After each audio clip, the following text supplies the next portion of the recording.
My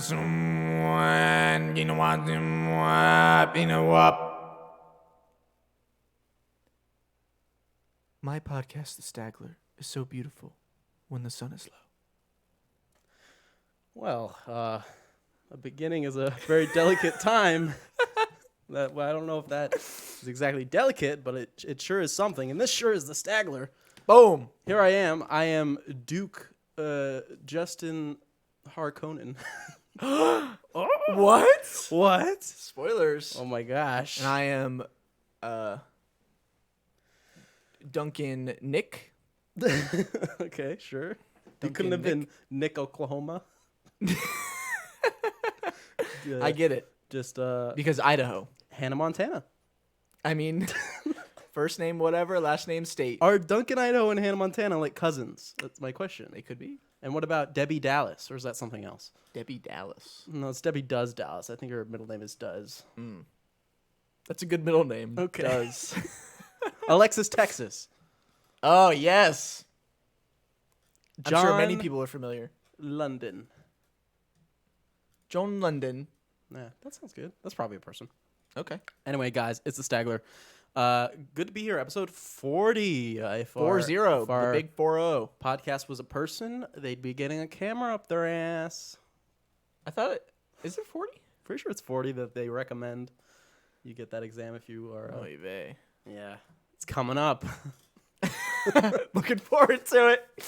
Just get one of those sandwormy little cameras. If they put little costumes on it, like a little sandworm God. costume, Really? maybe make you feel a little bit better. Open up. Here comes the train. Really? How is this how we're starting the show?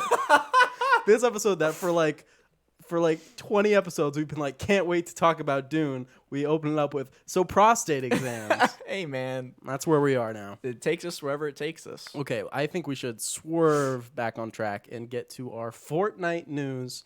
Yes. Guys, this is big. The still suits are in Fortnite. Let's go. I don't know if it's like still suits or if it is specifically, Paul and Chani, but they're there. And I know you can get an emote that's like the sand walk in there. They got that's that cool. I didn't know that part. I'm pretty sure. Very cool stuff. That's epic. Still, it is Epic Games that makes Fortnite. Still waiting on the sponsorship and the money for all of the hawking that we do. Yeah. But it'll come. One of these days. One of these days I'll get a check in the mail. 62 cents. Absolutely. But why don't we just head on over to the weeks? Let's go. Let's do it. I saw a few movies. A few. I'll start it off with The Last Duel. This movie straight up bombed at the box office. I mean, what kind of time do we live in where Matt Damon, Kylo Ren, Adam Driver, and Ben Affleck can all be in a movie, a big, giant budget, like Ridley Scott. $100 and something million budget, directed by Ridley Scott, period piece about knights and war and death, and it just nobody saw it, not a person, except for me and a few other people. I did not see it. How does this happen? That's my fault. It's me. If you saw it, everyone would be like, "Oh, guys, I don't worry, saw it. Justin saw it. We can go It's see it. got now. the all clear now. We can go see it." No. I don't know. This movie's good. So wait, you're accusing people of like just not knowing what good movies are? No, I just don't understand why no one would go see this. I think maybe it was a marketing problem. So you're accusing the marketing of doing a bad job? Yeah. The accusation is false. The trailers were great. The trailers are great. Yeah. That's true. The accusation is false. Oh, good old Addy D. Wow. Yeah. People should start calling him that. Addy D. Yeah, Addy D. I mean, it sounds like someone saying ADD, but they have a stutter. I don't know. Addy D. It works. A Drive. What up, A Drive? A Drive. A Drive is good. A Drive. See, that's why we're a team. Mm-hmm. So anyway, this film is about, there's Kylo Ren and there's Matt Damon, and they're like best friends, but then they're not best friends because Of Matt a Damon's woman. wife accused Kylo Ren of rape. So then they are like, okay, well, we'll let God decide. Let's have a trial by combat. Mm-hmm. Okay, cool. That's the setup for the film. But the film, you see it in 3 different parts. You see it from Matt Damon's character's perspective.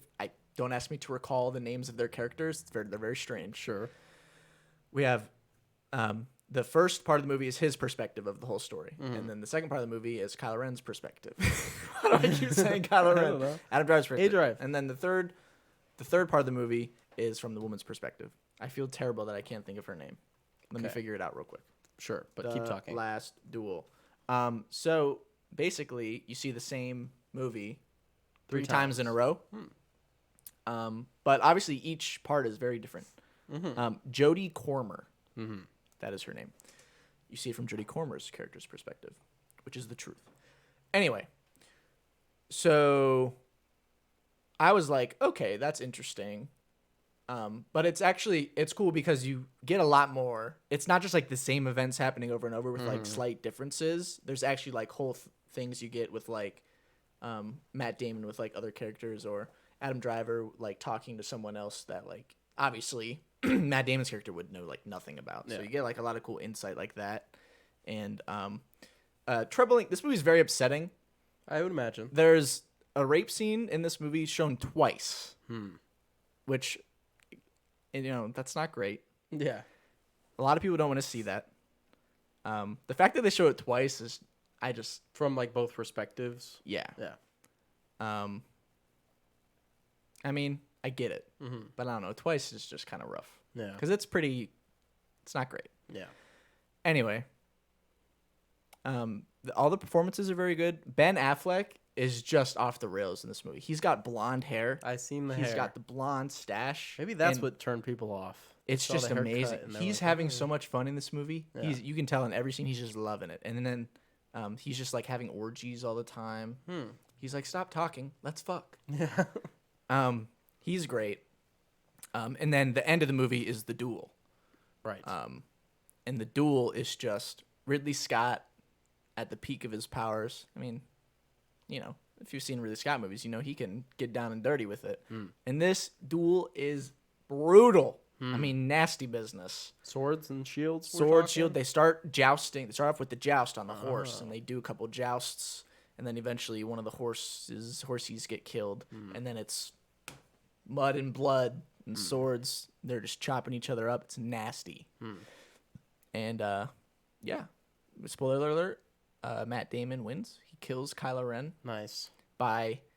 He's like holding the sword like next to his mouth, and he's like trying to like stop it, and then I think he like knees it or something, and it just like right through his mouth. And then that was that. So boom, guess what? Everything's good now. Happy ending. It's a good movie. I don't know why nobody saw it. It's confusing to me. Anyway, I saw another film. I saw 2 films. As you know, I've been doing the Jason Statham verse. Yes. So I saw 2 films. I saw a movie called Homefront. Terrible movie. This movie is not good. It has James Franco in it and Winona Ryder. Sounds good. What are they doing in this movie? I don't know. Brother, sister? No. Oh. Wrong. They're just weirdos. Oh. So basically the premise is, and let me try to remember because I didn't like this movie very much. Jason Statham is a dad. Okay. His wife is dead. His daughter goes to school, and he's like taught his daughter like self-defense, and his daughter like gets in a fight because this kid is bullying her, so she beats him up. Age?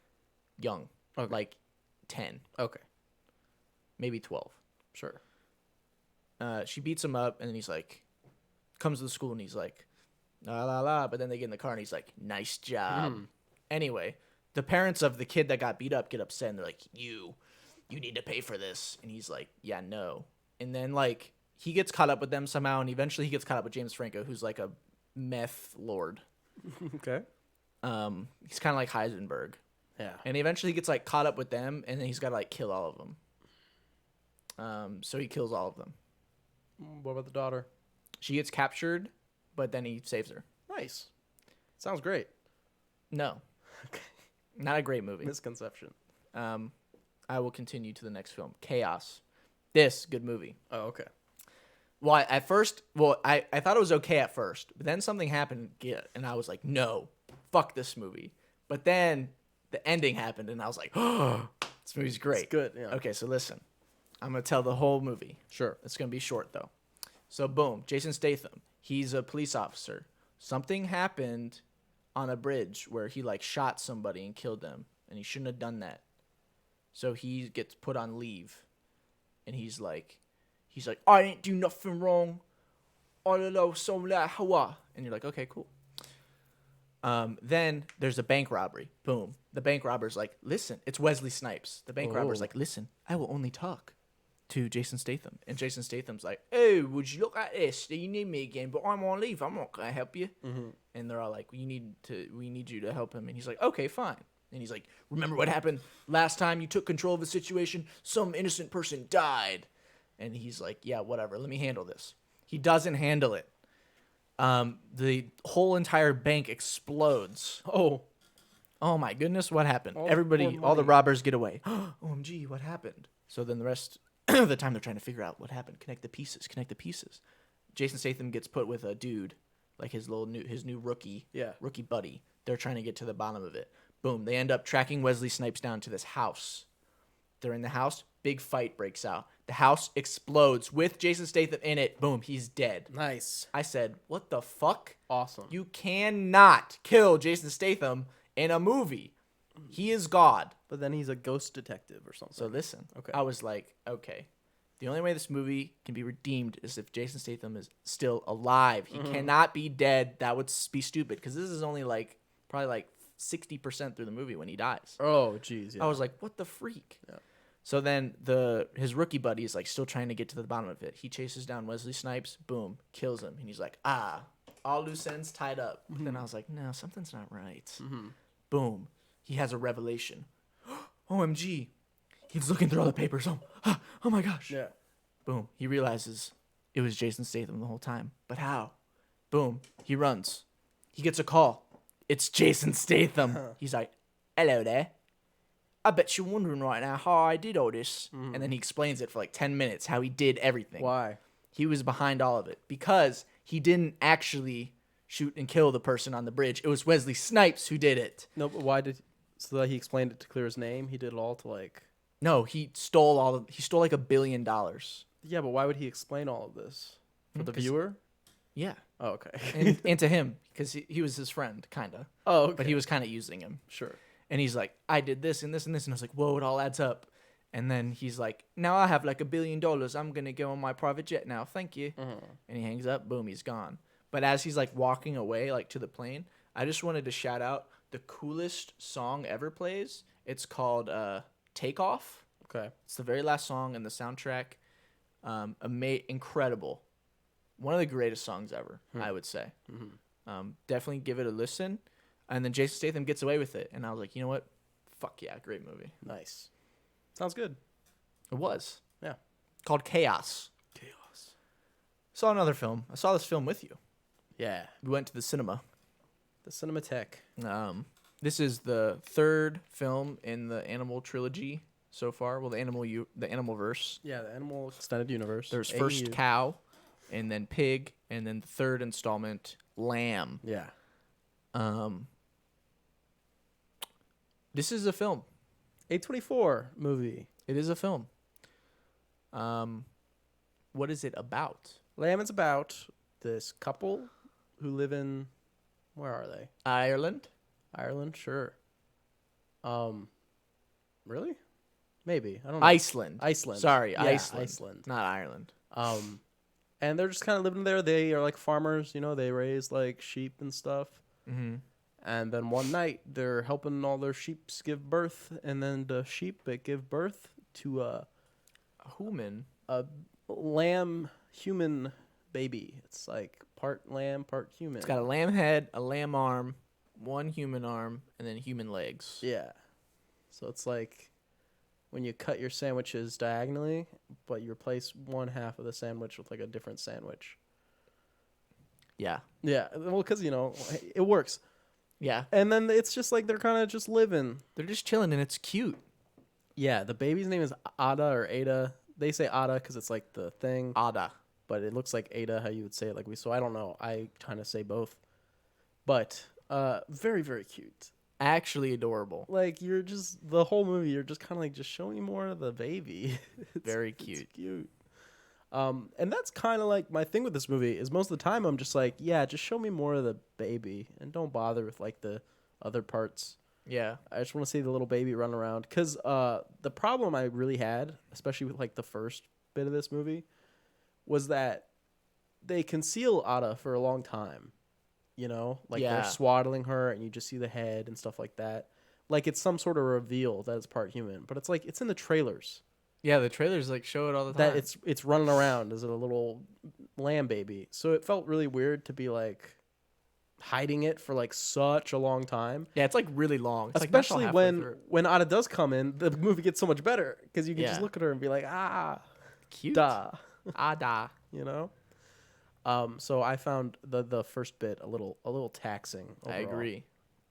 And I was thinking about it, and it seems almost like this is like an A24 movie that they're like, I'm gonna write a movie that is so A24.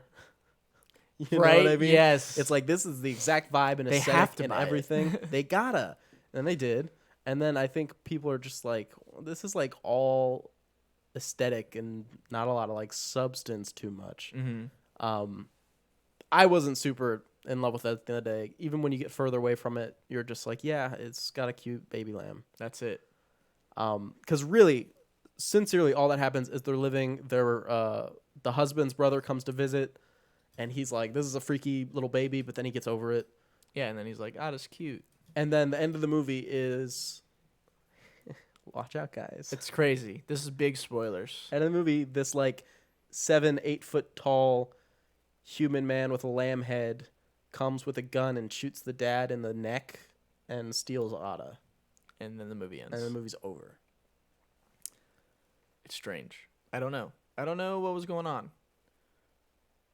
I thought the movie was going to go in a different direction when after the baby's born, there's like this one sheep, the sheep that gives birth to it, that like follows them around everywhere and won't stop like banging at them. Right. I named it Peaches. But And then eventually the wife just like has enough and she takes it out and she shoots it in the head and like buries it in the yard. And I was like, oh, the movie's going to get real dark and twisted now. But it doesn't. Then they just show the kid and it's like, aw, look how cute. For like a long time, you're just like, wow, really cute. And then they watch like a soccer game. And then the dog dies too. Which is, for that, I take off 6 points. That I gotta take off 6 points for that dead dog. Yeah, unfortunately. The cat lives. The cat. This movie, I think the cat is very important to this film. Maybe. I think the cat is like the essence of Satan. Could be. In the film. See, the whole time, it's like, what does this movie actually even mean? And maybe I just didn't give it enough of a chance. But is it just like a Mother Nature thing? Like, oh, hurt Mother Nature gonna hurt you back. Sure. Well, that's what I mean. Maybe he's building a lamb human army. But what does that mean? I don't care about what he's happens. He's going to take the earth back from the humans that have had taken all his sheep brethren and hoarded them up into So this is buildings. like an environmentalist film. This is like a First Reformed. Yes. Okay. Well, sure. I just didn't think they did it. Were you like really engrossed by that? Because No. you're defending it super hard. I was just trying to be passionate. Yeah. Because it's just like, it seems like they're saying it, but they're not really giving you any like real substance about it. You know. Acting, however, the Numi Rapace, I believe, is the mom character in that. Okay. I thought she was terrific. She's very good. I thought She's she the was best great. out of The all three of them. protective and almost obsessive, nature of her character. Yeah. Was really, really good because apparently it was just something that they couldn't conceive, something along those lines. So that coming into the picture, you can understand her like fervor, when she's like, oh, finally I have my own child, blah, blah, blah. Yeah. It's also interesting how not freaked out everybody is. I mean, the brother does come in and go like, what the heck? Yeah. But realistically, if you were to see that, even the parents, they don't freak out at all. They're like, Yeah. oh my gosh, so beautiful. It's like, I would be like, what the fuck? right? Exactly. I would kill it on the spot. I know. Then you'd be gone because Daddy would not like that. No. He would definitely come wouldn't. with a gun and be like, pow, pow, pow. I would probably just run away, honestly. I'd be like, okay, we're moving. You to were the city." moving forever. Leave it there. Let the sheep take care of it. whatever. And then Ada's coming after you. It's true. She's like, you abandoned me. Yep. Yeah, no. Watch it for the baby. Like if you see it and you're like, wow, like I would even say the trailer's better than the movie because I thought this movie had a really good trailer. It does have a good trailer. So it's kind of the same way I feel about Joker. I thought Joker had a really good trailer. Joker has one of the best trailers. So, if you watch the Joker trailer and then you saw Joker and you're like, maybe skip Lamb and just watch the trailer and be like, yeah. Or wait like a couple months and for like the Baby Ada cuteness compilation on YouTube or something. Well, or if you're a super fan, they're having a contest. It's true. They're giving away a Baby Ada Lamb Plushie doll. It's plush. like this big though. It's like apparently seemingly life size. So you can do that. All you have to do is like do the whatever hashtag on it. I don't have it in front of me. Hashtag get the baby. It's like hashtag adopt Ada, I think. Hashtag adopt Ada, hashtag like A24 lamb, whatever. Yeah. And you just got to give your argument for why you should adopt Ada. Do you want to adopt Ada? I do want to adopt Ada. Oh, take it away, please. My argument is I would take care of Ada. I would not just steal her away. I would even maybe try to take her back to her mother. Reunite her with her mother. See, the contest, is this like post everything that happens? Is this like the dad who took her at the end, like wanting to give her back and being like, listen, I can't handle her. Somebody want to please take her back. I messed up. I mean, it could be. I don't know. Depends. I would not be a good father for Ada because I love lamb. But it's human too. I love gyros. So I've never tried human. But you're open to it. I mean, is half lamb, half human? It's only half of a crime against God. Okay. You would have to eat the head though. Is lamb brain? Do they do lamb brain like normally? Somebody's eaten everything once, right? I don't know about everything. You don't know about everything? I'm Name sure a there's thing. something on Earth. I'm sure there's something that lives way down at the deep bottom part of the ocean that no one's ever been to, where something lives that no one has eaten because no one can get there. Okay. Boom. But at least some animal has eaten that animal, right? All accessible animals have probably been eaten. Yeah. We figure out which ones are poisonous. Or the person who ate the poisonous No, you know animal what? first No one's was allergic. No. Well, I guess we can't. I don't know. Let's make it our quest. You and me will eat every animal on Earth. That'll be our new show on the Stagler Network. What will they eat next will be the title. And every day we'll just bring in a live animal. We'll butcher it on stream. Wonderful. And we'll just, eat it right in front of everybody. And we can, rank every single animal. It'll be like a Noah's Ark, but worse. Okay. We'll need two. It's one for me and one for you. That's good. No, Well, that's good. We have another show that we both watched, and It's true. who didn't watch it? Honestly, some people say it's a spin-off of the Animal Extended Universe. Right. The Squid Game. The Squid Game. And Squid Game took the world by storm. The whole world. Quite literally the whole world. The whole world. Even North Korea was like, yeah, Squid Game. Squid Games. Let's go. Squid Game. What'd you think? I already said that I liked it, but what'd you think? I liked it. Yeah? I definitely think, I'm not going to be out here and be like, wow, Squid Game, the best.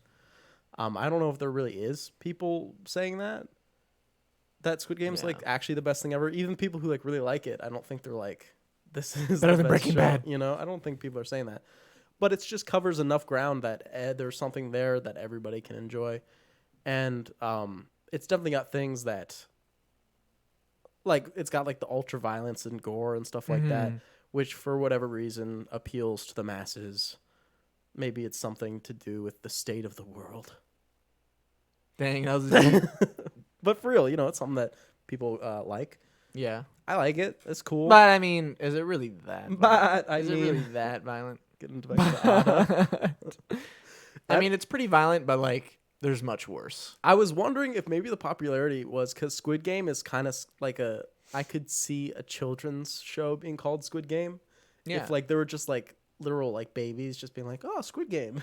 Just Plus, they play games. Everyone loves a game. right. They literally play children's games. So I wondered how many of the viewers are like just children, and is that a problem? I would say no, because I don't think there's anything too awful. I mean, obviously the things that are happening are like awful. Right, but I don't think it's nothing that's gonna like scar a kid, right? No, because people mostly just get shot. Yeah, they shot and they Or fall. they fall. Over. Yeah, That's it. No one's getting like gored and or they fall on the ground. There were like a few close-ups. I remember, like I think there was one guy who like fell off the glass platform one, where it was like, ooh, okay. Yeah. But other than that, I mean, maybe we're just desensitized, but Maybe.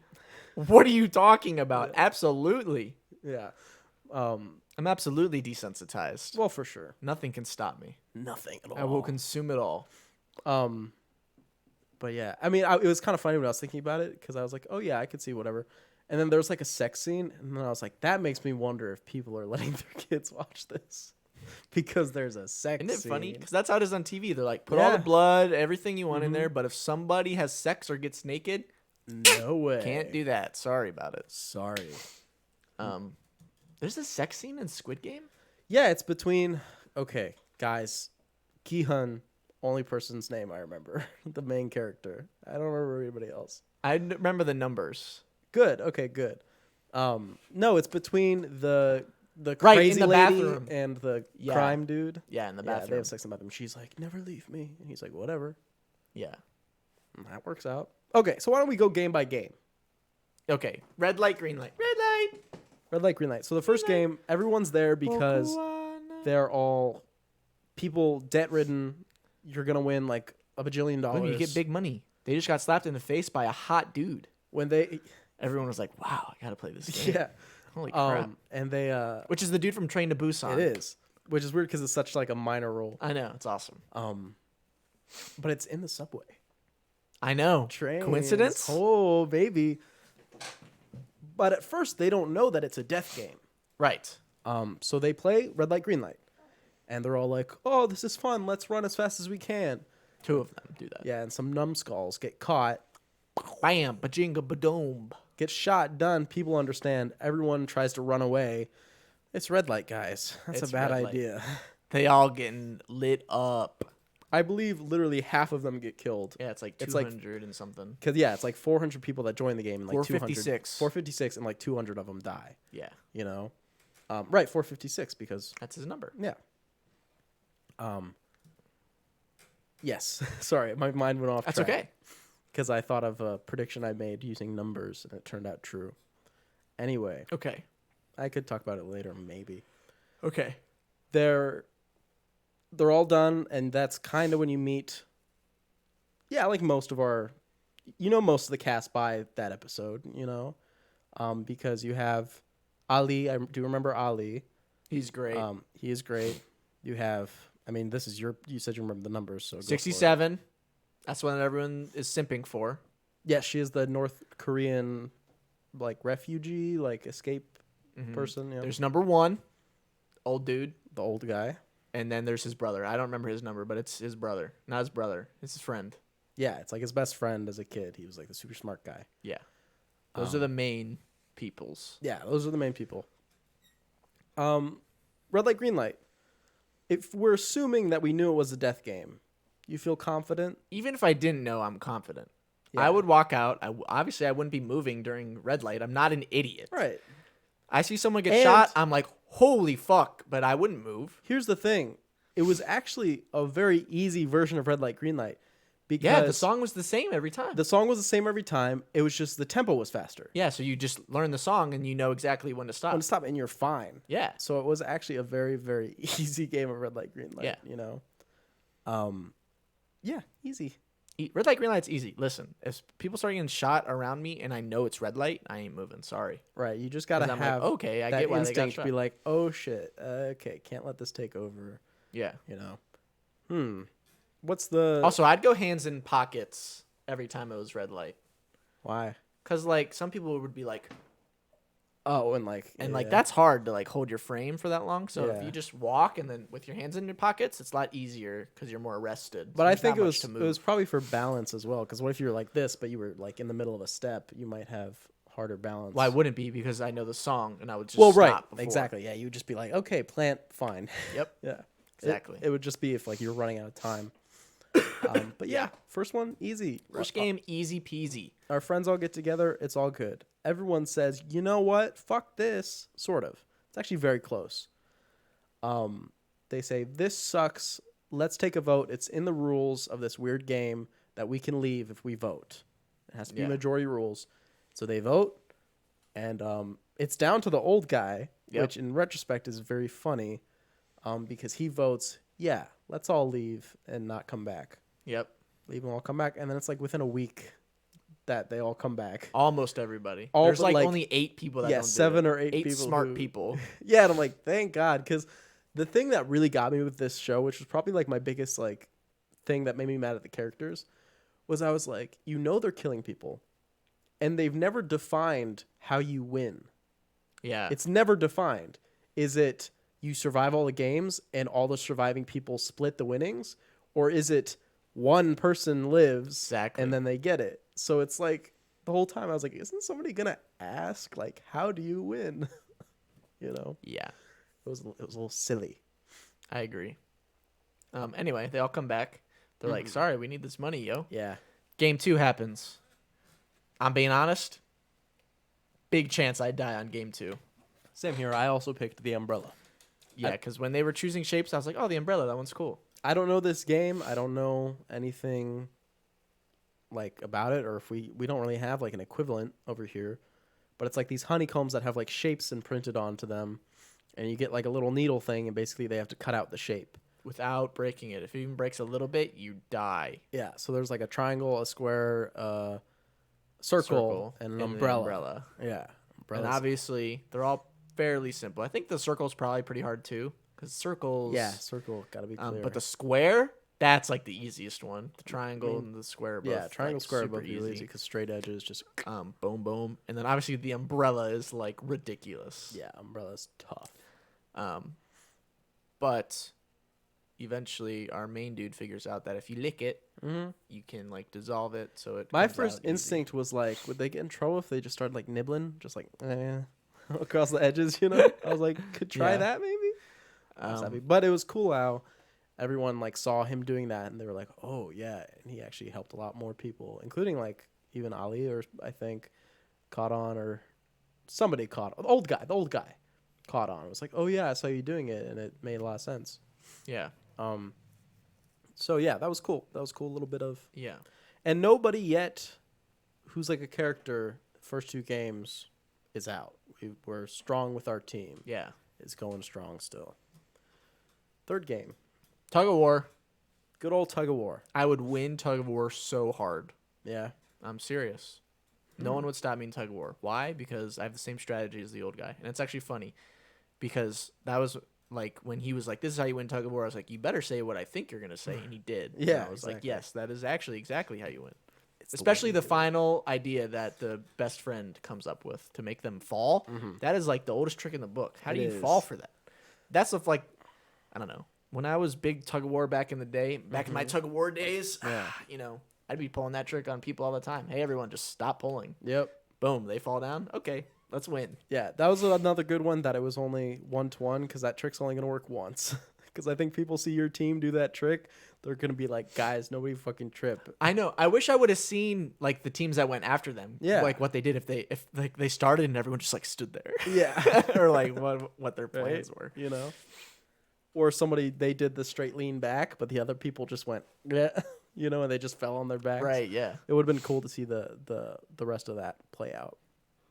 But no, they win with the power of teamwork. Yeah, they did it. Teamwork makes the dream work. Game 4. Well, the one more thing about the tug of war is it's the first game that they're actually killing each other.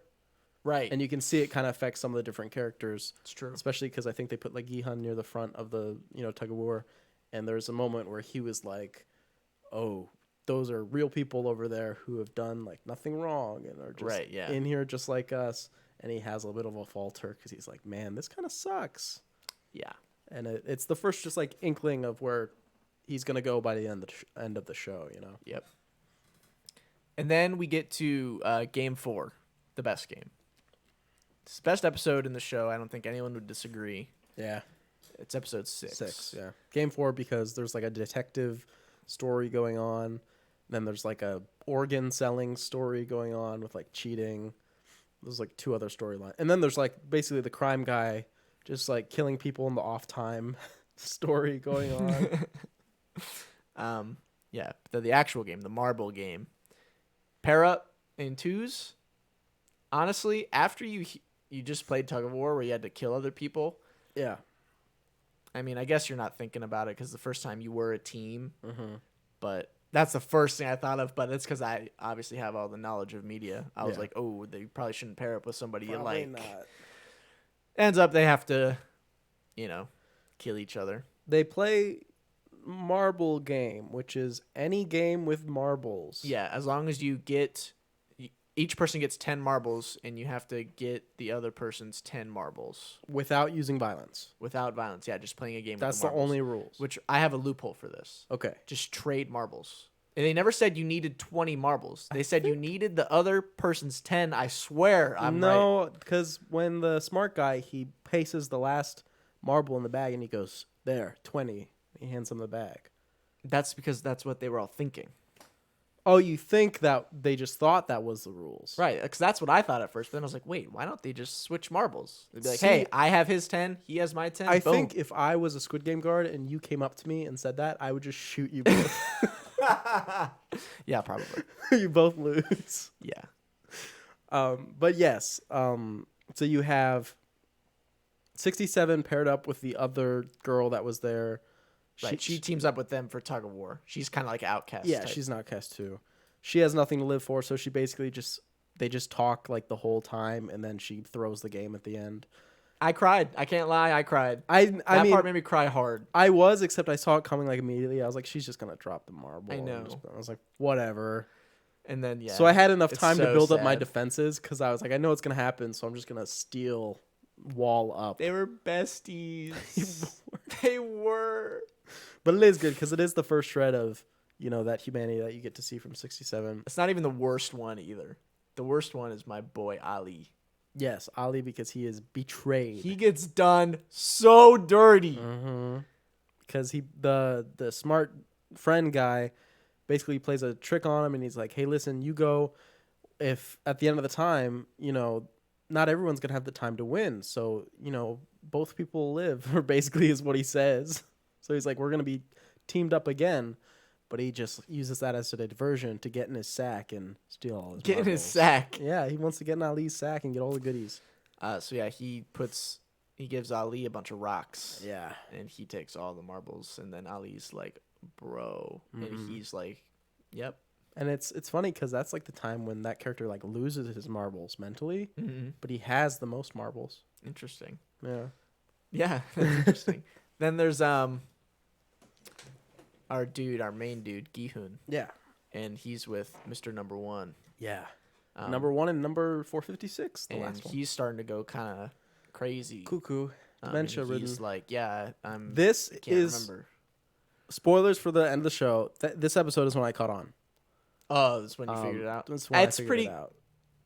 It's pretty. It's not like obvious. Yeah. But like it's pretty like. It's enough hints okay. that you're like, why is this like this? You Yeah. know? They showed everybody get shot in the head, but him. Right. So yeah, it's all that honestly, I'm not even sure how much of it was real as far as his, because a little bit might have been real. Maybe a bit, but Did he piss himself for fun? Like, oh, this is great. maybe he was just playing it harder. You think he's really committing to the bit? Yeah, because at the end he's like, "Why would Totally you trick that. an old man?" Yeah. And he's like, "That's fine, whatever." Right. Because Gi-hun was always very nice to him. When he peed himself, he gave him his jacket to cover up, and then he gave him his jacket, and so they were best friends. And they take Gi-hun away, and he's like, "Oh, you got an old man. I'm living because of him."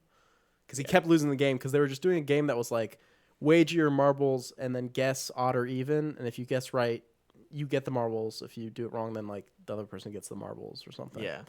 Interesting little game. Strange game, which they play in No Time to Die with the quarters. Yes. Which I thought was interesting. You think they were in talking to each other? Could be. They could have been. Yeah, it's the same game. They were playing literally the same game, just with quarters. Yeah, and that was the other guys were playing like throw the marble in the pit game.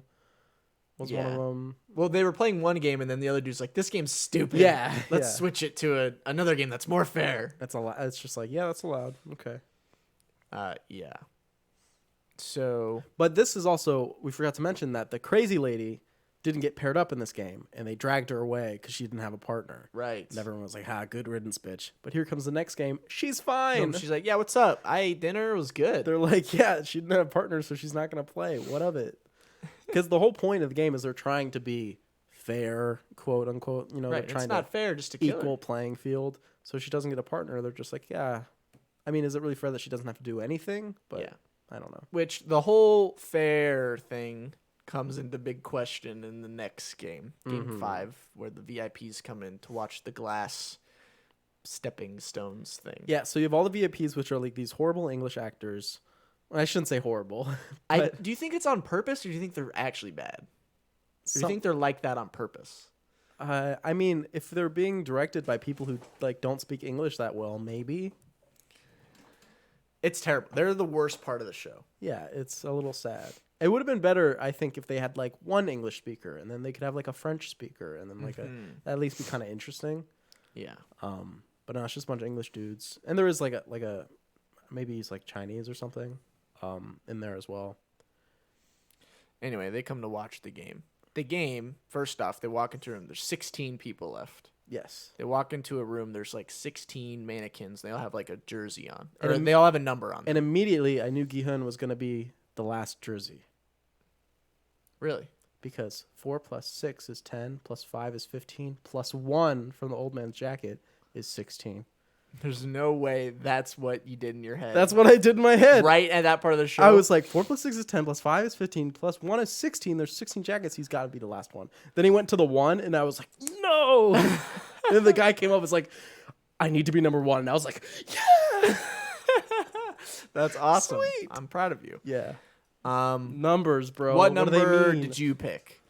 Oh, when I was like, which number would I pick? I'll be honest, I went middle towards the end, so I would have been like 12, 13. Mm-hmm. That's where I would have went. I think I went like 9, 10. So okay, so you're dead for sure. Not necessarily. I mean, you're kind of dead for sure too. Almost. Mm-hmm.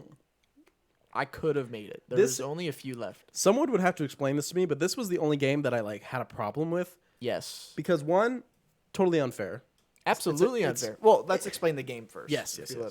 There's basically 2 pathways, and they're all like little glass stepping stones. There's probably like 20 steps across. And it's like 100 feet in the air, like insanely high. Way up in the sky, so if you fall, you're dead. Yeah. One of the glass panes on the one path, it will be like tempered glass, so they can stand on it. Yeah. Or whatever. And then the other glass pane would just be like whatever normal glass they would just fall through. So they have to choose the right one each time they go forward. Yeah. So obviously, the first person that goes is totally fucked unless they can just pick a 50-50 chance like 20 times in a row. Correct. And where they did the math, didn't they? There's like, oh yeah, there's like a 1 in 13 million chance that you get it right. On like the first try. That's so unfair. Also, the other thing, it looked. I know they said that you had to step on the things, but like, it looks like you could just walk down the middle on the 2 pipes. Yeah, that's what I was saying. But I was like, they'd probably just shoot you because you weren't playing fair, you know. So I was like, whatever. That's what I would think. Also, the game gets even more unfair later down the road. So like everybody dies, and there's 4 of them left. Well, hold on. What's up? There's another thing that I want to get that I'm upset with this game. Oh, okay. What game is this supposed to be? Like I thought these were all supposed to be like childhood game. Like this is just like That's true. Death Trap game. I was like, hopscotch. Right. I was like, what game is this supposed to be? This is just like a random thing that they made up. If it's something that's supposed to be like a real game, I mean, let me know. Yeah, But I don't know. I couldn't think of anything that was like, you know. Yeah, I don't know. So that one really felt like a weird step throughout the show. And yeah, that one ends up killing the crazy girl and the crime guy because she like takes him with him on a glass pane. Yeah, because the crime dude starts being like really annoying because the one dude is like, "Don't worry, I'll go." And Yeah. he's like, "You need to go right now." And then he becomes first, and then he's like, "I just won't go, and we'll all die. You need to go in front of me." Yeah. It's like, bro, I hate you. Yeah, it's annoying. So crazy that he kills him. Cool. Yep. Then for some reason, the dude number 13, since there's 4 of them left, because 67, the friend, and our dude are 14, 15, 16. Yes.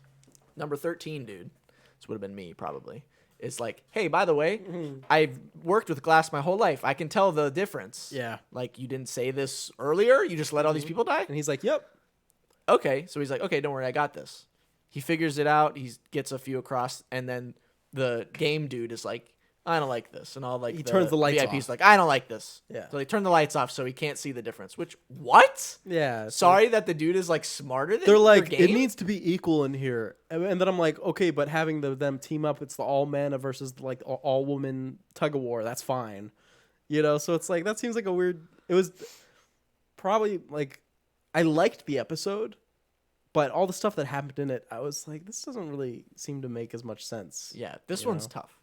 So then he's like, I can tell by the sound. Do we have anything to throw?" And the dude's like, "I have a marble." So he throws the marble at the glass, and it bounces like 4 times. It's like, "Oh, good." He's like, I need it again." It's like, bro, you literally had one chance. Yeah. You knew it. You can't be like, "Oh, do you have another one?" Like, bro, you were throwing this. You needed to be listening. Also, he could have just been like, oh, why don't I throw it on the one I'm sitting on, which I know is good, and be like, Right. That's what it sounds like. Yeah, okay, then throw it on one. If it doesn't sound like that, boom, It's you the know. other one. So he throws it, and then he's like, "Oh, I don't know." And so dude pushes him. Yeah, the best friend pushes him through the glass, breaks. He's like, oh, that sucks. But they have like 3 seconds left. So they all run across. yeah, and then they're kind of like, that was kind of fucked up. He's like, Okay. we would have all died, And then the worst part happens.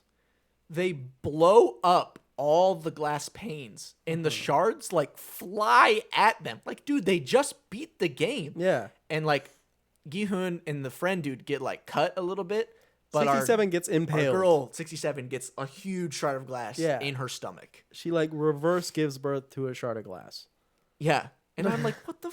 How is that fair? Right. Like, I thought that we were supposed to be fair And here. just heads up, that kills her. Yeah, she Eventually. dies. She bleeds out and dies eventually. But yeah.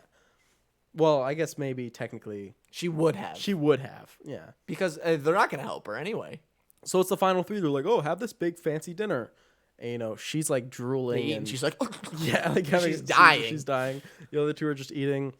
They leave them just the knives and put him to bed. And then Ki-hun just goes over, talk to her, and be like, hey, that guy's kind of freaking me out now. So we'll like, stay up. we'll stay up together. And then she's like, why do you like me? And he's like, Yeah. you're cool. And then she's like, "I'm dying, by the way." And he's like, "Holy crap, we need to get you help." So he He's runs like, to the door and he's like, "Hey, doctor." we need help." And then he turns around. Dude gets up and kills her. Mm-hmm. What? Yeah. Anyway, so it's just the 2 of them. Yep. And then the last game, they get to play the Squid Game, of course. The Squid Game. The Squid Game, which is just nonsense. Yeah, it's... I get it. The game makes sense, but it's like, who thought of this? Yeah, Secret Inspector. Apparently, like a rectangle, a circle, and a triangle looks like a squid. I mean, sorta. Not really. Because the circle is the face, the triangle's like the head cap. The head cap. Yeah. You've seen a squid. Anyway, so the Squid Game is like whatever. You have to like hop on one foot outside of it. Then you have to run across the squid's neck. Yeah. And then get through the defense guy and put your foot in like the little circle at the top of the squid. That's how you win if you're on offense. Yeah. But this just kind of devolves into like a fist fight, basically, Yeah. in the mud. And it ends, and he's like, hey, we don't have to play the game. And he's like, I'm done. I'm stopping it. And his best friend's like, look, we've gone too far for you to stop now. And he takes a knife. So he kills himself. And he goes, "Ugh," and the guy's like, wow, that's messed up. And game over. Yay, Gi-hun wins the game. He wins. He gets He all gets the money. 45.6 billion Won. won, which is like $35 million U.S. currency. Honestly, not even that much. What do you mean? That's a lot of money. That's like what Jeff Bezos makes in like an hour. Okay, that's Jeff Bezos. What do you mean he's like the richest dude on the planet other than Elon? Yeah, exactly. It's not that much. You're right. 456 people died. Yeah, I Well, mean, 455. in the grand scheme, all those, like, was it worth all those people dying and, like, seeing your best friends die and, like, betraying people? No. If it was 35 billion, maybe. $35 million is more money than you could spend in your life. That's not true. I mean, you're right, but it's more money than you should spend in your but life. billion, that's definitely like real deal. Anyway, $35 million is a fuckload of money. Yes, it's more so money much. than 99% of human beings will make in their whole lives. Yeah, it's a lot. Anyway, so he wins, and he's like, nah, I don't really feel like He's like, this using it." kind of sucks, and I hate it. Then it's revealed that the old guy was the orchestrator behind all of it. He's like, there's yeah, like I a year made the time games." skip, and he's still living as a bum, and he like hasn't really touched his money, I think. Yeah. And the old guy's like, "Oh, why'd you do it?" And he's like, "Oh, I want to have some fun." We sent money to his friend's mom. Yes. He did that. Well, because he brought 67's little brother as well. Right, yeah, he did that. Yeah, Yes. and he gave it to them. friend's mom to be adopted. Mm-hmm. And so the old guy's like, "Yeah, I just want to have some fun. I thought it'd be cool." And he's like, "Ugh, whatever." Yeah, and there's like a weird part where he's like, they're like watching out the window, and he's like, "Do you think anyone will help that dude there?" And he's like, "I bet, like before 12, that like somebody won't help him or something." And like a dude comes up and he's like, "Oh, look, someone's gonna help him," and then he just like walks away, and you're like, "Oh, he's not helping him." Yeah. But then at the end of the show, he like comes back with like the police. Yeah. It's Or like, "Oh, you something. came back. See, I won." And then the guy's dead. So he's like, "Oh, didn't even see that I won the bet." Yeah, I don't know. The whole like, I don't know. That was just kind of weird to me. The actual end, which is even weirder to me, is he dyes his hair red, and then he's gonna go to America, but then he finds another Squid Game card, and he calls it, and they're like, "Get on the plane. It's what's good for you." He's like, "I still have work to do," and he walks away from the plane. Yeah, like what? I don't know what that means. Squid Game 2? I don't know. I hope not. Squid But you Game never Season know. 2? Yes, I hope not. Yeah, I mean, it couldn't be. But it's going to happen because it's the most successful show what do you ever. do, Squid Game 2? What is the plot? I think you go back in time. Oh, to the first Squid Game? Not the first, but like you just go do another Squid Game. Like just pick one. Squid Game 12. Yeah, I'm sure. They could do Squid Game forever and just do all the Squid Games. They don't have to Yeah. continue it. What if they were like, yeah, the Squid Game's been happening for like hundreds of years. It's like, like old ancient South Korea, like doing Squid Games. There you go. That could be I interesting. think that'd be cool. Would it? Maybe. Yeah, I don't know. Anyway, Squid Game, it's a pretty cool show. Yeah, Squid Game. Squid Game, Squid Lame. Am I right? Am I right? I watched some stuff. Okay. Keep it on that animal train. I watched Possum. Yo, what? Po- Oh, the animals. Yeah. ACU, the Animal Cinematic The Universe. Possum's kind of an anti-hero. Okay. He is like a human head on like a spider body. How is that a possum? Because he's Possum. Got it. And don't let him catch you or else he'll eat you. Okay. So Possum is a little guy. He's a little puppet. And I don't remember the main character's name, but he's like a puppeteer man. And for whatever reason, he was disgraced and he had to quit puppeteering and go home. And Gotcha. I assume with context clues, it's that just Possum is a very terrifying image, a human head on a spider body. Yes. So that's why he was disgraced, because he brought it to like kids' parties and they were like, "What the fuck, dude?" You know? Okay. And this movie's like a psychological stuff going on. Basically, he's coming back home and just stuff's weird. His like uncle's there. I think it was his uncle. And he's the only one like takes care of the home after his parents died. And there's these kids around town that like start going missing. And he basically starts going crazy because he thinks Possum is doing it, his little doll, because he keeps trying to get rid of it, but it keeps coming back into his house and everything. And he's like, "Oh." A lot of creepy imagery. It's honestly one of the most impressive things about this movie is that you have this puppet. And I mean, you can look it up if you want and like see just how creepy it is. But it's in full view for like a lot of the movie, but it stays scary. It stays creepy. So I thought that was actually, because usually, you see something in broad daylight for a long time, you're like, "Oh, that's whatever." But for whatever reason, Possum, always freaky. Spooky. And even when it's dead and just sitting there like a regular puppet. Twist ending. It's actually a real possum. No, the uncle is the one who's been killing all those kids and blaming it on the main character and stuff and making people suspicious of him. And he might have even been the one who killed the parents, possibly. And so his name is Morris, and he gets revenge on him. And he cracks his neck, and he sets the kid free. He finds the kid. He's got him locked up, and he sets him free. And it's kind of like, I think it's a bit of a rebirth for the guy because he had so much emotional baggage with it all. Yeah. Because, I mean, when he starts the movie, he's kind of like a normal but, like, reserved guy. By the end of the movie, he's basically like a 5-year-old. Oh, nice. And then he does that, and he kind of becomes himself again. I thought it was a nice movie. Huh. And there was a scare right at the end. Was actually, like, one of the few jump scares that's ever, like, really gotten me. Oh, okay. Like, it got me bad. Like, nice. I don't think I've ever been gotten by one that bad before. Nice. So it's good. It's a good one. Okay. But Possum, check it out. Possum. It's on Shudder. Everything you watch is on Shudder. Next movie I watched is on Shudder. I know. It's called VHS 94, which I think is the 4th VHS movie. I like the first two. I know there's a lot of stuff about, like, especially the first one, about the content, because a lot of the shorts, I think maybe even all the shorts, have like some sort of abuse or assault themes to them. Nice. And a lot of people, aren't comfortable with that. I would say it's definitely something that you should be, if you're going into it, I feel like people should be aware of, like, have a little content warning for what's going on. Yeah, for sure. But I ended up liking the first one. I'm pretty sure I like the second one. Third one, avoid. Do not watch the third one. Avoid the third movie. But VHS 94, while I liked it, I only had, like, one kind of problem with it. And my problem was, why is this found footage? This is found footage because it's, like, the format of these movies is found footage. Right. There's no, like, real reason for it to be. Like, one of them, it's even found footage, but it's multicam.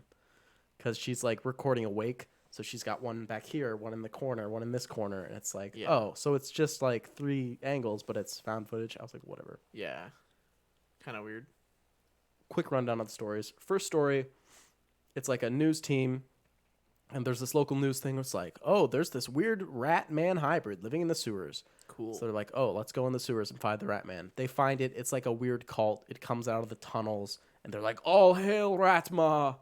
And he, like... Ratatouille? Yes. And he, like, spits, like, stuff down her throat. And then she comes back. And she's, like, a news anchor. And she's like, the weather today is going to be partly cloudy with a chance of rain in the afternoon. Also, hail Ratma. And she starts throwing up, like, acid all over everybody. And they all start melting. Nice. That's that one.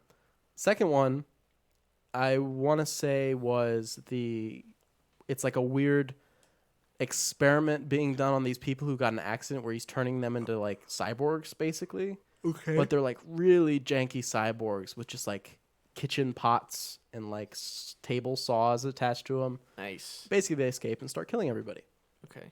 Then we have another one that is... Oh, no, that was the third one. The second one is the wake one that I was telling you about. And it's basically about a woman who has to do a wake by herself, and nobody shows up to the funeral, and then the coffin starts moving, and you find out that it was some sort of demon ritual, and even though this guy is, like, his head's, like, cut in half and stuff, he's, like, a zombie, and he can walk around and jump. Okay. And then a tornado hits the place, and everything explodes. Nice. And then the fourth one I actually thought was pretty interesting, even if it wasn't my favorite, because it was, like, vampires, but they were captured by a bunch of rednecks in the woods. Okay. And the vampires, when they got in the sun, instead of, like, burning, they exploded. Nice. So they could take the vampire's blood and, like, inject it into other living things, and when that hit sunlight, it would explode. So they were planning, like, terrorist attacks, being like, if we put the bunny cage in front of the bank, and then the sun hits it, it'll blow up the front of the bank, and we can get in and steal all the stuff. Okay. And it was kind of interesting because, like, they were, like, rednecks, like, they were kind of dumbasses, and you just see their kind of adventures, and eventually, vampire escapes and starts going to town. Yeah. Nice. So that's your quick rundown. And entertaining, but again, it's just, like, at a certain point, you're like, why is this found footage? It could be just, like, a normal movie, and it'd still be good, I guess, especially the first one and the last one, the news report, or those are the ones that made sense. The news report is like, okay, and then, like, this is for posterity because we're changing history, I gotcha. But the other two, it's like, what's the point? Right. But yeah, that actually does it for me as far as I can tell. Okay.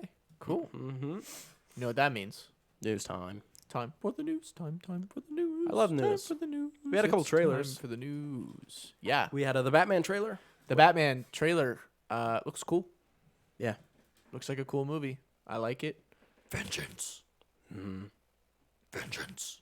It's good. I really have nothing to say about it, though. Riddler, cool. Yeah, another Batman trailer. Riddler looks cool. Batman, Robbie Pat as Batty Boy. Robbie P. Robbie P looks cool. I like his voice. He's got a cool voice. People are like going crazy for his voice. I think it's cool. I think his voice is cool. Yeah, people are like, OMG, God, Robert Pattinson's voice. Wow. He's using the voice. Come here. He is using the voice. He doesn't have the Pass right me the pitch. water. Give me the water. Yeah. Anyway, we also got another trailer. Got the Uncharted trailer. Woo! Oh, yeah. Woo! Good old Tommy H. Tommy H. I don't like that one.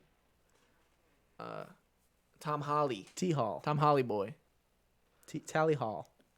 What do you think? What do you like? No. Big no. for me. What? What don't you like about it? I just don't understand why Tom Holland's Nathan Drake. Listen, I've never played the Uncharted games, okay? Fake fan. Well, not a I've fake never, fan. Not Never a said fan I was. wall. Never said I was a fan.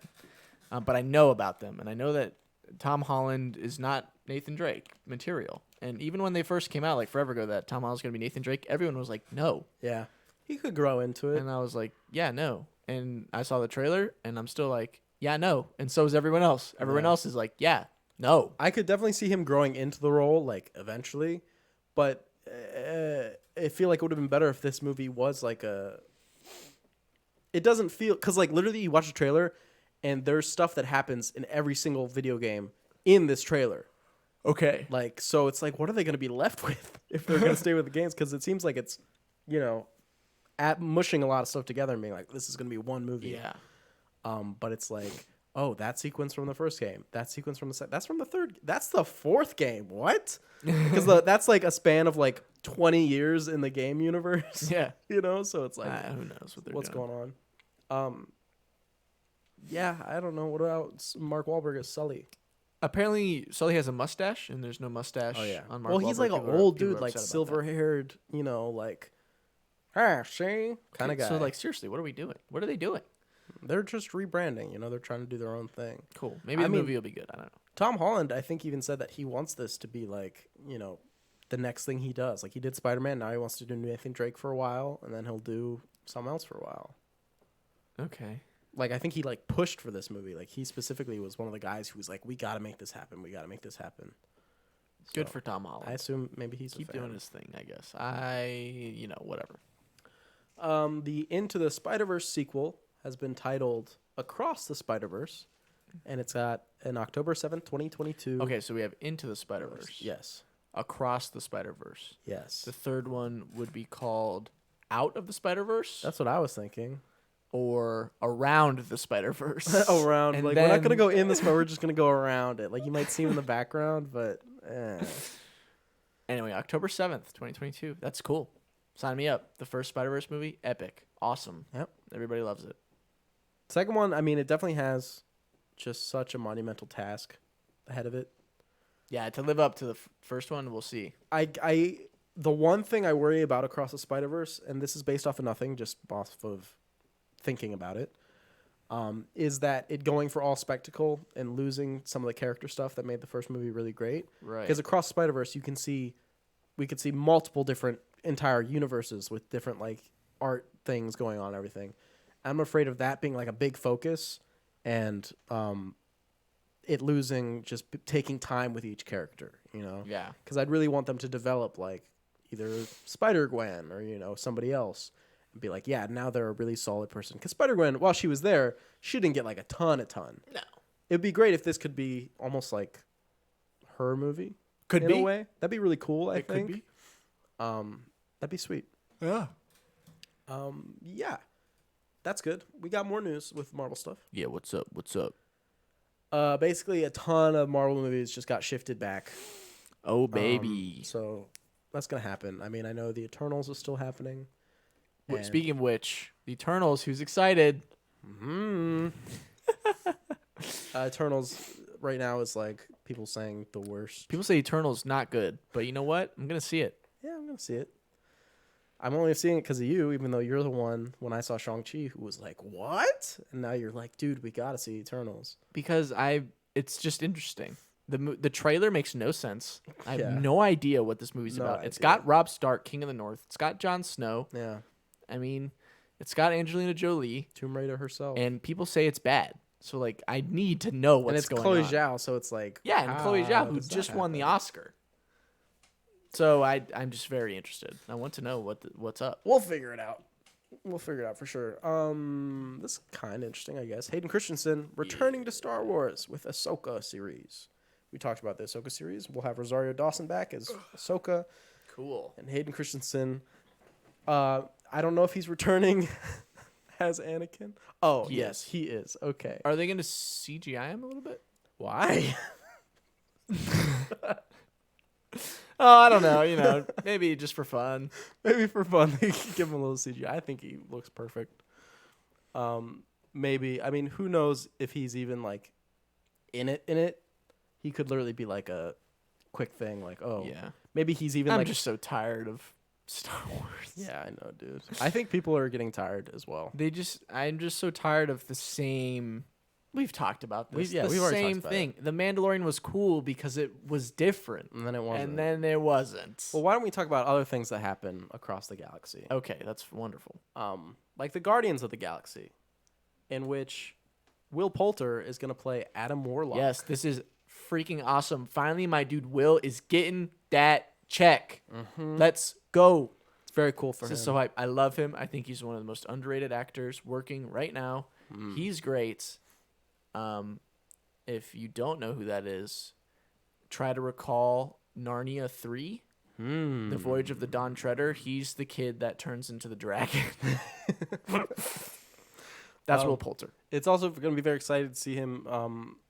I mean, I don't know if Adam Warlock's going to be a comedic role at all, but it's a comedic film, you know. So Unless it isn't. right, you know what? Guardians of the Galaxy 3, grim dark. Super serious. They're going DC Universe levels of 9/11. Yeah. Yeah. Will Poulter, I can't wait. He's so awesome. I love him. I also think Emily Blunt is awesome, and she's joining Christopher Nolan's great. new film, Oppenheimer. Has she been in a Chris Nolan film? Oh, let me do a quick mentat. No. No. Emily Blunt has not been. I don't think so. I don't think so either. This is cool. I like it. But yeah, so it's just cool, really rounding out that cast. Excited. I mean, they were in Quiet Place Part 2 together, of course. They played off each other there. Who? Her and Cillian Murphy, because he's Oppenheimer in this. Right. And I'm pretty sure she is his wife in this one. Nice. So Eat that, John Krasinski. yeah. But yeah, this will be very cool. I don't know. Sometimes when you see these like photos of them on like the red carpet or wherever they are, and it's just like the advertisements in the back, just make it. We got funny Subway sometimes. and Fiora here. I don't know. The Subway specifically here just like really sells this photo for me. Just Subway. Maybe it's because her dress here kind of looks like a wrapped sandwich. It kind of does. I'm not Kinda gonna really lie. does. It's good. Okay. Cool. Emily Blunt's cool. You know what else is cool? Mindhunter director, which is a great way to describe David Fincher. Yeah, like what? It's David Fincher. Everyone knows who that is. He's like mega famous Yeah, Ryan Latanzio. from IndieWire. Mindhunter director urges fans to make noise for season 3. It might actually happen. That'd be cool. I'll be honest, I haven't seen Mindhunter, but everyone This says it's is really cool. what I was thinking. Maybe now is a great time to start Mindhunter. No. They have to green light season 3 first. I know, but maybe if they see people bumping up the numbers on the watches, they'll be like, oh, maybe people really do. I'm just, trying to listen to his, or you could just tweet. You could just tweet, and it's not like they're going to come to your house and be like, actually, your Netflix account says you haven't watched Mindhunter. So, I don't know. That's cool. David Fincher, he's a cool guy. Make some more stuff, man. Mank was, it was okay. Mank was all right. I think he should. Mike was good. What? Yeah, but like it's not as good as like I think some of if his he other wants films. to finish Mindhunter, I hope this happens for him. I think a lot of people don't like Mank. I Okay. think a lot of people are off the Mank train. I think a lot of people don't like a lot of movies that are good. I think Mank is good, but is it better than like The Social Network and Gone Girl and Zodiac and The Girl with the Dragon Tattoo, which I haven't seen, but people say it's really good. Maybe Like, Gone Girl. I didn't like Gone Girl very much, which is kind of a... We can get into that on another Whoa, episode. you don't like Gone Girl? Oh, that'll be a whole nother can of worms. Next podcast, we talk about Justin doesn't like Gone Girl. Fine. Find out why on that episode. on that episode. And you can also... Yeah, okay. More Netflix news. We're talking about them. The Last Kingdom movie, Seven Kings Must Die, to begin filming. That's the name of it. I didn't know. I Serious. obviously, big loud in The Last Kingdom. Mm-hmm. I saw that they were making a movie. I did not know that's what it was called. Very Seven cool. Kings Must Die. Is that like a scary title? Because you're like, oh, my favorite characters are kings. No. Okay. No, that's cool.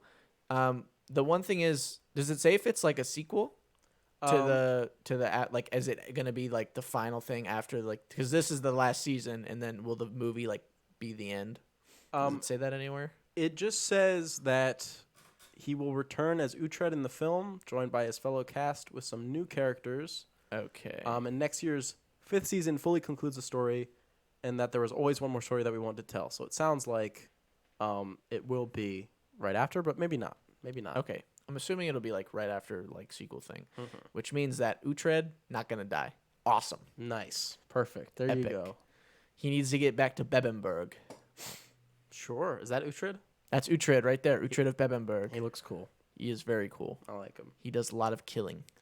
Final thing here. Cinematographers Guild GoFundMe page raises more than $100K for Helena Hutchins' family, which is really cool to see just in such a short amount of time. Less than 24 hours, more than 1,300 people have donated more than $104,000 Yeah. to the fundraising campaign. So that was very, very cool to see everyone come together like that. Super duper awesome. And that does it for the news. That does it. Wow. You know what that means? Yeah, exactly. a dream is a message from the deep. Let me take a sip here. Which is kind of interesting. So, guys, obviously Dune is a big thing here that we're going to talk about. Dune, we're going to have probably a very long conversation about it. Because we're going to talk about the book, maybe even a little bit of the 84, and then obviously the new Denis Villeneuve movie version. But before that, we have the rest of Denis Villeneuve's filmography. So we're going to go calm through down. it. So, don't get too excited. Okay, too If, soon. you can skip ahead if you want. If you really want, you can skip ahead and just be like, yeah. Unless you're watching live, in which case you can't do that. Poor you. You have to wait. Sorry. But why would you want to skip ahead when there's so many great movies for us to talk about? Sincerely. It's my favorite director. Yes, And if this is big. You gotta hype him up. I am Denis Villeneuve. Boom. I'll post some fan cams of him on Twitter later. Nice. I've seen a lot. They're hilarious. I wish I had the time or the patience to make a fan cam, because I wanted to make a Paul Atreides fan cam so bad of that one song, I've got the magic in me. Did I send you the Lady Jessica one? Yes, you did send me that. That was one's so It was good. so fast. It's so good. Like, it came out like immediately. I know, it's so good. The Lady Jessica one is so good. I'll have to post that one up. But there's that rap part in that by who was ever in that, Bob something or whatever. B.O.B. B.O.B. Yeah, and he was like, "How about you right there, over there, with the eyes?" Oh, I was gonna do a got thing with his blue blue eyes, eyes. right. Somebody make that fan cam for me. Come on. There it is. There it is. Send don't- it to us on the email. I don't wanna have to do it. Gmail. It'll go viral. It could. Could. Anyway, Denis Villeneuve. What can I say? When you were 10 years old, you first, saw what? I'm trying to think of the first the first one that you actually saw. Denis Villeneuve movie I saw. Hmm. I think was Prisoners. My first one was actually Arrival. Really? Yeah. Mm-hmm. No, you know what? Mine was definitely Prisoners, but I didn't even know That at it was that time. like I just Denis. watched the movie and I was like, that was a fucking great movie. Yeah. And then I watched Arrival and I was like, whoa, who's this? Mm-hmm. Because Arrival kind of really knocked me backwards. I look it up, boom, who's this? Wow. Right, we got the poster right here. Of Arrival, yeah. I was like, whoa, he made Prisoners. That's really cool. Mm-hmm. And then so I was like, okay, let's see the rest of his movies. So I watched Sicario and Unsundees and Enemy. And then it comes out that he's making Blade Runner 2049. I was like, dude, I love Blade Runner. Yeah. This is awesome. Mm-hmm. Boom, he does that. And then, as I've said before, Dune is my favorite book ever. Yeah. Then it comes out that he's making Dune. What? My favorite filmmaker making my favorite book? It could not be any better for me. Amazing stuff. He's incredible. He's incredible. So why don't we start back in We'll talk about it more while we talk about the movies. 2009 with his not technically his first film, but He has a couple earlier films. One is, and they're both basically like I tried and I just could not find them. hard to get your hands on. But his first like widely available film from 2009, Polytechnique. What'd you think? I thought that it wasn't Denis Villeneuve. I kind of watched it and I was like, this is like different for him. It is. Very different. It's a black and white film, which I'm assuming is like a production choice, not necessarily like a stylistic, because you have a lot of small corridors and stuff in this movie. So I assume it helps cover all like the lighting and stuff. It's just my assumption. Okay. But also maybe it helps it not be so graphic, I think, when you have it be in black and white. Yeah. Helps you take you out of it a little bit. Because this is more of an emotional experience instead of like physical. Yes, exactly. Because this is a very troubling subject matter here. Very intense film. What do we got? This movie chronicles, it's a dramatization of the 1989 Montreal massacre, in which several female engineering students were murdered by an unstable misogynist. Now, I have never heard of this before I saw this film. Did you know anything about this? I don't think I have. It's horrible to say that you hear about so many that they kind of... I know. That's an America thing. But Yeah. this didn't even happen in America. No, it did not. I just think it's interesting that... Because this was, like, really bad. It seemed I just feel like this is something that people would hear about. But I guess it's because we live in America. Yeah. Anyway. Yeah. This film is very upsetting. But it's good. Yeah, I mean, if we're just going to talk about, like, the subject matter right away, the one thing that always gets me with things like this is I have a hard time really appreciating things like this when they depict people like this. And it's a hard line for me to ride of just, like, this person does something so horrible and they get a movie made about them. You know? It's that kind of line. Right. And I understand that, obviously, that's not Denis Villeneuve's intention. But when you see the rhetoric that's in this film of whenever this took place, actually, 1989. 1989, yes. And you see that rhetoric still around, that misogynist. I mean, now we call them incels, you know? Right. And that's still kind of a thing. It's just kind of troubling. And maybe it's something that should be addressed because obviously it's still happening and that's a good thing the movie does. But it's hard not to feel, like, weird about it. You know, it's something that just kind of rubs me the wrong way. And I don't remember if this is true, so don't grill me if this isn't true.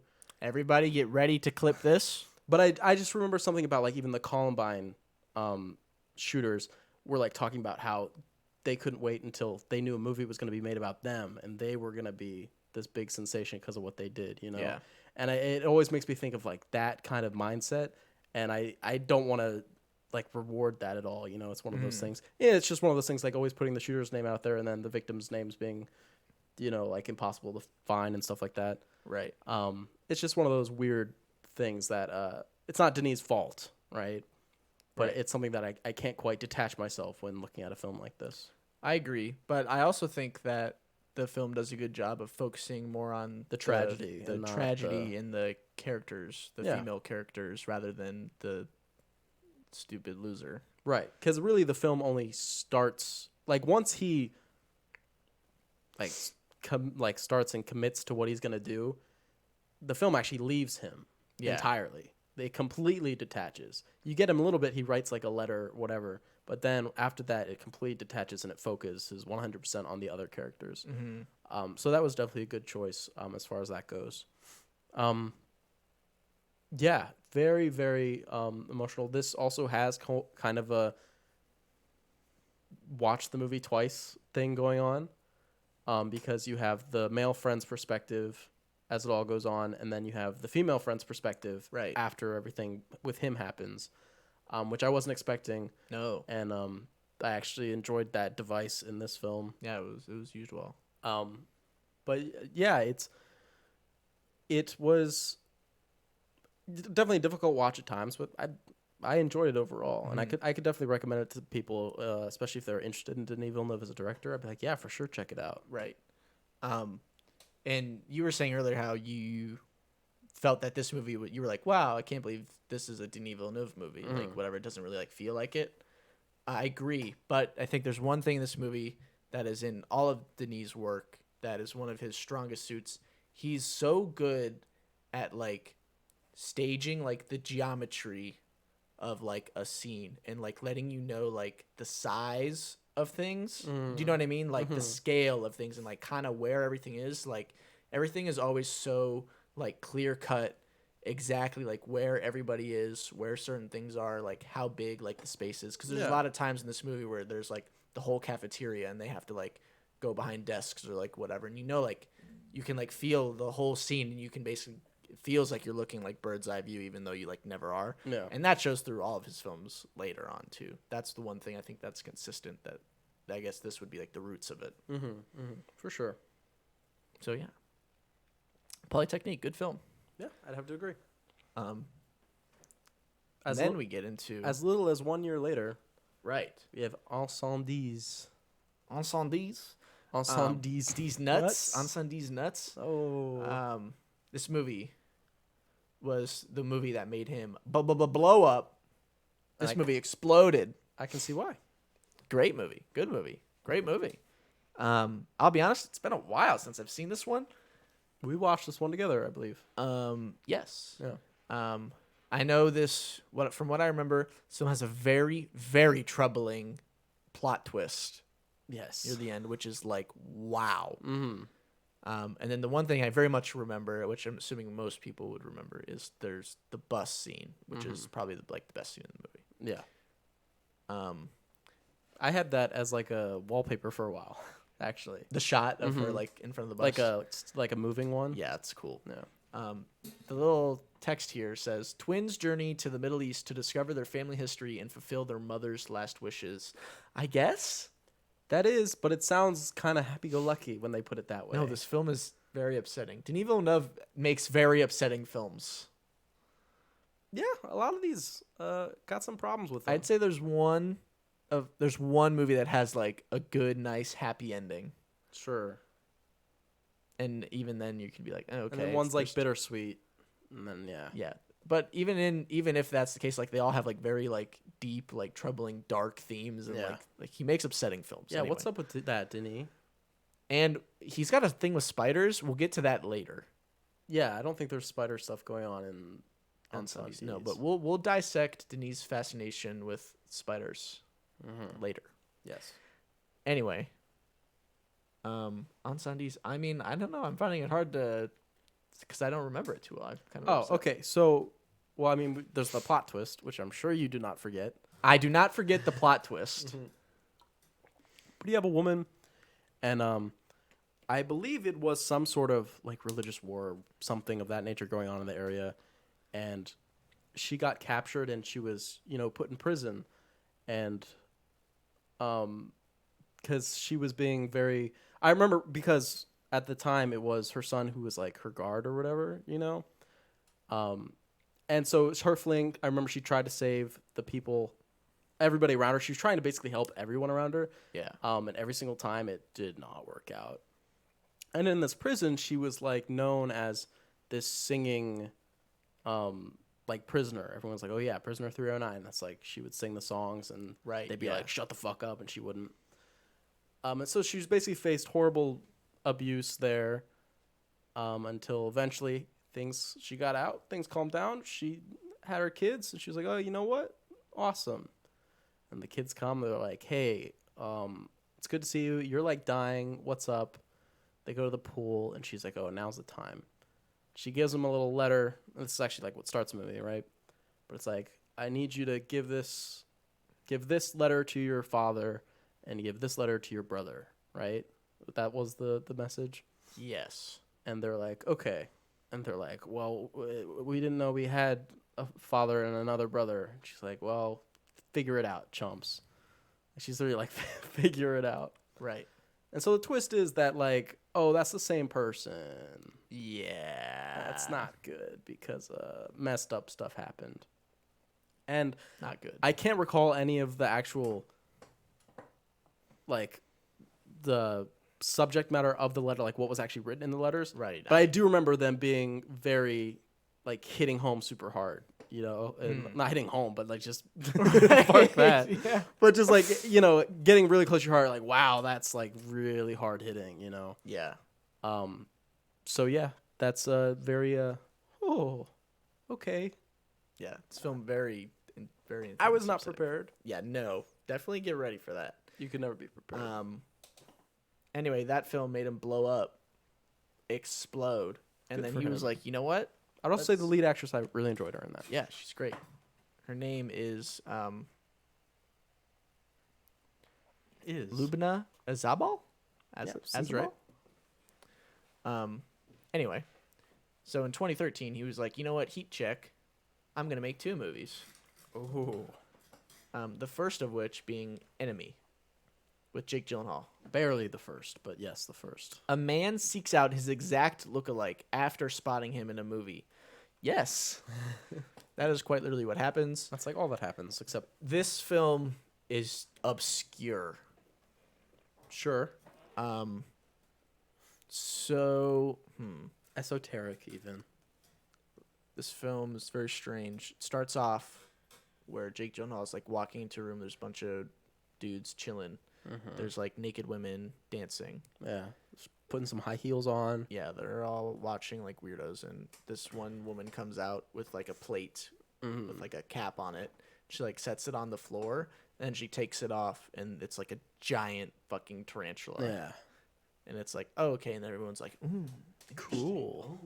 Yeah, and then like the lady like takes her heel and she's like about to stop on it, but then like it cuts and then like the movie starts and you're like, okay, that made no sense. I assume she stepped on it, but I don't know. Right. Jake Gyllenhaal's like, yeah, what's up? He hates his life. He keeps remembering the time with his girlfriend. And he's like, dang, I wish I could just go back to the times, but my life sucks and I hate my life. And I'm a professor teacher. and it sucks. Professor and it And sucks. I hate movies. And I hate movies. Yeah, he's like, oh, I don't really. He's talking to dude. He's like, you like movies? He's like, not really. Who are you? And, yeah, like what? And then And honestly, that line gave me the wrong impression for the rest of the movie because I was watching it and I was like, is this about movies? And I was like, I don't think it is. so the dude he's talking to is like, oh, okay, and he's like, well, no. Did you want to recommend me something because you said something? He's like, oh, and he's like, I could do for something cheerful. Yeah, So watch The Last House on the Left. Yeah. And he gives him the movie. So he gives him a movie. So he actually watches it. Surprise, surprise. Wow. And then He's like, I'm tired of having sex with my girlfriend. I just want to watch a movie. right, that he doesn't have anymore. Yeah, but still, Apparently. Anyway, so then he's like, wait, hold on. He gets the movie back open. He scrubs back. He sees a bellhop in the background. It looks just like him. Yeah. He's like, whoa, whoa, whoa. This guy looks just like me. So he looks him up, finds him. Boom. Finds out what other movies he's in. Boom, boom, boom, boom, boom, boom, boom, boom. Watches those movies. He's like, holy fuck, this guy looks just like me. Which is, here's the thing about this movie. This happens to me, I'd be like, oh, neat. Move on with my life. Right? But he gets like obsessed and he finds out like his address and his phone number and he calls and he's like, hey, I look just like you and He's like, isn't that cool? let me come to your house. Yeah, literally. And the guy's like, don't fucking call me again. Right. Which is also Jake Gyllenhaal. Yeah, he's playing both parts. Wow. What a And tour this de guy force. like has his life together. He's a cool actor. He's got a wife that's preggo. He's got a mom. He loves blueberries. Everything's cool. Loves He loves them. blueberries. Yeah. He's just chilling. And he's like, you know what? Fine. Maybe we can. Pregnant meet wife. up." Did we say I pregnant? said preggo. Oh, okay, yeah. Oh, prego. I was thinking the sauce. Right. Of course. Sorry. She's pregnant aunt. Yes. So then they meet up and he's like, whoa. And the cool dude, the cool Jake Gyllenhaal is like, whoa, this is crazy. The leather Hey, jacket, Jake. do you have a scar right here? And then the loser Jake Gyllenhaal. I gotta get out of here. I gotta leave. This was a mistake. Please. And then he's like, where are you going? Like, what? He runs away, and then there's like, I don't know if this is exactly what happens, but there's a point in the movie where there's just this awesome, big, giant, wide shot of the city. I don't know where they are, but they're in a city somewhere, Yeah. and there's a gigantic. Feels like Canada to me, but I don't know. That's what I was thinking. Yeah, right? But no one's like talking speaking Canadian. French or whatever. Yeah. Talking Canadian. Have an accent or whatever. Have an accent or anything. Anyway, there's like a humongous, like 900-foot spider that's just like floating. Standing. It's not like it has super long legs. It like goes down and it's just. But it's not like moving. It's just like vibing there. Yeah. And then it cuts. And then it cuts. And you're like, okay. Yeah. Well. And then I don't remember when this part happens either, but this is the worst part. Okay. Other than the end, there's a part where Jake Gyllenhaal like has a vision or like whatever. I don't know what's happening, but he's like walking down a hallway, and you're like, okay. And then there's like a close up of like boobs, and you're like, nice boobs. Yeah, safe. This is cool. Everyone loves them. And there's like a totally naked woman like walking the other way, but she's like on the ceiling, and you're like, whoa, this is kind of cool. And then they start getting closer to each other, and she has like a fucking spider face. It's so strange. And it's like scary, and they like look right at each other, and he's like, "Whoa, Yeah. that's sexy as fuck." Yeah, that spider babe. 8 legs, 4 vaginas. Jesus. I mean, A lot of spider imagery going on. That's not Yes. the end of it either. no. Eventually, Jake Gyllenhaal just like freaks out, and the wife freaks out. Well, no, he comes and he's like, "Listen, this is what's gonna happen. I'm gonna go fuck your girlfriend, and then you're never gonna see me again." And then he's like, "Okay, I'm a beta cuck, right?" Right? Yeah. And so he goes and he fucks girlfriend, but then the feckless Jake Gyllenhaal goes to his pregnant wife, and he's just kind of like hanging out with her, but she knows that it's not her actual husband because she was let in on all this whole doppelganger thing, and she lays in bed with her, and she goes, "How was school today?" Right? Because he's the professor, and she's like, "What?" And then they have sex, and Jake Gyllenhaal and the girlfriend. Do they have sex? Totally. Or at least they at least cuddle very close. Okay. I don't think they have sex. Well, I always figured because the other two didn't that they probably did. I don't know. I think they actually are having sex when she's like, "What's that ring mark on your finger?" Because I thought you meant the loser Jake Gyllenhaal and the pregnant wife have sex. They might too. Yeah, I don't know. I don't think they do.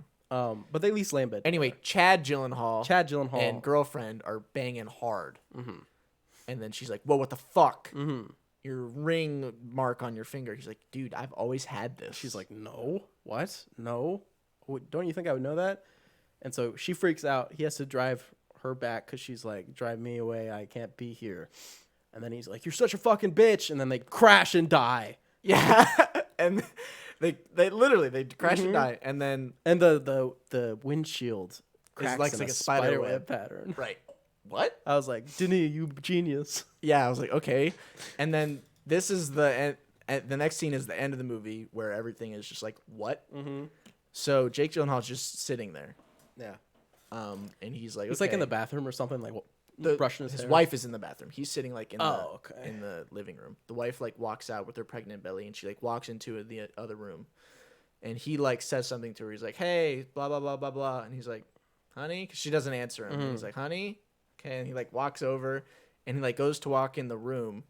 And then the camera like follows and like turns the corner, and in the room is like a gigantic fucking terrifying spider. Imagine if the spider was just like the whole back wall here, just big spider. And then it's like it sneaks. It doesn't like hiss. It's just kind of there. It doesn't, and it's just but like it's scary as fuck. It does, but it doesn't look like it's an aggressive spider to me. It like backs up into the wall. Yeah, it's just like watch. And then he just like looks at it, and then the movie just It's cuts and it ends. And then it says, "Stay tuned for interview with director Denis Villeneuve and Jake Gyllenhaal."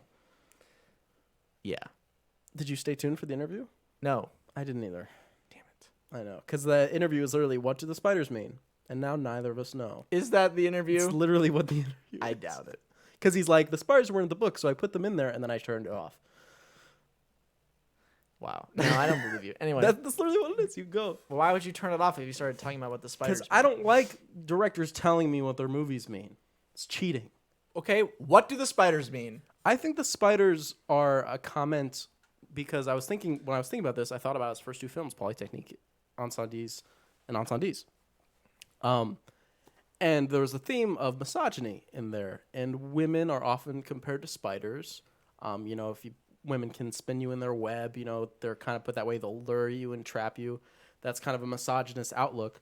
And I kind of thought of it as the character having these misogynist worldviews, and stuff like that. And it's kind of just a battle of the sexuality. Like, it's kind of that idea that the only two ways that men can see women are as a saintly, motherly type or something to fuck. That's like the only two ways they exist, you know? Right. And that's the thing that people have just commented on in the past.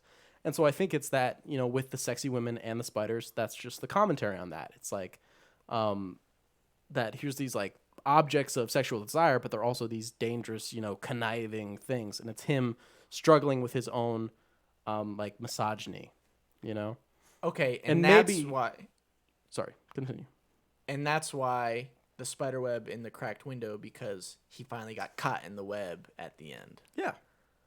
Okay. I like that. You know, could definitely be something like that. And I don't know what her turning into the spider means. If he, you know, if that means he's changed his worldview or something, and he's like gone worse or something. You know, I'm not sure exactly what that means. Or maybe he's just saying because like, oh, if she could do that to her husband, why couldn't she do it to me? You know, Right. could be something like that. But that's just what I ended up taking from it when I was able to look back and look at his first two films and be like, yeah, there is like obviously misogyny in the first one, and then even like mother hating matricide sort of feelings in the second one. Right. It clicked. That's what I took from You it. know what? And I That's good. said, I you know like what? that. I'll take that. And Denis, take your ideas and shove it. Right. I don't need them. He's smarter. That's cool. I like that. I like that. Okay. Okay, I like Let's that. go for it. Let's continue. But The next same we year. have, oh my God. This- Oh, Lord. God, this movie's so fucking good. So good. So good. Prisoners, also with Jake Gyllenhaal and Hugh Jackman. Chad Jackman. Yes, and Cuck Gyllenhaal. And Is it the movie- same character? Does he go on and become a detective, Loki? Loki. When Keller Dover's daughter and her friend go missing, he takes matters into his own hands as the police pursue multiple leads and the pressure mounts. Yeah. Can I say one thing about this film, but in relation to Enemy? Sure. I don't think there's a spider in this film. Anyway. Maybe not. But I will say there's cobwebs for sure, though. Absolutely. Enemy has a very specific color scheme it's going for. Orange. Like orange, Yellow. gold, yellow, that whole shade. I'm glad he moved away from that. Yes. But it's like if you ever use those blue light filters on like your computer screens and stuff. Yes. Where it's like goes super yellow and then when you turn it off it's like, why is everything weird? Yeah. That's how I felt after I watched Anime and I joined the world again. I was Right, like, you're like, whoa, whoa. why is everything so like blue? This movie, I would just say the color's the best. And I should also say this and Enemy also start the one thing that I think Denis Villeneuve is best known for. Fog. Fog? Denis Villeneuve loves fog. Is there fog in Enemy? With the big spider? It's all foggy. I and guess stuff. it's kind of foggy. And in this, there's plenty of fog in this. lots of fog. And then, I mean, basically every movie from now on. That's true. There's a lot of fog in Arrival. Like a lot. Like that is like fog to the next level. Literally, like you could post. This would be a banger tweet. You do Dune 1984, and it's a screen grab of Dune 1984, and then say Dune 2021. Same screen grab, but just like opacity, and so it's all foggy. There you go. And there you go. Um, I'll tweet that later. Okay. The other thing about this film, the Deakins, the Mr. Roger Deakins, Sir Roger Deakins. So we spoke on this before, but shot we'll this film. get into it now. Right, yeah, we can get into the nitties. So basically, Hugh Jackman's daughter and what's the other dude? Viola Davis's daughter, and Terrence Howard, their daughter, they get lost. Yeah, I believe it's Thanksgiving. It's Thanksgiving. It's a Thanksgiving movie. I know. Name a Thanksgiving movie. Exactly. You Tough. can't. Is Jack and Jill a Thanksgiving movie? It could be. It might be. They go missing. They're like, holy crap, OMG, where are they? Hugh Jackman goes to the police. They look for a little bit. Hugh Jackman decides the police are not doing enough. By the way, the police is Jake Gyllenhaal. He's the detective He's that's Detective on the case. Loki. And he's like, they're not doing enough. I'm going to do it. He's like, it's this guy. And Jake Gyllenhaal's like, well, we don't really Maybe know. And we- he's like, no, it's this guy. I know it for sure. God damn You it. could mess it up and like ruin it, so he'll never go to prison if you like mess with him too much. So, Right. but and Hugh Jackman doesn't understand his little girl. it's his little girl. Yeah. Yeah, Hugh Jackman, great in this movie, by the way. One of my favorites with him. Anyway, so he decides that he's just going to capture Paul Dano. Yes, because he catches him, and one, I'm pretty sure it's just like he's creepy. That's one reason. He is. Paul Dano's I mean, just he a creepy is. guy. And two, when he confronts him for the first time, Paul Dano backs up and he says, "I didn't hurt her," and that's what really solidifies Hugh Jackman's fervor, because he's like, he literally admitted, he said, "I didn't hurt her." Yes, Or she didn't cry or something like that. yeah, it was something like that. So he's like, oh, he literally just admitted it to my face, but nobody heard it. Yeah, he does a lot of yelling. He's yelling a lot. A lot of yelling. He's like, damn it. Mm-hmm. Anyway, so he captures Paul Dano. He takes him to like it's like his dad's place or something. Yeah, like it's like an old abandoned apartment complex or something like his that. dad used to own or something. Yeah. Anyway, he owns it kind of. So he's there and he takes him up to like the second floor and he locks him in the room in the shower tub. And he like walls it off with like plywood and leaves like a little itsy bitsy tiny hole in it, like so he the can size of breathe a bit. quarter, maybe. Yeah, Just enough to like put one finger through. Yeah. And then he like Just wires up the water, but makes it so that only scalding hot water can come out of it, or cold, or I think. freezing It was cold. either freezing cold or scalding hot. And then he would like question him and like If he didn't like the answer, steaming hot. And Paul Dano's the character he's playing he's not 100% there. He's definitely got some mental handicaps. So he has like no idea what's happening, and Hugh Jackman's basically just like torturing him the whole time. and he gets the other dad into it. He's like, "Look, I have him. Let's do it." And the Terrence guy's Howard like, is "Yo, this is not cool. not cool, bro." And he's like, "Are you gonna help me or not? Do you love your daughter?" And he's like, "Okay, fine." Yeah. There's one part especially where he's like, he pulls him out and he like has the hammer to him on the wall. He's like, "You need to hold him," and he's like, "I don't want to." He's like, "You need to hold him," and he holds him and he like breaks the sink. That part's cool. Hugh Jackman's muscles, very nice. Very nice. Anyway, it turns out it's not Paul Dano. Oh, Paul Dano didn't do it. One thing I wanted to mention was Daniel Mestalshin. yes, he's in this. He's in this movie, and there's a part where Jake Gyllenhaal sees him, and he's like, "Oh, that guy's being mysterious," and then they have like a chase or whatever. And I just thought that's cool because he's like very minor in this movie. He's also in Dune. Yes, he's very Piter. Cool. Turns out it's not him either. So they're like, "Dang." And how this do we whole get him out of time, this? Detective Loki is going around on whatever it leads. He goes to like this one priest or whatever. Finds a dead body. Finds a dead body in the with basement. the maze. With the maze, and maze that's kind of thing. what leads him to him because of that book that he wrote. It's a lot of stuff. Just something I wanted to get out of the way. Yeah. Is I read that because Detective Loki's kind of a weird character. He's got like finger tattoos. Yeah, and he's he has crazy. this weird like blinking tick. Like he blinks like super hard, And people ask Jake Gyllenhaal, it's like, what are these like character things that you do? And he's like, I'll never tell. That's awesome. Or he's like, I have this huge backstory in my mind for Detective Loki, and it's mine. And I was like, okay. That's awesome. I think one of the things was that Detective Loki never showers. Was one of the big things. Yeah, he doesn't. He doesn't. He Scrub hates it, it, and he's really cool because of it. Yeah, But yeah. But yeah, it is weird. You can pay attention. He gives a lot of little character things to that character. Yeah, he's great. Yeah. Before we get to like the final act of the film, I wanted to mention. We almost forgot to mention.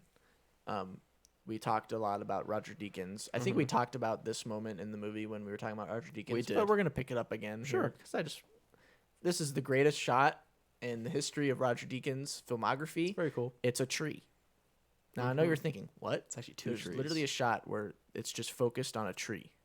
Two trees apparently. There are. There's one in the background. And it is the most like menacing. Like I feel like this tree could kill me. like spring out and get you. It is like terrifying. I don't know how he did it, but he did it. Amazing.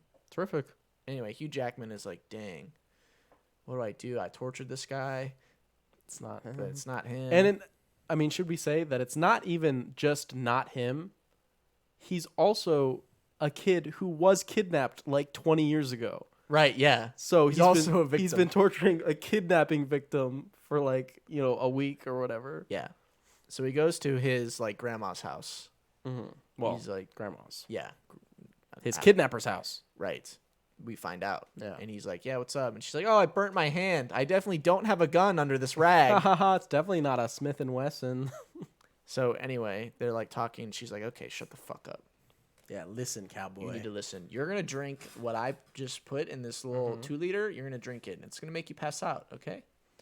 You're going to drink it, or I'm going to fucking kill you and your little girls." Yeah. OMG. He's like, fine, whatever. He drinks it up. She throws him in a pit. And he's like, dang, I'm in a pit now. He's like, what's in the bottle? Pain. Anyway, Detective Loki kind of figures it out. He gets to the house. The two girls get away. It's awesome. They get the grandma. Very good. But where's Hugh Jackman? I don't know. He's in the pit under the car. Guess what was in the pit under the car? The little whistle he gave to his daughter if she got lost. She got in trouble. Yeah. Boom. So obviously the daughter was in the pit at some point. He finds it and he's sitting there. He's like, his arm's broken or his leg's broken or something. Yeah. He's like laying there and he's like super messed up. And he starts like blowing it a little bit. And Detective Loki's standing there. He's like, I did a good job with this case, didn't I? And he's like, wait, what? Cut to black. Boom. Cuts. Boom. Movie over. So what happens? Oh my God, Denis Villeneuve, this is his greatest misstep. How do we know if he finds Hugh Jackman or not? IMDb review 1 through 2000. Literally, bro. The ending is so good. Yes, it is very nice. It's simple. It tells you everything you need to know, and then it ends. There's no fat. Boom. It's like, Just it. boom. I would say that's probably a thing for maybe not all of his movies, but quite a few of his movies where there's not a lot of fat. You know, you get what you need. Bam, bam, bam. Movie Even over. though this movie is 2.5 hours long. Yeah, but a lot of his movies are. It's very good, though. It's so good. Prisoners. Wow. One of my favorites. Of all time. One of my faves. Anyway, 2 years later, 2015, he comes out with Sicario. which is a sick movie. What does Sicario mean? Means hitman. Oh. An idealistic FBI agent, who is Emily Blunt, is enlisted by a government task force, which is Josh Brolin. He is the task force. To aid in the escalating war against drugs at the border area between the U.S. and Mexico.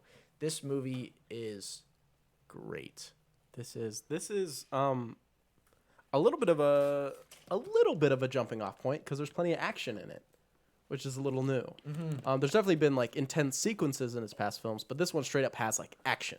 Yeah, you know, absolutely, which is very, very cool. But it doesn't betray the character stuff. Nope. Specifically with Emily Blunt and Benicio del Toro's character. Yeah. Right? Yeah, Benicio del Toro. Sicario. Yeah. The Sicario. El Sicario. He is El Sicario. So what to say? Okay, so this film, I think, has maybe, I'll say just to be safe, top 3 scenes in any of his films, which is, I think, if you've seen this film, anybody would say the drive through Juarez leading to the border crossing scene, shootout, which is just one of the greatest, like, slow rise of tension like that you can get. Like, it just doesn't get better than this. It's so intense by the time, like, you're already like on the edge of your seat the whole time, and then by the time they finally pull up into like the traffic jam at the border, you're like shaking almost. And then he's like, what's the rules of engagement? And they're like, can't engage unless engaged. And they're like, don't get out unless they get out. And the dude like barely cracks his door, and then they're like, okay, get out. And they all get out, and they like surround the cars, and they're like sitting there, and then they just fucking like shoot all of them. And Emily Blunt's like, what the fuck is going on? And then that's just a fucking great scene. That scene is executed fucking perfectly. And this movie has a lot of like that kind of political aspect of it too. There's like backstabbing sort of stuff, or like, you know, double agent kind of stuff going on a lot, and finding out about it and just being like, hey, listen, literally just ignore me and you'll be okay. If you don't ignore me, things will go bad for you. But if you do, it'll be cool. Emily Blunt's not like that. Yeah, and also like after that scene at the border happens, they're like driving away, and he's one of the guys is like, this will be on the papers in El Paso like tomorrow, and he's like, this isn't even gonna make the papers in Juarez, and it's just like, wow, okay, That's how it is. that's how it be. And then Benicio del Toro, I wanted to mention, dude's a menace to society. In this film, Horrible waiter. He kills children in this movie. Like, he's not a good guy. He's cool, but I mean, those kids didn't deserve it. What the heck, man? Probably not. he meets up with the dude. This is like at the end of the movie, and he's like, it's a cool ass scene because he's like got the pistol and he's sitting at the other end of the table and he's like, eat, finish your dinner. And the dude's like, yo, listen, don't do this in front of my kids. And he's like, time to meet God. And then he just fucking kills his whole family like right in front of him. And he's like, whoa, holy shit. And he's like, nah, finish your meal. Yeah, go for it. And then he shoots him, whatever. This movie's just, I don't know, just like action. He just made like an action crime movie. Yeah, it's great. Cool. And it wraps up with Emily Blunt's character at the end in a scene that I haven't seen to end a movie like this because it's just so, I mean, it's tense as hell. Yeah. But ultimately, it's just like nothing goes on. It's just like she's like, I'm gonna shoot you. Just kidding. Yeah, we go our separate ways. And it works out. It's just a cool to see. You think of a movie like this, it's gonna end with like pow pow pow bam bam bam. But this one, it's just like end. Nice little character moment. Finn. Yeah. Also, Roger Deakins on this movie again. Mm-hmm. The Deekster. He does it. Written by Taylor Sheridan, our dude. Great. We gotta have a Taylor Sheridan episode at some point. We do because we're big on our dude Taylor Sheridan. We're big on him. He can only seem to do a few certain types of movies, but he does them good. That's okay. If you have a specialty, go for it. Yeah, go for it, man. For sure. I love it. Taylor Sheridan, great guy. Mm-hmm. Yeah, and then obviously the one other scene I wanted to mention is the night vision, scene, right? Which is like just kind of like a sequence that you don't really see in film. It's just really cool scene that's just like all in night vision. It's cool as fuck. And it's a cool thing because there are like ways that lesser directors or cinematographers could have shot it that they didn't do, and it's almost that wanting to do it in a more creative way is just a very cool thing to see. Yeah. Okay. Yeah. Sicario. Epic fucking movie. What was next? Yeah, 2016, there's another film. The greatest movie ever of all time ever. Wow. No, just kidding. It's really good, though. Like, really good. It's pretty good. Arrival. A linguist works with the military to communicate with alien life forms after 12 mysterious spacecraft appear around the world. This is Denis Villeneuve's first sci-fi movie that he made. Now he specializes in sci-fi. Apparently, yeah. He finally made a sci-fi movie, but this is not the sci-fi movie that you would think. Who's the linguist? Oh, Amy Adams, it's just our Amy queen. Adams. What? That's it.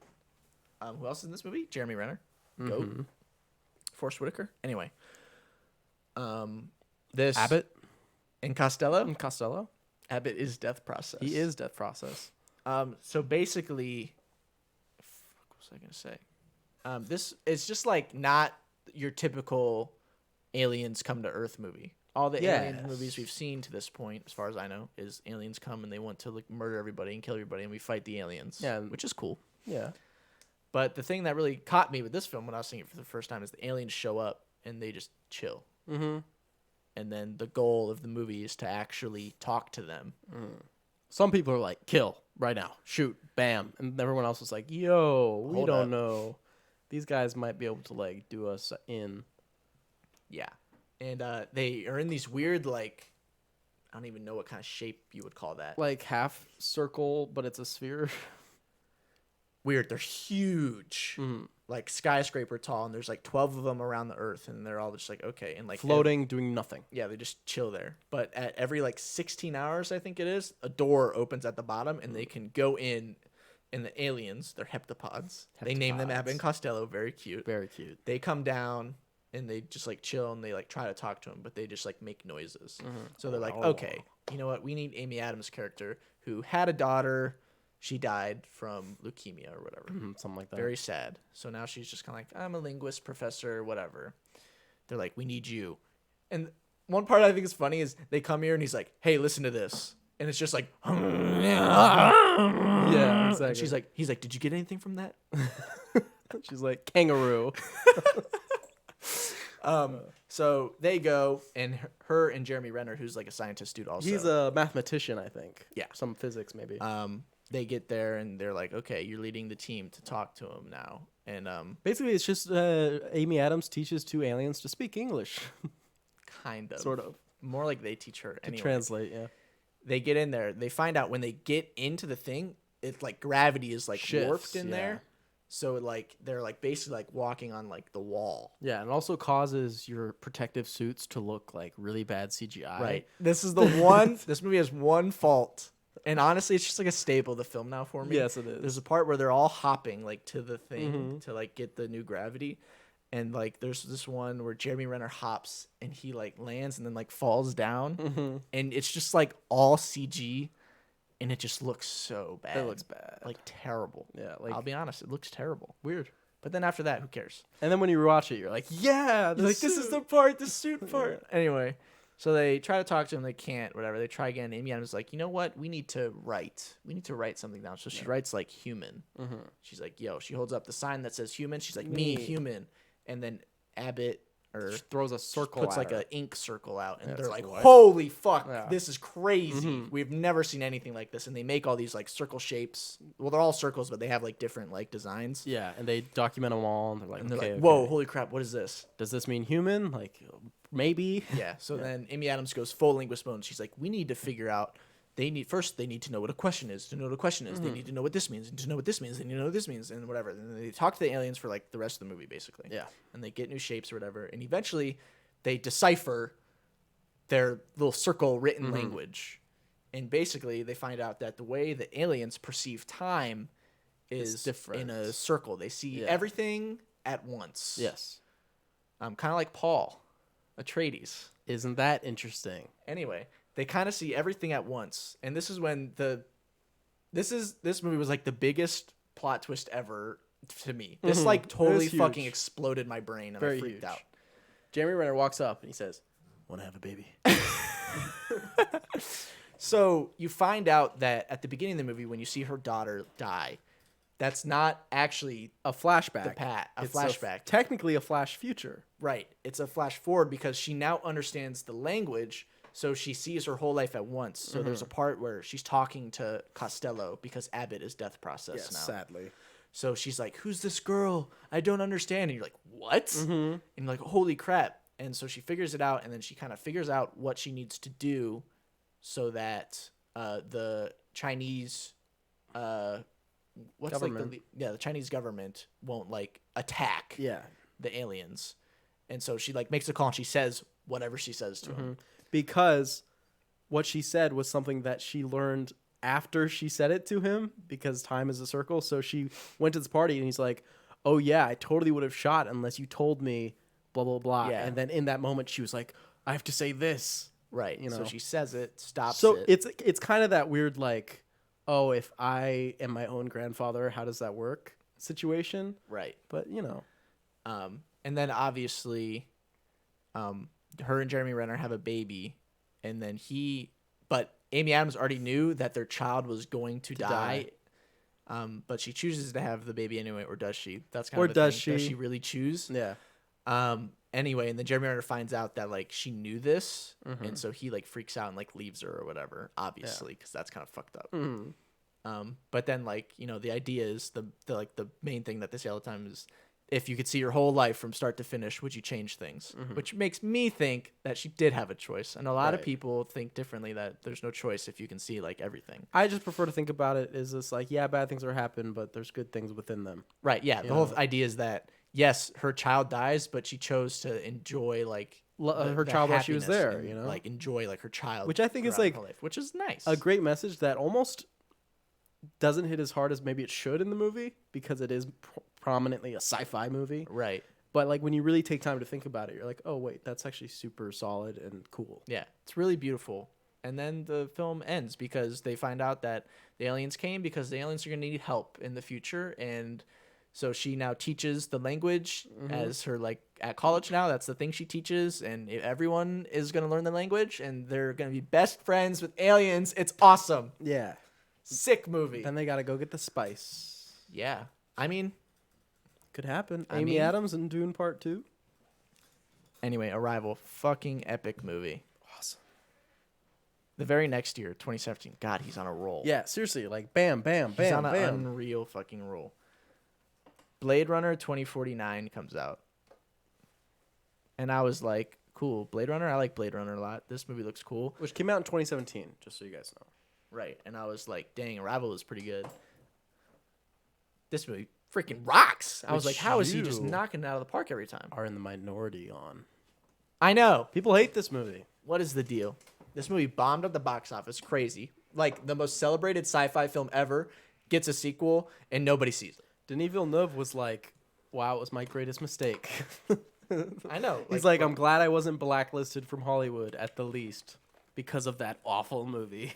Which is crazy, because this movie's awesome. Sweet. This movie's freaking amazing. Number one. It introduces Batista to the Denis Villeneuve universe, you know? Right? Batista's in it. Boom. Epic. Harrison Ford's back. Boom. Everyone loves Harrison Ford. Ryan Gosling. This was him at like the peak of his powers. Sure. He was just now. Everyone was like, God, Ryan Gosling. Yes. Yeah. Ana de Armas. Hello. She was just in James Bond. Jared Leto. Hello. Oscar winner. I mean, what are we doing? Roger Deakins again. By the way, this is maybe the most beautiful movie ever made. Fog again. Fog, rain, colors, blue and then orange. Yeah. So he goes prisoners and then enemy. Yeah. That's how the movie's split. Gotcha. God, this movie's so great. I don't even know what to say about it at this point anymore. I've talked about it so many times. It's just an amazing film. Yeah, I mean the plot is very like if you don't know Blade Runner, it'll just sound like crazy nonsense. It's a sequel. That's my thing. It's a sequel. Yeah. You need to see the first movie. It's not like some I wonder like if maybe weird, that's like, part of the one-off. reason why maybe it didn't do as well. I mean, it could be, but like, how have you not seen? How are you like? Oh, I want to see Blade Runner 2049, but I'd you be don't like, even. I'm like, not gonna know, watch haven't the seen first Blade one. Runner. Like Yeah. what? That is a little strange. I don't know. Again, I am unsure of why it bombed so hard. I'm not as totally in love with it as you are. Yeah. But it's definitely not a. It definitely shouldn't have bombed is all. Maybe it was just the timing. You know, it's got to be something. I don't know. The cards were stacked against it. I Anyway. still wish we would have got the David Bowie version, but that's fine. Right. Anyway, the one thing I do know is when this movie came out, I saw it opening night by myself in the XD theater, and it was raining. There was like 5 people in my theater. I was like, "What's happening?" But I was like, "You know what? Whatever. I'm not gonna let it detract." Let me tell you, this is a thing that a lot of people say. The sound of the gunshots in this movie are like Jesus. Yeah, they're good. They're amazing. They sound so good. Like I don't even know how to recreate the sound, but in the theater, it was like, like through my whole body. Amazing. It's great. And also, There's lots of them. I know you would agree with me on this. Okay. This film is home to the greatest sex scene ever in the history of cinema. I will stand by that. In the history of The cinema? the most visually striking sex scene in the history of cinema. What's better? Name it. She's Gotta Have It. No, wrong. Okay. Wrong answer. Literally, how could it be any better than this? They don't even have sex. True. That's why one of the reasons why I was like, it's not really a It's not really a scene. sex scene. That's true. It's a touchy. It's like her. It's awesome. So anyway, K. Blade Runner our main and her had a character, baby. K. Blade Run her. 2049. Right. He's chilling and he's like, dang, I have my Joy hologram girl. Yeah. And I want to fuck, but I she's just a can't. hologram. What am I can't. going to It do? doesn't feel good. So he goes down to the city. He talks to this girl and he's like, yo, you trying to come back? Mm-hmm. She's like, The Turning. yeah, whatever. Yeah. She's like, do Mackenzie you want me to Davis. babysit your kids? Mackenzie Davis is like, yo, what's up? So she comes in and then she's like, Ana de Armas is like, oh, I'm gonna sync with her, and then she's like, yeah, bitch. And so they like sync up, and it's just like really cool, just like their Effects, bodies, like yeah. effects of them like syncing together. And she's like, stop moving, stupidio, Mhm. and whatever. And then they like sync up, and there's like a part where they start kissing, and like they have their hands on like the back of his head, but their hands are like, I don't know, like this is what it looks like. Their hands are like going like this. Yeah, interlocked. Well, not interlocked, but just And it looks like so going through each other. It looks so cool. I don't Yeah. know, it's just cool. You're It just really really just into looks it. dope. I mean, yeah, I think it was a lot of wow, it looks cool. So of course people like it, except people don't. Me, I like it. Yeah. I think the story's good too. I don't know. People be hating on the story. People hate on Jared Leto's part in it. I don't get it. I mean, I would a little bit. I just maybe I was still mad About David Bowie. okay. I was mad about that. So I was just like, Jared, you're fine. Like he was a Joker. if he was playing the Joker in Blade Runner, wow, that would be a good movie. He'd be like, children. Ah, well, I have millions. that's good. Anyway, Blade Runner 2049. great film. Fantastic. Harrison Ford's old in it. Also, his daughter, Harrison Ford's daughter in the film, I don't know her name. She's cool. Yes. And also, no one's seen this movie, but there's a very, very famous meme from this film in which Kay goes to, well, we don't know at that point, but it's Harrison Ford's daughter, and she's like a memory creator. She like creates memories. Really cool. And he's like, hey, can you look at this memory for me and tell me if it's real? Because he's like questioning if he's actually a replicant or not. And then she's like, yeah, it's real. And then he like has a mental breakdown because he's like, I thought I was a replicant this whole time, but I'm actually a human. And there's a part where he's like, and Ryan Gosling like screams. That's like a meme. Oh, I don't think I've seen that. Oh, maybe it's just a meme for me then, because I see it everywhere. People like always be replying with like that GIF. Maybe. Wow. Yeah, Okay. I don't think I've ever seen that. Okay. I mean, I don't know what I'm wrong. I don't even know what situation I would see that someone could even use that as a response. It would be what like, context do you see that in? Even Jared Leto will not be reprising his role as Joker in Suicide Squad 2, and then someone replies with that GIF. Oh, so it's just they're upset. Okay. I'll check it out. Maybe I have seen it. I just don't remember. Anyway, yeah, great meme. Great meme. Okay. We're here. We made it. Yeah. Just a few minutes ago, Dune Part 1 came out. Just a few minutes ago. Yeah. Dune. The greatest sci-fi novel of all time. Yeah, take it away. It's your whole thing. It is a incredible book. It's actually a whole series, but Starting with the book. First book. You want to talk about the book first, or do you want to do like the movie and the book at the same time? Like we talk about the movie and then be like, yeah, but the book does this. Sure. Why not? Why don't we do that? Why don't we preface first though by just saying there's been a few tries at getting Dune right. There has been. Have not gone right so far. There's been in 1984 the first time. Well, not really. Kind of the first time. The first real time. David Lynch made his, and it's notorious for they just like fit the whole book in like a 2-hour movie. It doesn't really work very well, but it has some really cool things about it, which I like. And it totally does its kind of own thing. Like he just changes stuff like basically for no reason. Yeah. But yeah. And then David Lynch himself is even like, I hate this movie. Yeah. Anyway, then there was a miniseries, which I have not seen. It's like a 3 or 4 episode miniseries, which people also say is just not great. And then there's Jodorowsky's Dune, which is the famous Dune that was never created. Yes. Which there's like a whole documentary about like all the ideas they had for it. That would have been like the first one ever made. That was like back in the 70s, I think. But they just didn't like, they couldn't have done it. Yeah. But now, thank you, Denis Villeneuve is here, and he can do it. He can Dune it. And he finally made it. And he was like, you know what? I'm going to split it up in 2 parts, which is a pretty good idea. Yeah, we had this movie called Dune Part 1, or as the French would say, Dune Part 1. Right.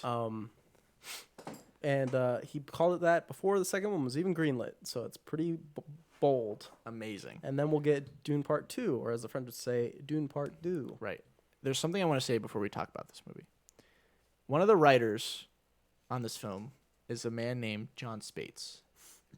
People might be wondering, I've never heard of that name before. Who's that? Well, let me tell you, I've heard of that name before, and I have predicted this.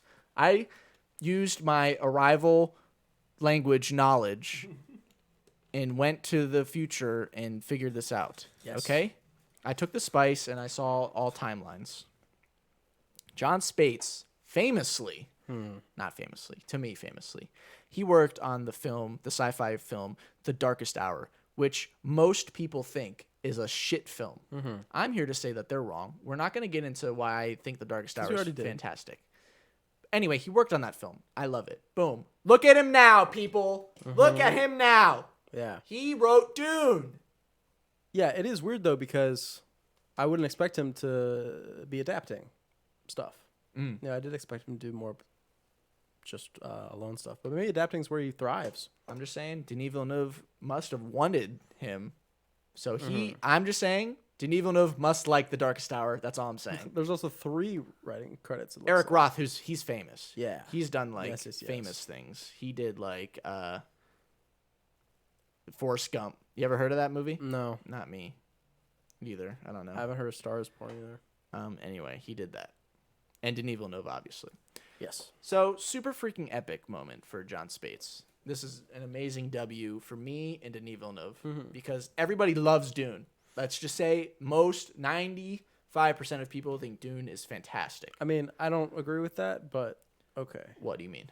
I don't think 95% Okay, of people. not that many people. A lot of people, most people think that Dune is very great. This is the adaptation, finally. Oh, you mean this movie? I thought you meant Dune in general. No, Oh, okay. the movie. Okay, sure. So yeah, all those people probably don't like The Dark Tower. Fuck you guys. Yeah. Look at us. Look at him now. Anyway, okay, I'm sorry. Rant's over. Yeah. Dune is the story of a noble family entrusted with the protection of the most valuable asset and most vital element in the galaxy, the spice melange, on the planet Arrakis. Yep.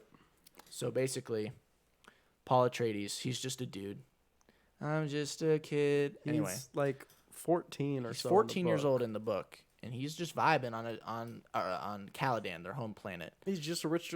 He's like the prince, basically. Yeah, he's got his dad, who's the Duke, Duke Leto of Atreides, House Atreides. Atreides, and he's got his mom, the Lady Jessica, who's a Bene Gesserit, Yes. which are like crazy, super awesome God. women. What? I'm just getting ready to explain all this. We got to shit. get into this. Okay. Bene Gesserit, which are crazy women Crazy, super awesome women. are kind of like have been for the past few years like working in the shadows to kind of push stuff in the way they want, and they have the voice, which is like the force. It's like force persuasion. No, force persuasion is like Well, the voice. Yeah, sure. Anyway, they can put their voice at a certain like frequency to like make people do what they want. So I could be like, "Give me that water." Thanks. Wait, Anyway, no, I would no. That's not what would happen. You would say, hold on. Let me. Give me the water. and I'd be like, ugh, that was close, but try harder. You were too low. Give me the water. Oh, See how that works? and he got it, just like that. Very nice. Yes. So yeah, they're super OP, and they can like control their bodies like to the nerve. They have like full control of everything. It's part of their whole training that they do, like from birth. They do it their whole life. Yes. Yeah. Paul's the son, and he's just vibing. The whole thing is that Jessica, who's a Bene Gesserit, the Bene Gesserit are only supposed to have daughters, Yes. but she had a son, which is like totally against what they're supposed to do because they can like they can like make sure they have daughters. They can like change their genetic code to make sure that it's a daughter. and Anyway. it's basically she was doing this kind of in the hopes that her son would be this the Kwisatz Haderach. the Kwisatz Haderach, this fabled like hero, basically. Right, that will bring everybody together. And so, giving birth to the son, she started training him in the Bene Gesserit ways, like the voice. Right. So the emperor of the realm, whatever, is like, yo, okay, we're gonna take the Harkonnens. They call them they say the Harkonnens. Harkonnens in the film. instead of the Harkonnens. So I'm gonna try to start saying that because I'm that's gonna what keep most saying the people are gonna know. Harkonnens because I'm gonna try to say Harkonnen. sure. Anyway, they're like, we're taking the Harkonnens off of planet Arrakis, which is the big desert planet that has big giant sandworms and the most valuable substance in the universe, the spice melange, which is the only reason why the Spacing Guild can like travel through space, because they Yeah. take the spice and they can see the future and they can see the pathways they need to take to be safe traveling through space. so that they don't like blow up Crash on into a a planet star or whatever. Yeah, And the spice also like prolongs life and has other like health benefits and stuff. it's great stuff. It's But- literally super valuable. but it does have one downside that is kind of said that like, oh, if you get addicted to the spice, Which you do. Well, you will. better keep taking it Yeah, or you're just gonna because die you're gonna die. if you don't. So if you start getting it, you don't die. And if you take the spice, you start getting blue within blue eyes. Yeah, basically, if your eyes turn blue, you have to keep taking it because Yeah. you're too far gone. So the Emperor's like, we're gonna give it to House Atreides. Cool. Duke Leto's like, I accept. There is no call we do not answer. There is no faith we betray. That's my Oscar Isaac impression. Not of very Duke good. Leto. Anyway, so they're like, okay, we'll do it. Paul's like, all right, cool. He wants to go with his best buddy, Duncan Idaho. He's like, Duncan Idaho, take me with you. Take me with Let's you. go kill some natives. Duncan Idaho's like, hey, are you trying to get me court-martialed? That was much better than your Oscar Isaac. And then he's like, no, sorry, you can't go with me. I have to go on this mission ahead of time because I'm going to go chill with the Fremen, who are the native people of Arrakis, and, try to be friends with them because that's what the Duke Leto wants to do because he's a great guy. He's a great guy. The Harkonnens are terrible, awful people. Yes, they are more beasts than men. They're brutal. Yeah. That's my Gurney Halleck impression. Anyway, so Paul is like, okay, I'm vibing. Anyway, Gaius Helen Mohanam, the Reverend Mother, comes. She's one of the Bene Gesserit. She rolls up. She's like, yeah, I want to see this Paul dude. She's the like Reverend Mother to like the Emperor, right? Yeah, but we don't know that yet. We don't know that yet. But she is. Yes. And she's like, I want to see Paul because I'm mad at you, Jessica. This guy better be the one because this wasn't supposed to happen until the next like cycle we did. So I'm gonna Gom Jabbar him up. I need to make sure. So she's like, this is the Gom Jabbar. And this is the first scene I think this scene's done really well. And this is one of the best like adapted scenes. The way she uses the voice and the way like he reacts to the voice, it is really cool because it's basically just like he like stands down and she's like, come here, and it just kind of like a fast cut. forward cut, like, And then he's just like there, and it's like, oh, that's cool because he just kind of like blinks out and then he's there. Yeah. And then she's like, kneel, and he kneels or whatever, and then she's like, this is the Gom Jabbar. Yeah. I stab you with it and you die. You put your hand in Immediately. this box. And he's like, what's in the box? Pain. Whereas the French would say bread. Oui. Okay. And he's like, okay, That's yeah, gotta whatever. be a good meme too. And then So Denis Villeneuve doing a thumbs up. So he puts his hand in the box, and you're like, oh, okay, cool. And then the pain starts coming. He's like, and she's like, quiet. And he's like, fine. It's real bad, but he endures. He endures it, and he's like, boom, I did it. What's up, Takes bitch? his hand out, and he's like, He's oh, like, it's fine. whoa, my hand's fine. It felt like it was getting melted. Yeah, weird. Anyway, cool. And she's like, fine, whatever. And Jessica's like, phew. Jessica comes in. She does the, fear's the mind killer. Fear's the little death. That brings total destruction. Anyway. Well, sure, because in the movie, Paul doesn't even say that, does he? He mouths it, I think, maybe. But Paul Jessica's the mouths one, it like, in that scene when Jessica's actually saying it. chanting it. But yeah, because Paul only ever says it in his head. Yeah. But I like that they said it in the movie because Yes. that's like the most famous thing from the book. The litany against fear. Anyway, cool. Paul, he's looking good. And then they leave. That's my Hans Zimmer score impression. Good. So, that's all right. For the Bene Gesserit theme. Yeah. Good. Anyway, so they're like, okay, cool, let's go to Arrakis. Boom, they show up on Arrakis. What's up, y'all? Are we not talking about the book at the same time anymore? Oh, yeah, what'd you want to say? Sorry. I was just going to say that if you started reading the book by the time you started the movie, you would be off Caladan in the book before you were off Caladan in the movie. Yeah, the book is like 2 chapters. They really take their time on Caladan in this movie. Which is cool. Maybe. I don't mind it. Also, the glow globes are so cool Yeah, in the this glow movie. light things. Yeah, they're cool. They're sick. I would like to see. They're like I'm little- assuming there's just a dude with a green morph suit on who's like has like a stick that's holding it I'm up and walking assuming it around, it's and just they like painted him a out. 360 monitor, and they're just like playing the movie Enemy on it, and it's just like floating around, going around all Yes. the rooms. Anyway, very cool stuff. Yes. So they get to Arrakis. They're like, "Yo, what's up?"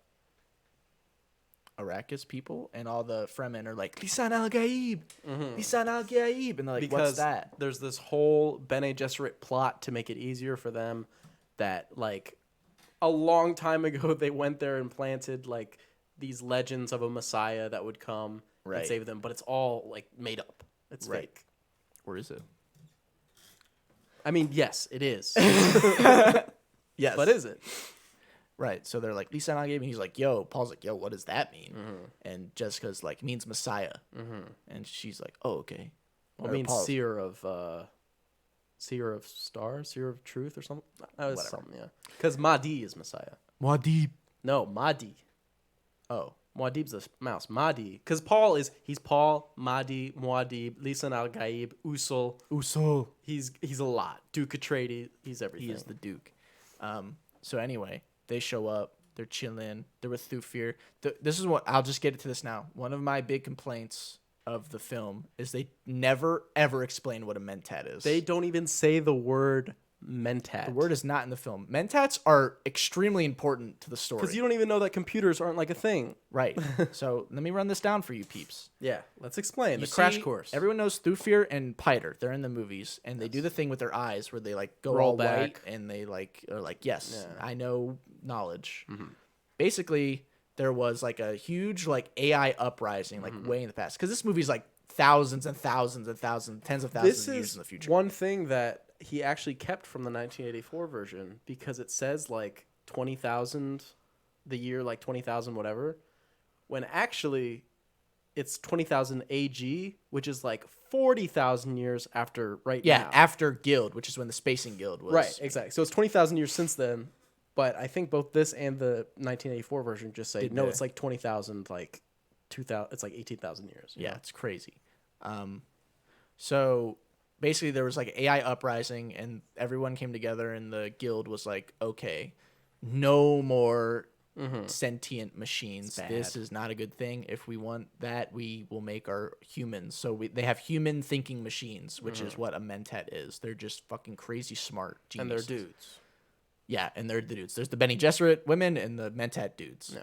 And they're also like master assassins. That's what Thufir is. He's like the master assassin dude. He's Yeah, like I think, like- renowned throughout the galaxy. Yeah, like the Shadows dude or the Whispers people in Game of Thrones, stuff like that. Yeah. So that's what's going on with them. They just never explain that. You can Ever. kind of infer it that's like, oh, he's smart, but it doesn't really give you like the whole history of it. you Right. know? Because I'm assuming some people were like, where are the computers? Yeah, they have spaceships. Why is it like So yeah, analog? they get on Arrakis and they're chilling and everything's going kind of not great. Yeah, well, yeah, because the Harkonnens. The Harkonnens. The Harkonnens have basically left a mess for them. All the spice mining equipment is like busted, and they're like, "Oh, our spice production needs to like get going if this is gonna work." Right. And this whole time, Paul's just kind of hanging out, learning about Arrakis. He's like watching these little like hollow vid things, that just show him a little bit of stuff.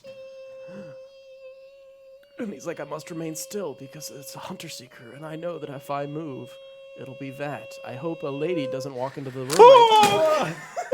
Marilyn. and then Shout out Mapes. Mapes. I was about to say Mad Out Shapes. Mad Out Shapes is like, oh, that would have killed me. Jeez. And we meet Shout Out Mapes earlier because Jessica is like, I "You need would a be cool." servant. And Mapes is like, "Oh, the moment of prophecies are often is like a revelation. It's I hard to don't whatever." know because I didn't notice it when I watched the movie, but I read this about it later. Because in the book, Jessica's kind of like guessing about the whole prophecy stuff. So she's like, do you know what this is? And she says, she's like, oh, it's the maker of death or whatever. So she says it, and she's like, it's the maker. And that's when she freaks out because that was their word for the sandworms because it's a crysknife, Yeah. And apparently in the movie, she also goes to mouth the next words, but she gets interrupted because she freaks out and screams. nice. And if that's true, and you should look out to that because I know you're going to go see it again. I am. Look out to that and see if that detail's in there because if it is, that's like really, really sweet. That's cool. Yeah. Also, another cool little detail that Dean was putting is the hand signs that they do. Yeah. I thought that was really cool. It's not in, at least I don't remember that being in the Lynch one. It's just cool that Atreides have like cool hand signs that they do. Sign language, whatever. It's cool. Yeah. So that's a cool thing. Anyway, so they're there vibing, chilling. Hunter Seeker, and he's like, they Seeker tried is to like, take the life of my My son. son! And then Thufir's like, I will tender my resignation immediately. And he's like, Sire. shut the fuck up, It's dude. like, bro, what? Chill. You want me to be even weaker when I'm at like my weakest? You're the goat, bro. Go Yeah. find the spy. Everyone Fine. knows you're the throat goat, Thufir. You're the throat goat. They're like, he was hiding in the walls like since the Harkonnens left. Right. It's like, well, that's a tough one to find. Also, we got a scene with the Baron. The big fat Baron. He's sitting in his little mist shower. And The fog. The fog, yeah. And Piter's there doing his mentat stuff. Yeah. And there's the beast Raban, who is Dave Bautista. How could they do this? Take our planet from us and give it to that Duke! Was that good? Anyway, in this scene, this is a scene that has come under much analysis, I found. Okay. There's a weird spider creature thing. Spider? What? Interesting. That's not in the book. And it's just like they're like eating, munching on things. Yeah. And apparently I've heard that it has human hands. I did not see this. No, I didn't see that. I will look for it the next time I see the film, but apparently it has human hands. Yeah, it looked like it might have just been like maybe a person like sewed together or something. And the Gaius, Helen Mahanam, is like, get that thing out of here. And they're like, no, it's just eating. And she like, uses the "Go." voice. She's like, leave. And it leaves. Yeah. And then the Baron and her have like a conversation in the Cone of Silence, which is really cool in the movie. It works. Way better than an Aquaman. Yeah. Jason Momoa. Anyway, this spider thing, this is what people have theorized, and I think they're probably right. The spider thing is Yue's wife. Oh, dude. Oh, I hope not. Because then it's like, why the fuck didn't you tell us that? Why? Because that's awesome. Instead of just guessing. Also, it makes him lying because he says, be with her, and then he kills him. So it's assumed that she's still dead. So I don't buy that at all. Well, okay. But that would be cool. Right. Who else could it be that would be cool? Nefid? It's Nefid. That's why he's not in the movie. He's here to do a weird Spider-Man. I think it's probably. Is it not something from a future book? I don't know. Right. I mean, I just don't know if you saw online that someone's like, actually, in the 7th book. No, but I saw a thing that apparently, like the Harkonnens do like when they torture people, they had like a division that would like try to like change people like into like things. So it could be like. I mean, literally. it's something that the closest thing in my mind when I saw that, it actually went to the 1984 version with the Spacing Guild's creature. Right, which that's actually kind of right. Yeah, funnily enough, it's really big in the Lynch version. I don't know how I don't think they really go into like the anatomy of the Spacing Guild people. But the guild people in this movie are just like people, but they have like the orange helmets on that have the spice, so you can't see what they look like. But apparently they're like fish people. It could be a reveal and be like, oh shit. They're like crazy because they take spice literally 24/7. Until it morphs them and they go weird. They're nuts. So anyway, so that's a cool little thing that I thought was interesting. That could be true, could not be true, and the only Denis Villeneuve would know. And John Spates, my guy. Eric Roth, maybe. He might know. He might not have been in. He might have been out of the Cone of Silence on that one. Maybe. But there were 3 of them in there. That could be like the 3 writers. Could be. Right. That's true. Anyway, so Stilgar shows up. He's one of the Fremen. He's like, "Yo, what's up?" And Duncan Idaho's like, Javier Yo. Bardem, by the way. Right. Yes. Amazing. He's great in this. So movie. little, like, doesn't do a lot because first half of the movie, like, first half of the book, but good. Like, my favorite scene is probably the first scene. He just has such a intensity to him. It's good. Yeah. He shows up and he's like, "Yeah, what's up?" And Duncan Idaho's like, "Hey, this is dude." Yeah, he spits. And they're like, they're "What like, the "Whoa." fuck?" Thank you, Stilgar, for your water. We will return whatever. And he, the like, moisture. spits too, and then they all for the gift of your moisture. And they all spit back. This is a great show of honor from the Fremen. Yeah, and then Oscar Isaac is like, "Oh, you should stay," and he's like, "No, I have to leave." He leaves. And then Paul's like, "We're fucking you up right now." And Stilgar's like, he says something in the Fremen language. He's like, "I recognize you." And you're Oh, like, interesting. One thing I thought was funny is he like walks out and I think Gurney Halleck says like, "I don't like that guy," which is funny because obviously Josh Brolin and Javier Bardem have been in a movie together, No Country for Old Men, in which they're not the best of friends. Yeah. Little funny little thing there. Direct reference, perhaps. Same universe?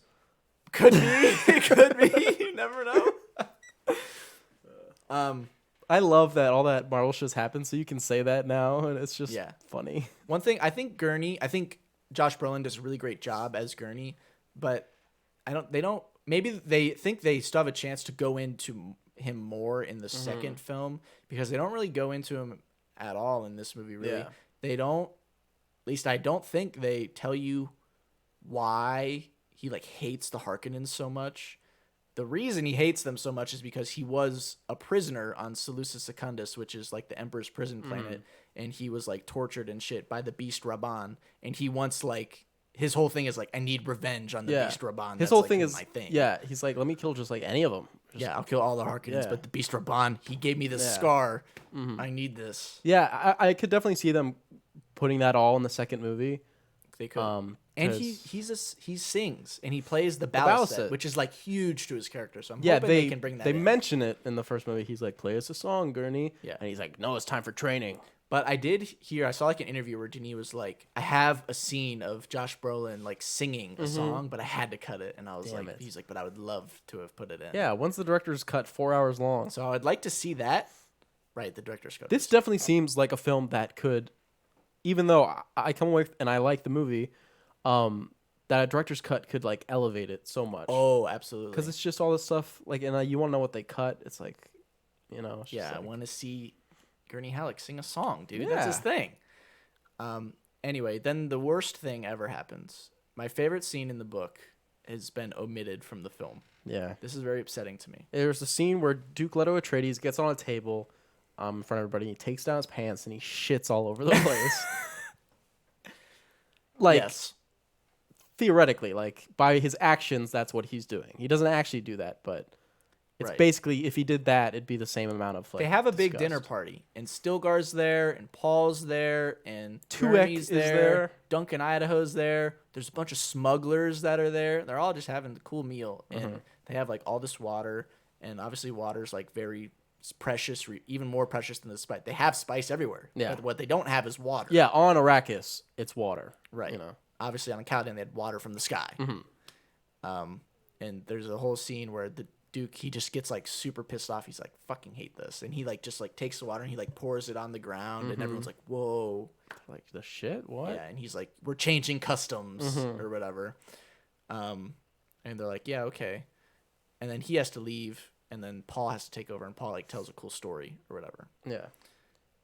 And then that's just a scene that I very much like. Anyway, then the next scene is in the film.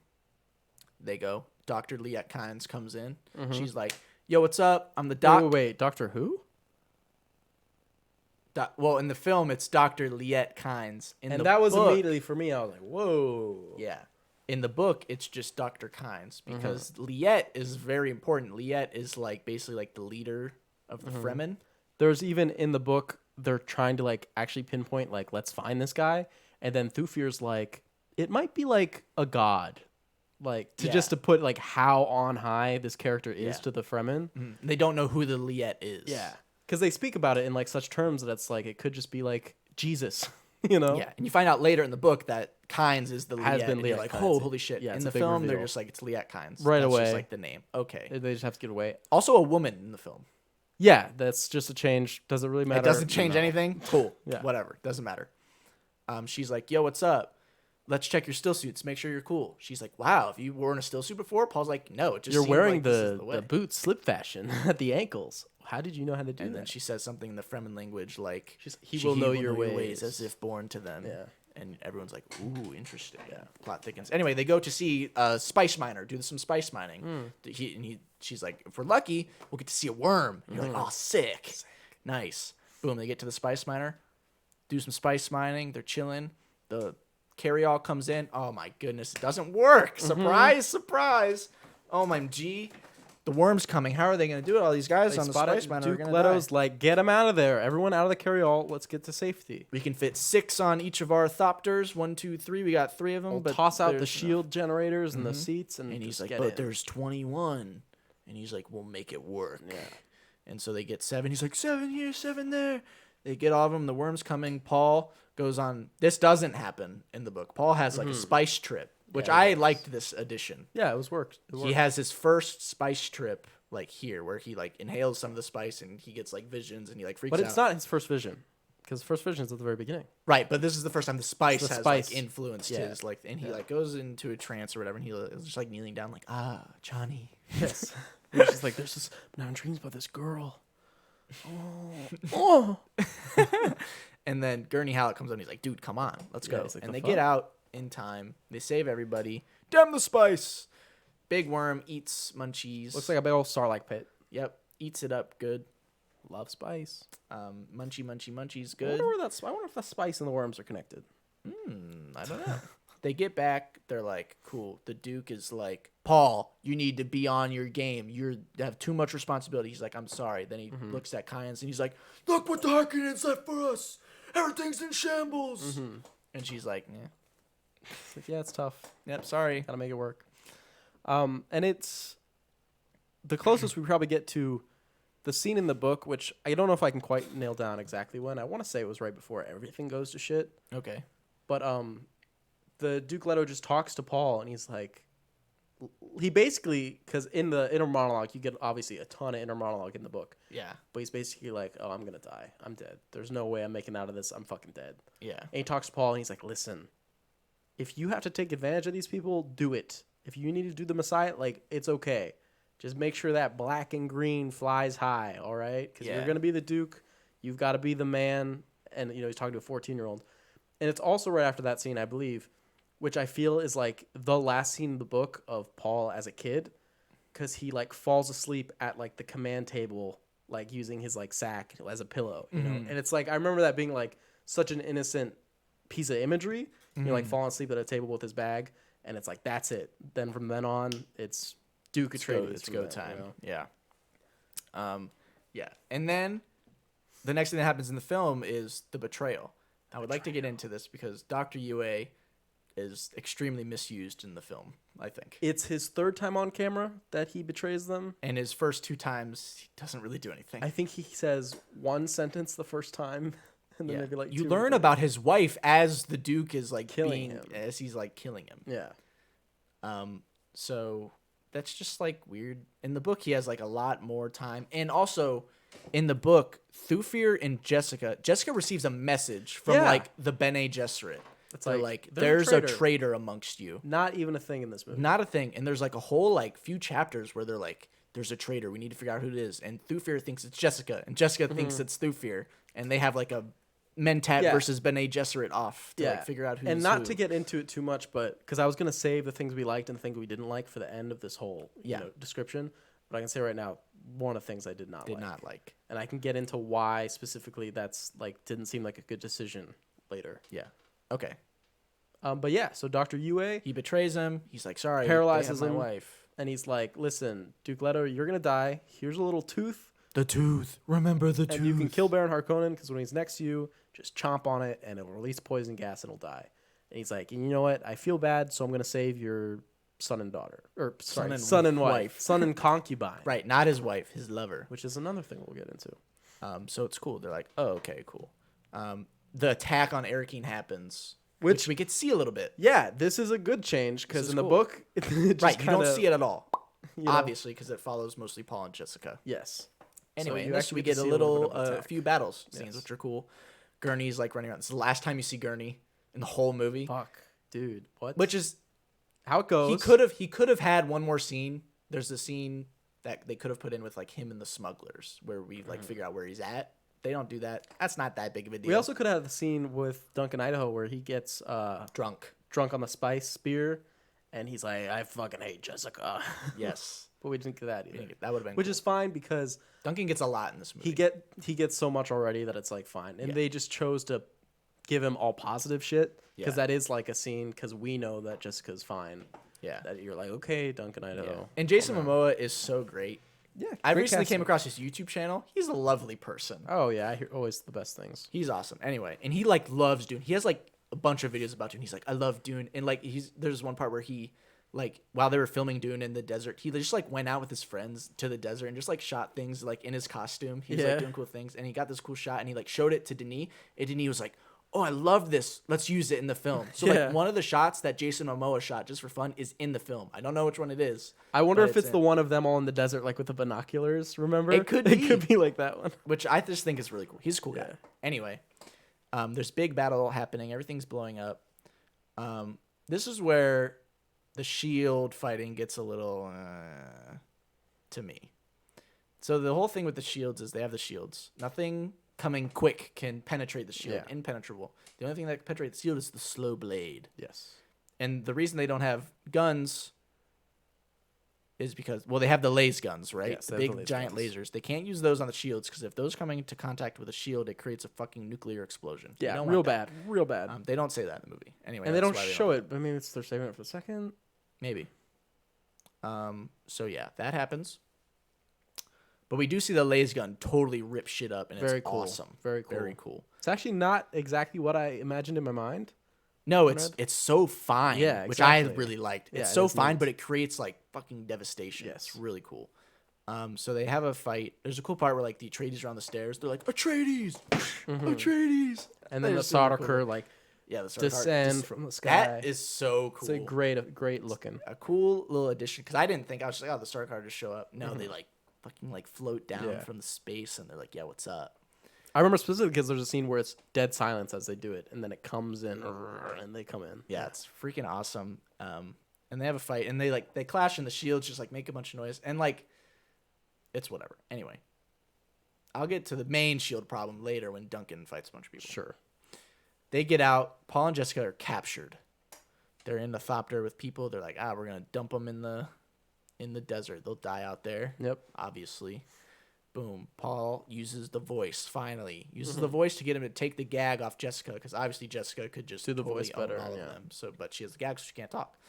I was very glad. I mean, this scene had to be in the movie, but this Yeah. is a great one in the book. Yeah. Reading it, it's very, very cool, especially you have the deaf captor as well. Yeah. So it's like, oh, the voice isn't going to work on him. You know, it's very cool. Yeah, it is really cool. And then you get to see like how crazy good Jessica actually is, like how powerful she is.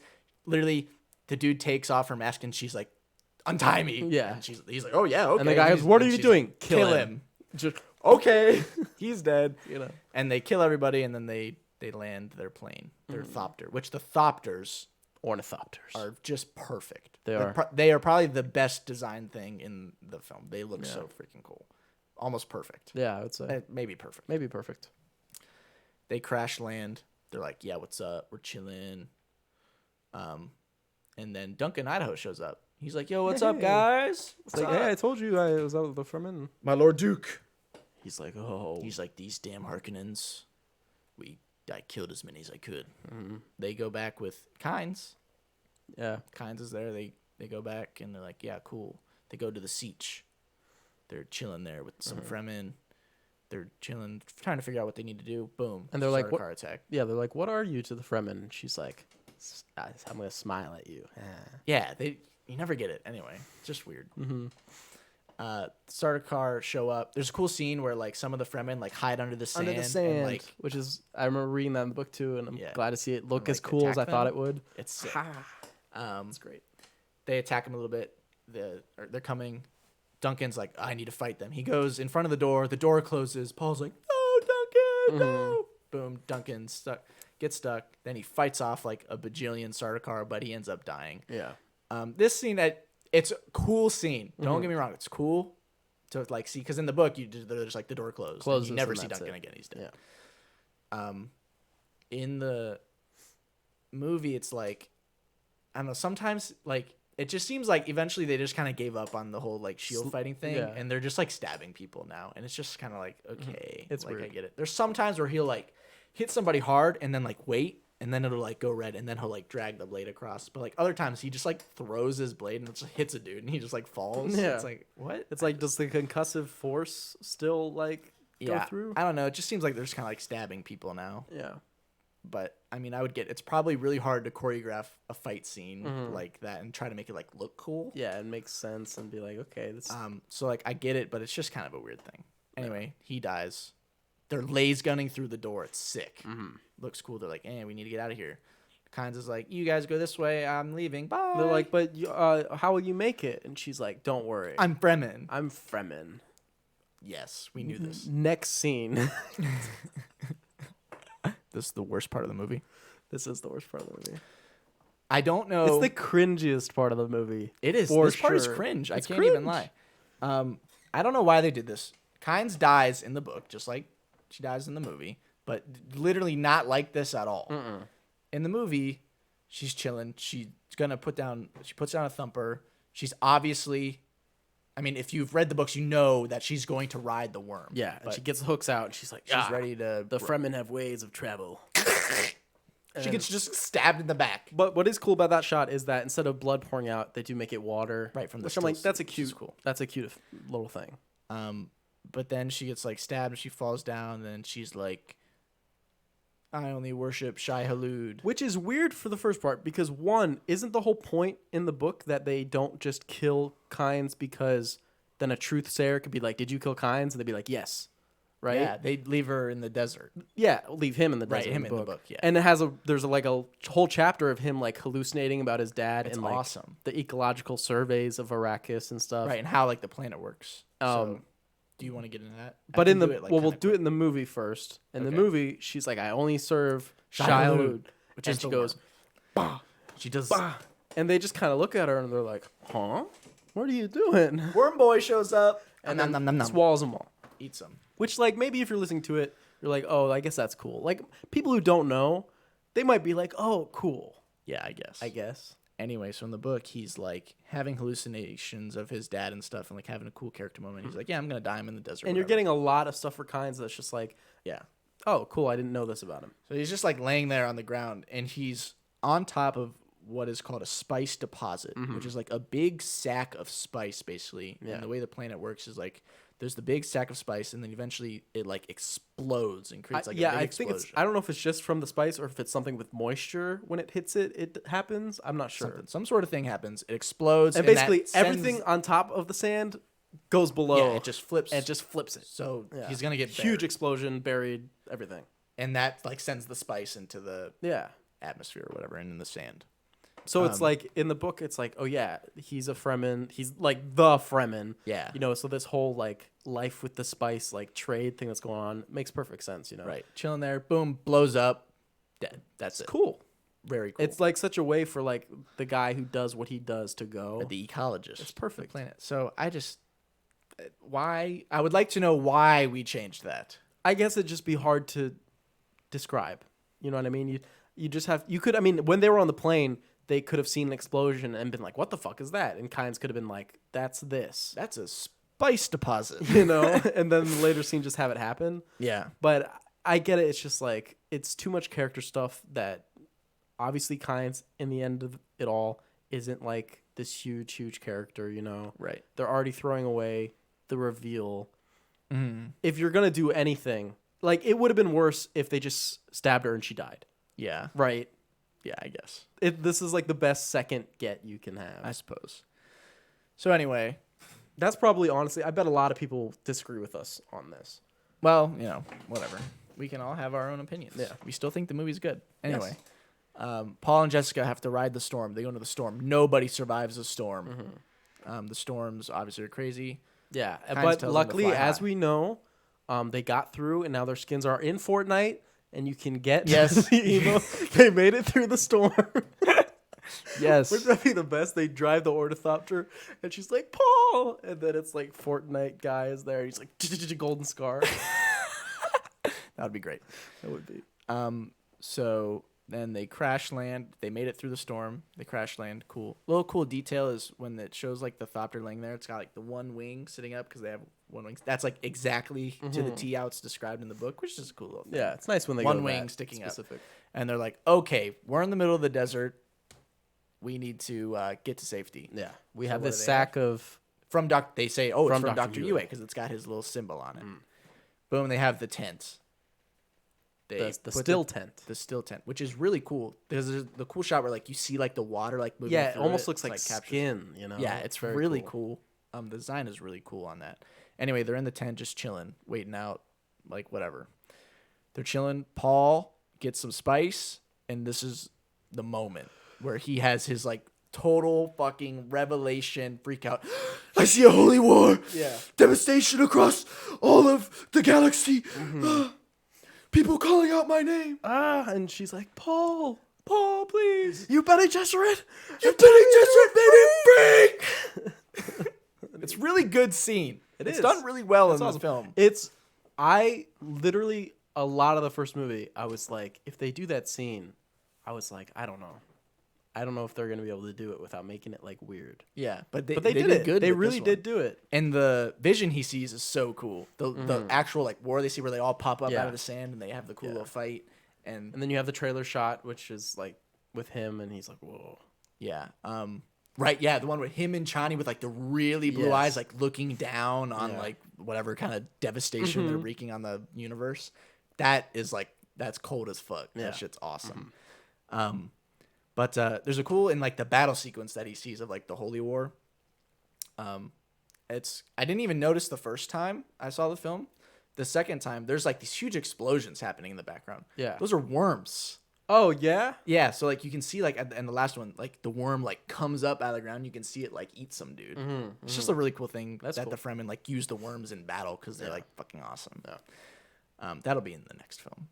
Anyway, so he has that vision and he's like freaking out. They're like, okay, let's get out of the tent. They get out of the tent. They're like, we need to walk across the desert. We need to do the sand walk. And she's like, oh, it's a big desert. And he's like, yeah, just do the sand walk. Step, slide, dash. Step, dash. Can that be like can someone do like there's like the cubic shuffle, the electric slide. We need the sand walk. Well, that would be kind of bad because it would be just off tempo. You know, it'd be like step, drag, slide, step, jump, step, slide. Yeah, jump, that's step, awful. slide. Because it's literally designed to have no rhythm. I know, it's awesome.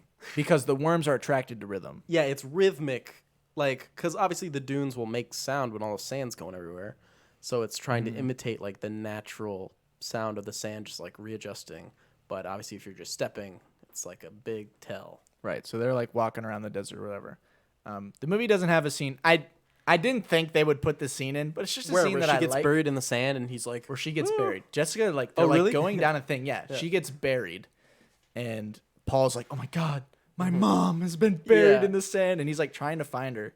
But he has this like gadget that like makes like foam that like blocks the sand. Like, I don't even know how you would like visualize that. Yeah, exactly. It was something like... No, it was because he had to like break his compass or something. It was like the acid when it reacted to... Like the it sand, it like blocks or it or whatever, it, so like, he can like dig solidified. without the sand like falling in more, and he gets her, and the bag that they lost, which was when I was reading the book, I was like, oh well, he'll find the mom, but the bag is gone, and then he gets the bag, and I was like, well, Paul, you got the bag. Nice, he's getting the bag, which is I get. I mean, it's not a big deal that that's not in the movie. It's just a cool thing that I think would have been cool to see, but I get it. Whatever, it's not a big deal. Anyway, they're going across. This is a time. I think this is a time where when they first get out of the still tent there, where they see the Muad'Dib, which no one knows what it is if you haven't read the book. It's a little cute little mouse thing, that and it comes looks up. Literally exactly as I imagined it. It's very cute, like 1-to-1. I was like, that is what the Muad'Dib was. The Muad'Dib. They don't say Muad'Dib ever. That's okay. Which is interesting. I figured that would have been the end of the movie. They might have said it. They might have said it in the holovid that he watched about the Muad'Dib. Right before the Hunter Seeker? Maybe. The like robot I'll let voice? you know when I watch the movie. Yeah, there you go. So yeah, that happens. They go across the desert more. OMG, there's a worm coming. Run. They just run for it. Yeah, literally. They make it. The worm's there. The worm's like, big worm. They're like, holy crap, we made it. Just to be clear, there's like rocky areas that the worms obviously can't traverse. Right. I don't think we actually said that. Right, yeah. So they make it to the rocks. They're like, oh, okay, cool. Thumper goes off. Who could put a thumper out here in the middle of the desert? What? OMG, the Fremen are here. Oh, it's Stilgar. No big deal. We'll kill you. Yeah. Hey, the boy's cool, but the woman, don't need her. And then Jessica's like, boom. And he's like, Stilgar. Whoa, he's like, whoa, listen. listen. Why didn't you tell me that you were trained in the weirding way? And then Paul like runs away and like climbs up or whatever, and he thinks he's all alone, but Chani's like behind him the whole time, just like looking at him. I wouldn't let you hurt my friends, family. Yeah, something like that. And she's like, you came up like the wrong way. Let me show you the easy way. Yeah, it's like you literally took the actual hardest path. Like there were steps over there. You just climbed the wall. So they're okay, and then Jameis. Yeah, Hugh Jameis. Hugh Jameis is like, yo, listen, we can't just let them come into our thing. This is also one of my big things with this movie. Oh, what? What don't you like about this part? I thought this part was pretty good. The part I hate is the duel because so basically he's like, oh, I don't buy this guy. I do the old code. I summon it. Him. And he's like, okay, whatever. He's like, we have to. It's our way. You know, this is the way. They fight. But they fight with their still suits on. I know they're naked. Well, they're not naked, but they're almost naked. But to me, it's like, you're going to waste a fucking still suit? Because, like, you're going to get stabbed. You're going to need to... It was just one thing where I was like, the whole movie... Yeah, I was waiting for them for some fan service. Right. Where's the fan service? Show me the fan They're literally service. in the book. They're like, yes, Paul takes his shirt off. You cast Timothy Chalamet. Who doesn't want to see Timothy Chalamet without his shirt off? Right. Nobody. Everyone wants to see it. Call me by 5 names. Let me take. Wait. Let him take his shirt off, people. Yeah, and Jameis too. I know he's ripped. They're Gotta Fremen. They're jacked. Right. Anyway, But, they're actually kind of wrinkly and shriveled because they like don't have a lot of water. They have sense. in the book. It's actually obviously they wouldn't go into this in the movie, but Yeah. humans are like 70% water, whatever. Fremen are like only like 55% or like something like 60%. They're like way less, which is kind of a cool little detail. Yeah. Anyway, they fight. Jameis yells a lot. He's like, ah, ah, and Paul's like, do you yield? And everyone's like, whoa, whoa. Yeah, that's not how this Stilgar's goes. like, hold on. And he doesn't know the way. He needs to be death. And Jessica's like, Paul's never killed a man. Yeah. And he's like, ooh, interesting. Boom. Paul does a cool move. And I learned this. I was listening to another podcast. The move Paul does to defeat Jameis is like a bullfighting move. Yeah. Which I didn't even know. You couldn't tell. I don't know anything about bullfighting. You don't know anything about bullfighting? What are you talking about? That is weird how much they did have the bullfighting stuff in there. The bull is huge in the film. Like it's like a bigger little than- thing in the book. It's bigger than Duke Leto. Oh, yikes. We'll get into that. So anyway, which is a cool little callback to like all the bull stuff, which is cool. Yeah. With his grandfather. He beats them. They're like, cool, you're with us now. Yeah. And he's like, yeah. And then they kind of walk off, and Chani's like, this is only just the beginning. And you see like some Fremen riding sandworms, and then the music's like, yep. Boom. Dune Part 1 over. There it is. Yeah. Now, do we pick up Dune Part 2 or Dune Part 2 after the time skip that happens in the book? No. God, please no. They can't do that. There's critical scenes that need to happen. I assume they would just move the scenes around. Like, they'd be like, hey, Paul, you've been living with us for a long time now. I can finally share with you the water. You know, stuff like that. Because, like, why is that really such a big deal? Yeah, because Paul's there when she takes the water. Well, The water of life. Well, yeah, that's what I'm saying. But they just shuffle it around. Oh, you mean move that scene back? Yeah, they'll just be like, yeah, that doesn't happen until later. Like, the weirding. Well, I don't even know if they get into that. Okay, what do you think? Well, then they would have to get rid, if you wanted that, or if you think that, that could be a thing, they would have to totally get rid of the Jameis funeral. They could also do just flashbacks. They could do that. You know, you start it at a super cool scene Yeah. and then just flashback. Like, Also, my thing about Gurney and like the Balisette not being introduced is the Balisette's really important in the Jameis like funeral scene where they're all like taking something of Jameis's and they're like, and he takes Jameis the was cool, Balisette. and he takes the Balisette, Paul, and he's like, I take the Balisette, Jameis. I wish I could have known him better or whatever. Yeah, that's literally it. And obviously he takes it because he misses Gurney, his friend. Yeah, and I think he gives it to him later. He does. He Yeah. does give it to him. Yeah. When they meet up, when they squat up later, he's like, "Yo, what up, Duke?" He's like, "Gurney, my dude, what's up, man?" And he's like, why are you with that bitch, Jessica? He's like, oh, He's listen. like, "Yo, wait, hold up." And she's like, listen, I ordered the orange soda because she said she would order the orange soda, but she ordered the strawberry soda. Right, I've never felt so betrayed. right. Oh, also, we totally missed. There's one thing we missed when chronicling the film. Paul like figures out from one of his visions that Jessica's pregnant. Yes. Which that's going to be really important in the next movie. Also, I think, I'm not sure, you'll maybe remind me, in the book, is he aware so soon that the Bene Gesserit are like doing all that behind the scenes shit? Oy. Because like, That one's tough. in the one, it's like literally when the Reverend Mother like leaves. Yeah, that he like overhears oh, it. so you've been doing this all along? Like, what's your game? But like, I don't even know if that happens that soon in the book. I'm not sure on that. Because they're talking candidly, like, oh yeah, the Bene Gesserit put these Lisa and Al Gaib things here. She's just like saying that to him. And I'm not sure if that's how it was that early. Yeah. I don't know. I don't know the answer to that one, to be honest. Yeah. It is like an 800-page book. So It's a big book. It's a big book, but it's a good book. Good book. Geez. Okay. Likes and dislikes. That's what you wanted to do. let's start with likes because it'll probably be a shorter, even though they're great. You know, it's Likes. shorter. 'cause I you say think the like. movie is really good. The movie's good. It looks Looks Perfect. amazing. maybe perfect. The design is almost like exactly what I Yeah. would say most people were thinking. Like, especially like the Thopters and just the way Arrakis looks and everything. My one thing actually that it's not like a big deal. It doesn't look hot. True. Do the Right Thing is way hotter. It's really hot on Iraq. Like, Yeah. really hot. Like 130, 140 degrees. Like, you can't be outside. But it'd be tough because, like, part of the still suits is they won't show him sweating because the still suit's taking care of that, you know? Right, So if they can't rely on that. It's just kind of weird. It just, I don't know. I don't think it ever really looks hot. The only one scene I think where it looks hot is when an added scene where Paul's outside and the dude's watering the trees. And he's like, you can't be out here. It's hot. And I was like, it does kind of look hot because it's like, you can see it like sizzling. The distortions. And I mean, filming actually in those hot conditions, it's probably like a wreck anyway.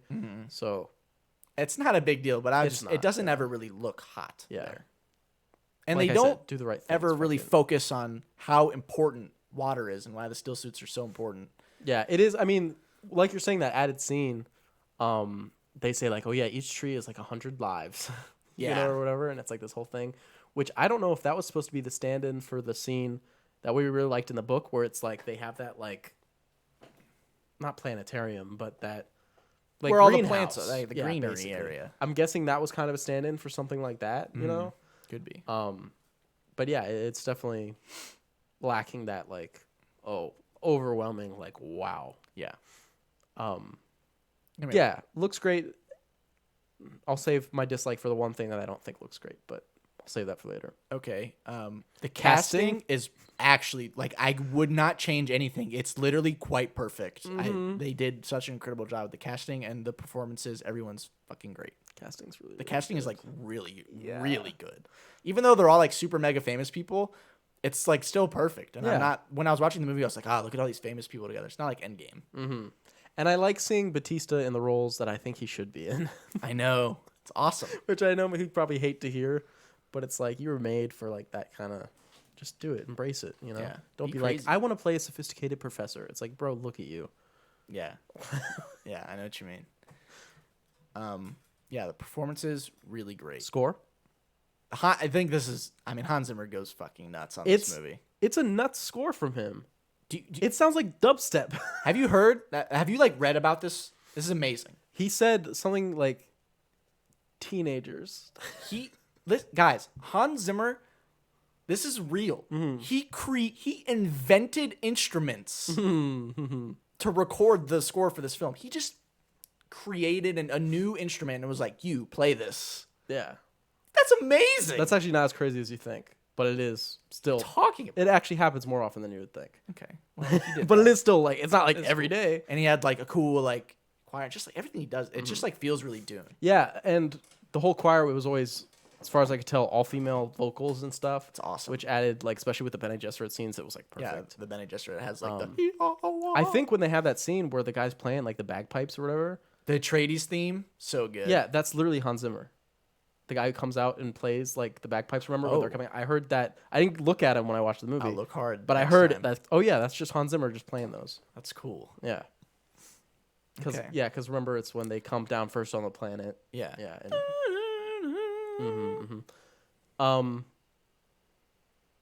I mean, those are like broad things. Obviously, just the production design, the merge of the like the production design and the visual effects.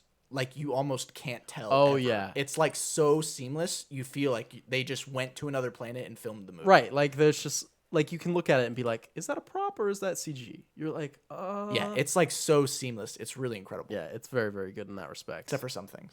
Like, obviously, there's going to be, like, a couple things sometimes, maybe. A couple things sometimes, yeah. Usually when it's, like, the CG heavy, like, oh, everything on screen right now is CG.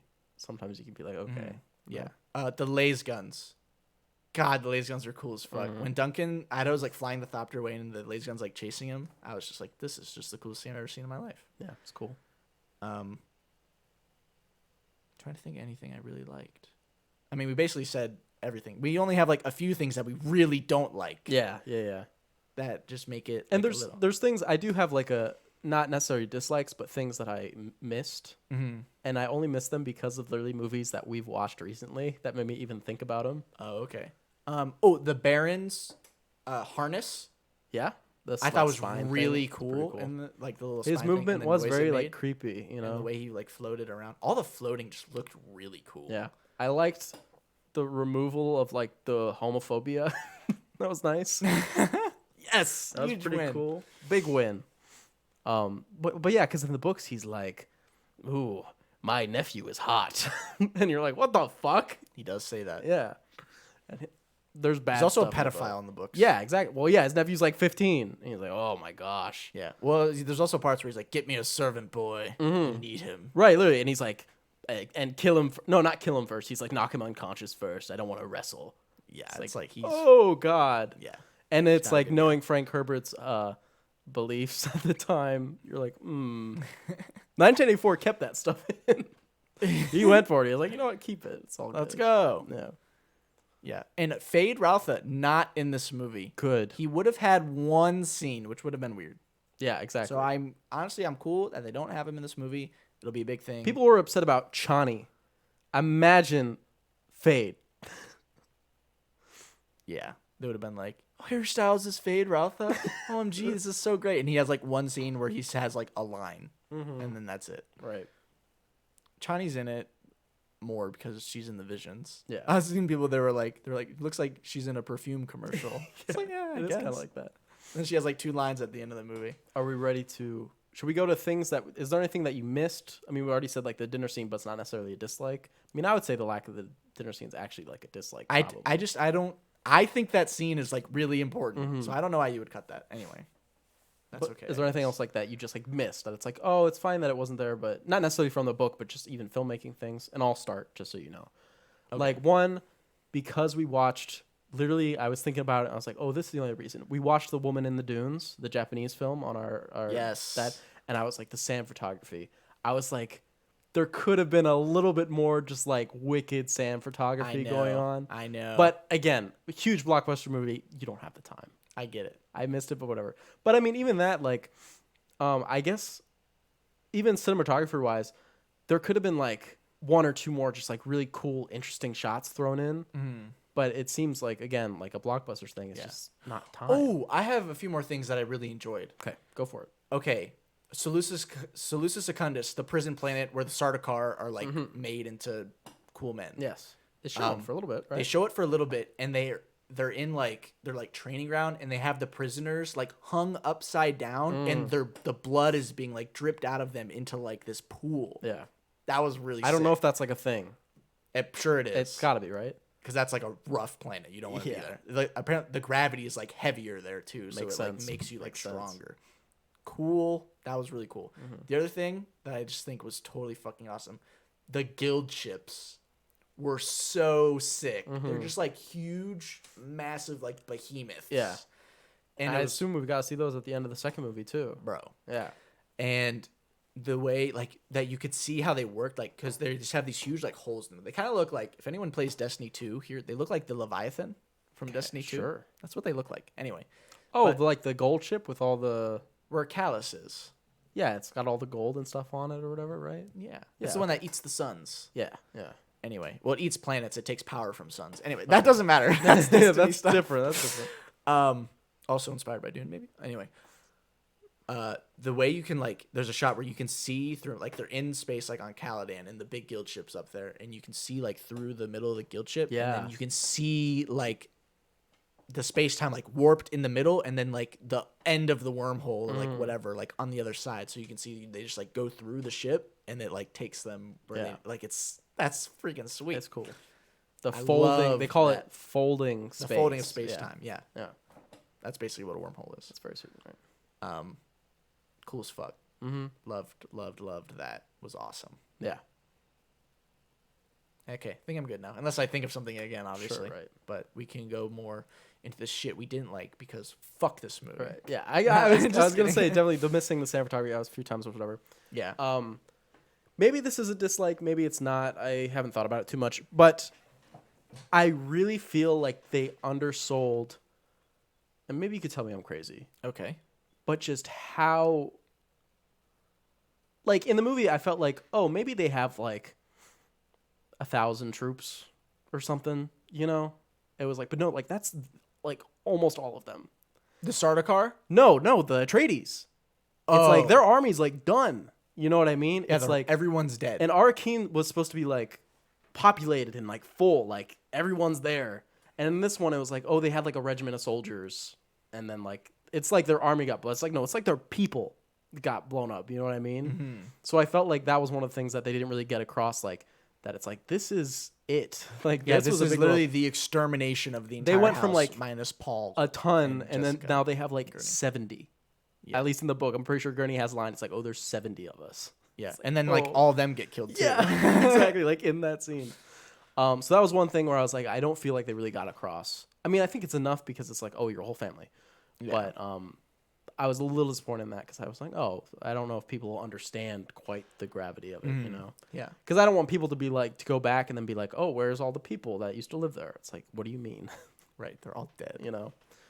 So that was for sure one thing. Obviously, we talked about how not knowing there was a traitor made everyone just look dumber. Yeah. I would say especially the Duke. The Duke has like one scene where he's saving the miners where he feels like he does anything. Obviously, he has the very, very good scene where he talks to Paul and he's like, oh, you're my son and that's all you need to be. Mm-hmm. That's a very good scene. But otherwise that, he comes across, and maybe I'm crazy, but I thought he came across a little like useless. I agree with Like you. he seemed like he was like past his prime or something, you know? Yeah. Which is, I don't think that's what the book was trying to get across. No, he's like the GOAT. The book was like, he's the best, but literally everything is working against him, you know, and that There's was just his nothing he can downfall. do. It was inevitable. Yeah. This seems like he slipped up or like he just wasn't paying enough attention, and that's why he failed. Yeah. And I was like, that kind of sucks for his character. Because honestly, reading the book, he was like maybe my favorite character. He's really good. Because I liked how, like, no, he's the best. He is the best. He's great. Great dad, great Duke. Yeah. Rest in peace. So that was definitely another thing. Yeah. We already talked about the Mentats. The Mentat just like not being a thing is just a weird choice. We talked about UA. Just also a strange choice. Needed more time. Why couldn't, instead of Paul watching the holovids, why couldn't it have been UA like teaching him? Like, this is how things work. Yeah. Even though it's not anything, at least people will be like, okay, I know this, like, this Right, yeah, he character. betrays him. It's not even, you're like, oh, someone. They don't even have, like, they talk, like, in a different language to each other once. Yeah. Yeah. That's, like, the extent of their relationship. Yeah. He's like, the Bene Gesserit, they have their own motives. And Paul's like, yeah, okay, whatever. Get out of my Right. I gotta go put my hand in a box. Okay, servant, be gone. You know, obviously, Kynes, we talked about that. Yeah, Liet Kynes. Kynes. big That thing. is the biggest thing for me. I wasn't crazy about how they handled, I mean, it's another UA thing, but the Baron killing UA and that just scene with That the scene, Duke. it just felt weird. That whole scene felt weird. It felt like they didn't know how to, like, choreograph it. Like, yeah, it just, that was like, that whole scene just felt like staged weird. yeah. The way he was there and then UA just dies and then the Baron like puts his I shield mean, on and I would gets even close. say that scene's maybe badly written, even in the book, because it's like the Baron's right in front of his face and he breaks his tooth and then the Baron lives. Yeah, it's like how. You know, it's just, I think that's actually the flaw.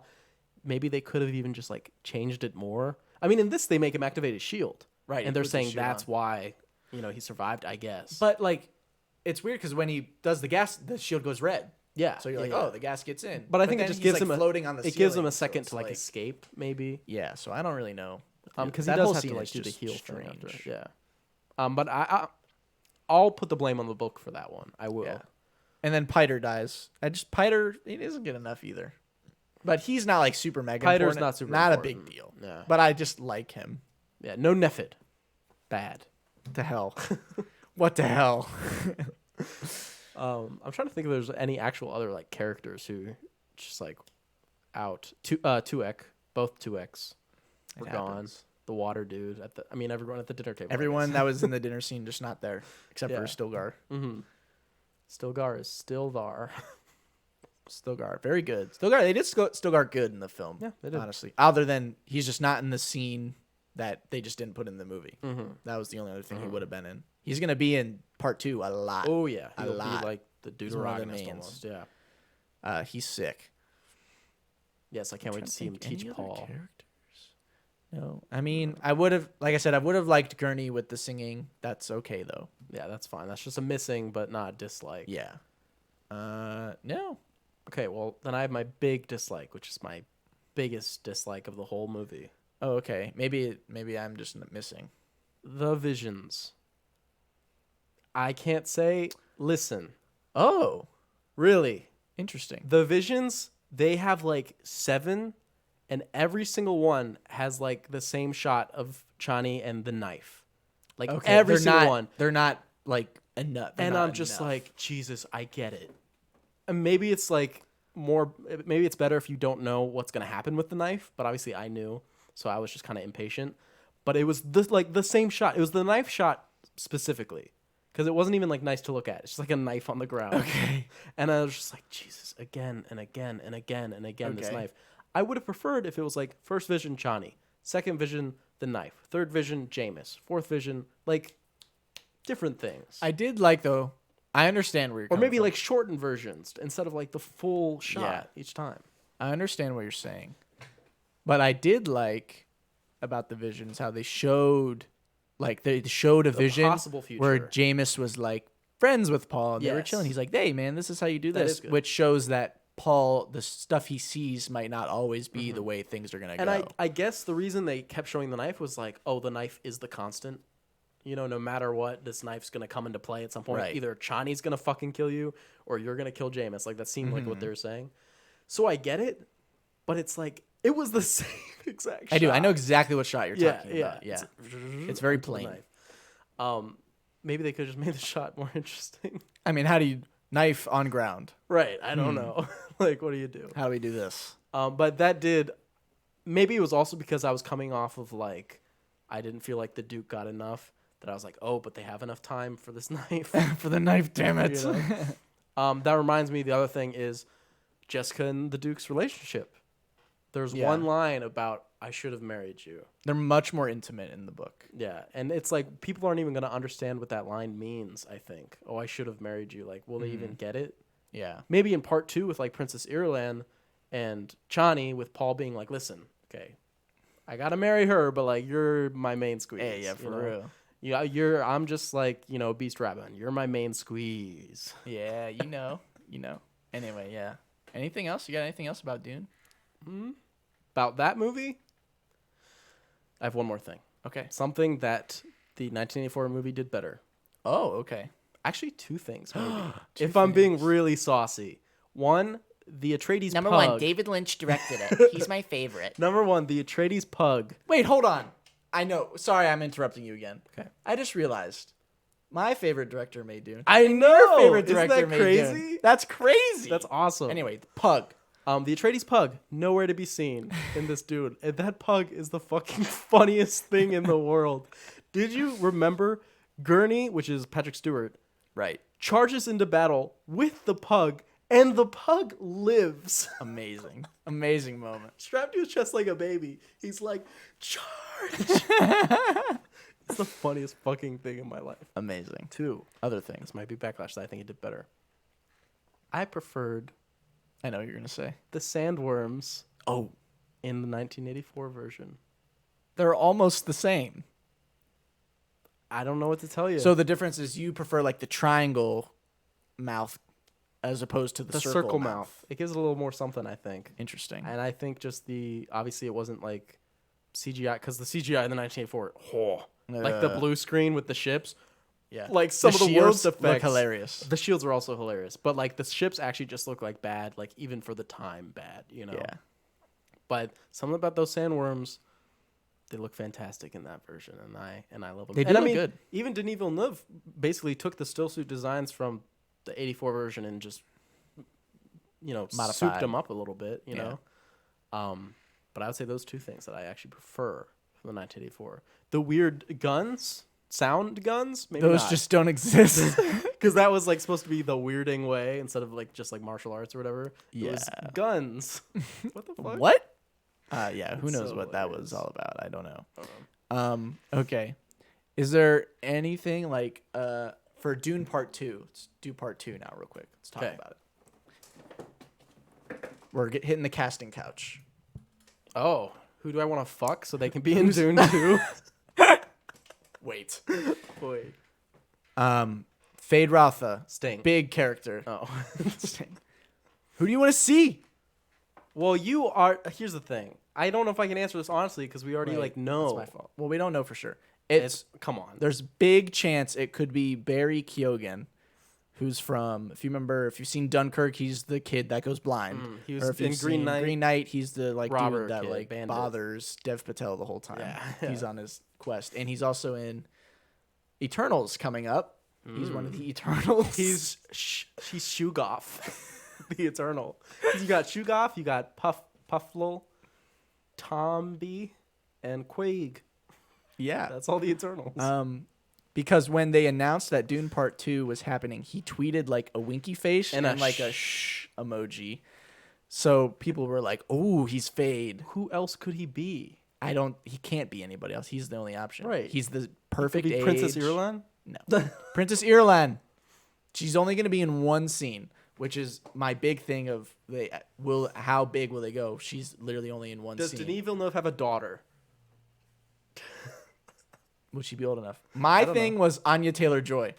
Fuck. I mean, She's on a huge run right now. that is She's good, but it's mega like, famous, would she even bother? But that's my thing. Yeah. She's only one scene. yeah. But like, do you want the flex of being like, yeah, I was in Dune Part 2. I'm the fucking Princess Irulan. But listen, we already know, you and me, who has to be Aaliyah. yes, this is huge. Aaliyah, Jessica's daughter, Yes. will be in the next one, obviously. Yeah, big deal. Huge deal. Maybe even bigger than Chani. Like, honestly. Very overall. important character. Yeah. Who will play this child? It can't not be anybody else, in our opinion. Yeah. Say it. It could be someone else. Maybe. Maybe. But it's got to be Brooklyn Prince. What's up? She's the fucking goat child Perfect. actor. Perfect. She's going to be, like, assuming it's 2 years from now, she should still be young enough, Yep. whatever. Perfect age. We had one backup. There is one backup, and it's Julia Butters from Once Upon a Time in Hollywood fame. The child actor with the scene with Leo, Great scene. She's Yes. great. So she'd be a good backup. She's like 1 year younger. So if it has to be her, that's good. But those two are like, come on. The ball's on the tee. Yeah, because like when you have such a stacked cast, are they going to bring in like, this is this child actor's first role? Like, are you sure? No. They've they got to can't go do with that. someone who's got a little bit on them. Yep. You know? Okay. Irulan. Anyone else for Irulan? I just said Anya Taylor-Joy because that's Charlize Theron. Ooh. I don't know about that. Too old. Also, my thing is, I'm thinking because I saw that Denis possibly was thinking about maybe doing Dune Messiah and making it a trilogy. Yes. I don't know. I have not read Dune Messiah. I'm assuming Princess Irulan would be like actually in that book as a character. So maybe Do we actually have, other than like super pretty, is she supposed to be like a blonde? I don't know. Yeah, I don't. Because what about like, She could be anybody. It doesn't matter. yeah, because you got to think of like someone who has kind of like an ethereal beauty, like someone like Anya Taylor-Joy does, like the high cheekbones and the big eyes, stuff like that. Like that's why she is a good pick. Oh, what's her name? The girl that plays Alita Battle Angel. Oh, I don't know. And she's in Maze Runner. She could be good. Like with the Alita Battle Angel eyes? They just make Alita Battle Angel. Cast Princess Irulan, Alita Battle Angel. is Princess Irulan. That's good. Amazing. What about the girl? Man, I should know her name. She was in It. She was the girl. Bryce Dallas? Name? I don't know. What? No. The little The girl. girl? The The little little girl. girl. Yeah, she was the redhead, remember? And she had the freckles. No. Because she'd be older now, right? Oh, Yeah. she's in Sharp Objects too, right? Yeah, she plays young Amy Adams, right? Yes. Yeah, her. She could be cool. Because she'd be older. I don't know how old What she about is now, Eliza Scanlon? but- Eliza Scanlon, maybe. I mean, I don't want to She's sound in like Sharp fucked up, but I Objects, don't know too. she's. I imagine. Some, Oh my gosh. Clip it. don't you want to be someone Clip who's it. like really, really like, wow? Yeah. No. I think Anya Taylor-Joy, if Is a good choice. Denis comes up and is like, hey, you'll be in the next movie too as like a big character. But in this one, you're only going to have a scene. Yeah. Maybe we can get a big actor. Other than Could that, be. I Could mean, be they, like a reveal. They could just, if they're not going to do Dune Messiah and they just do Dune, it'll probably just be a very pretty person. Do you see Paul with Timothy Chalamet and Anya Taylor-Joy being like a Saoirse Ronan? She's too old. And she's not You think? old, but she's not old. Clip it. I can do it too. Saoirse Ronan is too old to be a woman anymore. She's got to play a grandma character from now on. No. Wait, hold on. How old is Saoirse Ronan? She can't be that old. I think she's over 30. What? Yes. That's crazy. I think she's over 30. That makes her too old. She was born in. Never mind. How old is she? She was born in 1994, so she's like 27. Thank you. That's pretty good. And look, in that picture, I think she actually wouldn't be that bad. And I could see her and Timothée Chalamet actually having, some chemistry. How old is And she would Anya have it be Taylor-Joy? a. She was born in 96. That's fucking crazy because like actors are like our age now. I know. It's weird. It's so weird. It's weird. Very, very weird. I was like, Okay. Anyway, Princess Irulan. It's not even that important of a character. We're going deep. Might not even like show up. Right. I have another one. There's one other big one, I think. Okay. The Count. Oh, I didn't even think about that. Now, I've heard people say who they think this should be, and I think it's pretty good. Okay. Now, hear me out. It's kind of obscure. Woody Allen. He's like, listen, you got all this spice on this planet. What do you do with it? Jeff Goldblum as the Count. Because the Count is described in the book as like a really like strange like dude who's always like, no. And Jeff Goldblum, most people, he's just a weird dude. Why not Jim Carrey then? Don't consider it. I mean, I don't know. What about... What the fuck is his name? From Full House. Jeff Stamos. John Stamos. John Stamos is the Count. I don't see him as like a guy. Neither do I. That's why I said Jeff Goldblum. Well, You've seen the Apartments.com commercials. Yes. He'd be channeling that energy. I've seen him at his Knot store. But also, he has to be best friends with the Baron. Right. What about like Alexander Skarsgård? Too many. Is there? Can we have two? Can we do? Can we do that? I don't know. Can we have too many Skarsgårds? Maybe. That's just my first thought. Robert Pattinson. No. Adam Driver. He's already got Star Wars, It's He's true. already got that. Jason Statham at the Statham verse. Bro, if Statham was in Dune, that would be fucking crazy. That could happen. What about... Oh, no. I'm trying to think of, like... For some reason, my mind just went to, like, Game of Thrones characters. It's like, was there anyone in there who could have played... Like, what about Aiden Pierce, the guy who played Littlefinger? It's like the Count, Oh, that actually would be good because Littlefinger kind of, like, channels that energy that kind of bit. creepy energy. Like, He could be good. He's also in Maze Runner. All these Maze Runner people, I'm just saying. Baron Harkonnen, I need you to know. In the Veil. Fade, he is a gifted child. That's pretty good. Okay. I actually just thought of one more person that needs to be cast. Seth Rogen. No, not for like another character that needs to be cast. Oh, okay. The Emperor. The fucking Emperor. Seth of the Rogen. universe. Seth Rogen. No, because I have a good one. Seth Rogen, Chris Pratt. That's my top Hold on, two. let me right figure now. out his name. Okay. I always forget his name. Charles Martinet could be a good emperor. Right, because we just see the ambassador of the emperor, the judge of the change emperor. or whatever. Brian Tyree Henry as the fucking Emperor. Give me a... He's Paperboy Oh, okay. from Atlanta. Also in Eternals. Really? Think about it. He's grand. I think he has grand presence. He's in fucking Godzilla versus Kong. Remember? I do not agree with this casting at all. You don't think my dude Paperboy as think about it. He comes up. It's the last scene. He comes up. Fall collection. He's like, I can't. He comes up. The Emperor comes in. He's got his like cool cloak on or whatever. He's coming. He's like, yo, what's up, Paul? Check out my new single, Paperboy. Paperboy. It's all about the Paperboy. It could be like Melange Boy, all about the Melange Boy. You don't like Brian Tyree Henry? No. Really? Denzel Washington, then. No. I just went bigger. No. Honestly, the first guy when you said that my mind went to is dead now. I'm pretty sure. I don't remember his actor's name off the top of my head, but don't you put that evil on me, Ricky Bobby.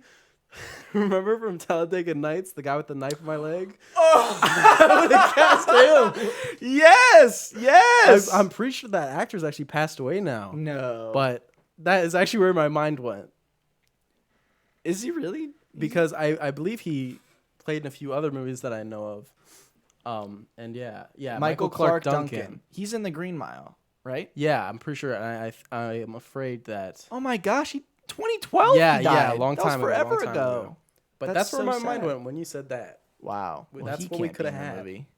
Hey, CGI has come a long way. Look at Leia. Just CGI him. Okay. We still gotta find a one we agree on. That's alive. You don't like Brian Tyree Henry, really? No. Okay, hold on. Change up. We changed Jeff Goldblum to the Emperor. Then Daniel Day-Lewis comes out of retirement to be the Count, and he method acts. Why can't he be Fade? Daniel Day-Lewis as Fade? Gary Oldman as Princess Irulan. We could. I don't know. I really. What if you did like Peter Dinklage as the Emperor? Because he has like the gravitas, you know. Low key? Be kind of cool. Tom I don't Hiddleston, Tom Hiddleston, Loki. No. As the Emperor. No, that's wrong. That's wrong. foul. That is. I maybe the Count though. Charles Dance, Tywin Lannister. Thinking all these Game of Thrones actors. Maybe. Is there anybody? Let's look at the movies. Is there anybody from the movies that Denise Jackman. already worked with as The Emperor. Okay, maybe. No, that would be so. Yeah, bad. I didn't think so. Is there anybody that's worked here? Like, so we have like Jake Gyllenhaal's a big one that's missing because he was in 2 movies with. Maybe he could count. Maybe he could be the Count. Maybe. We have Ryan Gosling. No. I don't know if they'd want to work together. Again. Gosling doesn't fit. We had Hugh Jackman. We had Benicio del Toro. He low key could maybe do Emperor. Yeah, Might have Emperor it'd be a little vibes. it'd be a little, I don't know if I've seen him in something just like that, but you know he's doing like the French Dispatch right now. He's like that artist guy. Maybe that's some of that. Adrian into Brody. that. But no, I Okay. was just saying from these movies, if there's anybody, you know, and I think we really covered like the main ones now. Jeremy Renner. No, that'd be so terrible. I Forrest mean, Whitaker. as the Emperor. Yeah, You know what? Not even that bad of a choice. You know, it's good. I don't know how I'm he's thinking doing of lately, like but big, broad-shouldered Yeah. dudes that just look powerful. yeah. What if they turn it into an Empress? The Rock. It should be The Rock. Be Jack Black, Damn it. Kevin Hart. That could work. God, we're just throwing out so many amazing ideas. So many for amazing me reasons. here. One of these has got to be true. It's got to hit. I mean, right? I'm counting on Daniel Day-Lewis, but that's just me. Wow. We good to... One more thing. Hold on. Whoa, one more thing. Do you want to rank the Denis Villeneuve filmography? Oh, damn. You didn't give me a heads up on this. I mean, we can, I guess. Do we want to make a list together or each have separate lists? We're going to have separate lists because I do not like Blade Runner as much as you. Okay. If you can... What if we just take Blade Runner out of the list completely? No Blade Runner? And then you'll just say where you put it, and I'll just say where I put it at the end. So Okay. we'll, you know, a list of That's 7, fine. it'll be like, oh, I'd put it between, you know, Okay. 2 and 3. That's I'd cool. put it 1, 2. Let's go number 7, Polytechnique, at the bottom. Not that it's bad. It's just Yeah, it just happens it's to got to be be. I the mean, least that's best. just how it is. You learn and you grow as a filmmaker. It's a good movie though. That's not bad. Number Polytechnique. 6, it's got to be Enemy. Sorry. Enemy, yes, thank you. It's I gotta was be afraid Enemy. you're going to say On Sundays, but no, it's got to be Enemy at number 6. It's got to be Enemy. Okay. All right, this will be my hot take of the Okay. day. Number 5. You ready for this? Dune. Ooh. I'm sorry. Hey, I'm sorry. What can I say? Nah, I'd put On Sundays, actually. Okay, see, I maybe would have to watch On Sundays again. That's fine because Dune is like my favorite story. So, And then Cool, I would we can do Dune next. On Sundays 5, Dune 4. Yeah. What's Now your we 4? got- We just put Dune at 4. We need 3. Oh, but you said you were going to put Dune after On Sundays. I did, so now it's 4. Because you said On Sundays 5, and I was like, okay, we can do that. Oh, okay. You're just agreeing with me. Gotcha. Yeah, we're making a list together. Sure. Dune 4. Mm-hmm. So it's got. I'm sorry, Sicario has to be 3. Yeah. And Prisoners 2. Then yeah. I'm sorry, Arrival's just too good. I would do Prisoners 1. Ooh, you I do would. Prisoners I would 1? do Prisoners 1 for sure. Nah, I gotta take Arrival over Prisoners. Maybe I can't do that. Maybe it was because, and this is unfair, I hated the discourse around Arrival when it came out because I remember a lot of people hating on it for like stupid reasons, and a lot of like sci-fi fans hating on it. There are no explosions. And I remember like just it being really, really draining whenever someone brought up Arrival, because people would go, "I just saw Arrival." What the fuck was They'd that be like, shit movie? "Pugh," and it was so mentally taxing. Yeah. That maybe it's just unfair to the movie. Okay. I've seen it many times. Also, the score in that film, wow. No, I remember we saw it once. We invited a bunch of friends, and I leaned over and I whispered, "Hannah is Death Process," like right at the beginning, and we both started laughing so hard that we had to leave the room.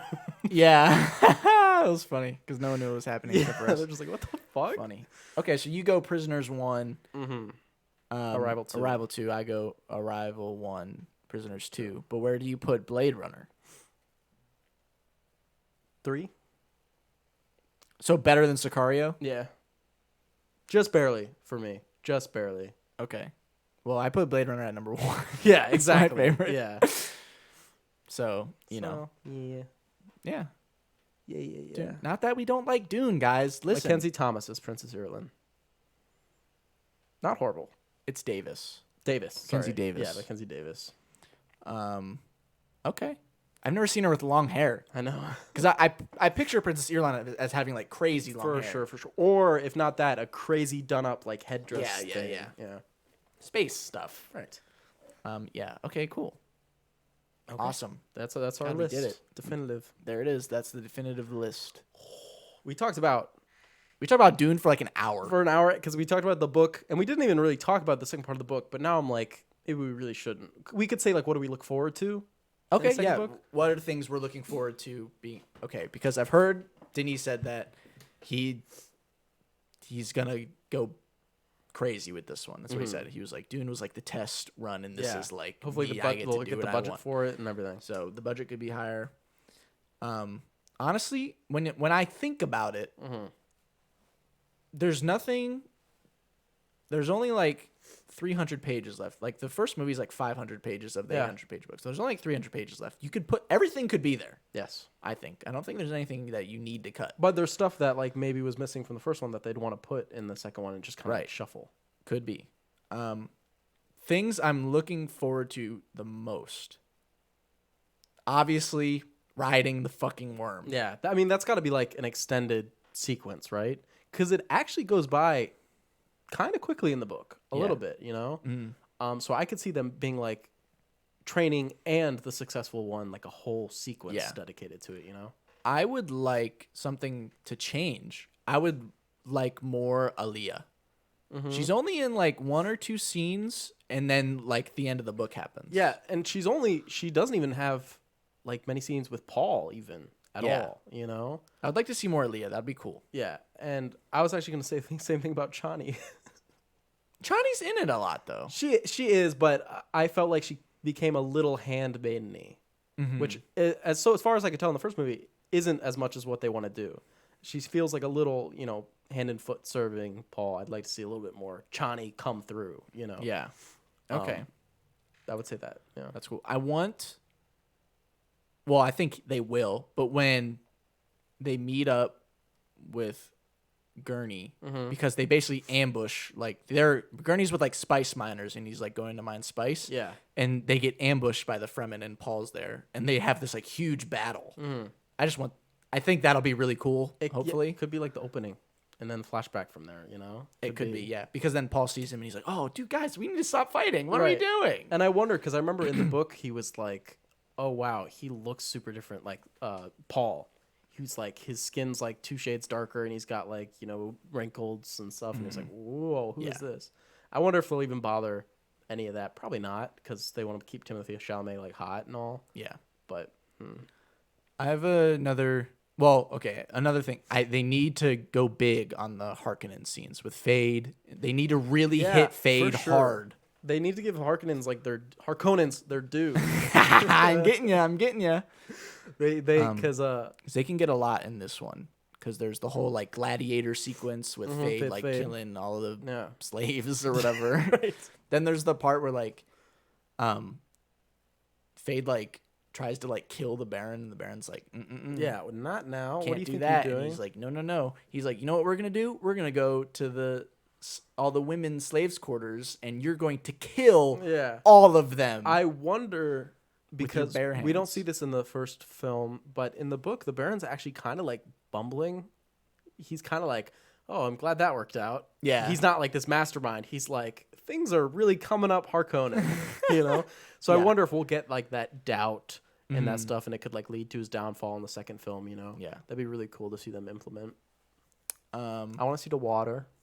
the water of life. I'm interested to see how he'll tackle that because the visions that Jessica has is like unreal. Yeah. Like it could be like a 20-minute sequence. Yeah, it's like totally crazy when Yeah. they take the water of life. It's nuts. I would like to see how they do the rainfall at the end of the movie. Stop! Shut the fuck up. They That does not rainfall. happen. You know what I heard?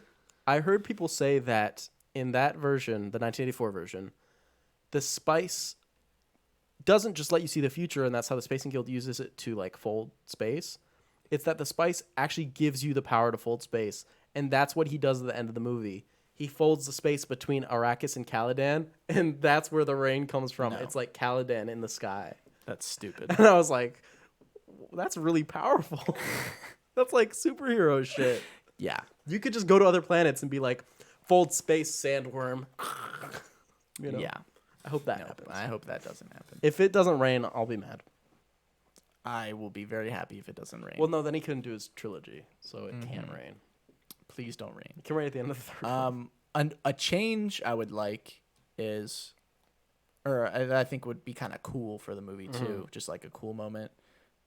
In the book, Gurney never receives his revenge on Yes. the Beast because the Beast just dies during the attack. He doesn't get to. He doesn't get to him. kill Fade. He doesn't get to try to kill Fade. Yeah. He just gets nothing. Would It you- would be cool if he got to fight and kill the Beast Rabban in the second movie. What if he gets the opportunity to kill Fade, but he fails and he dies?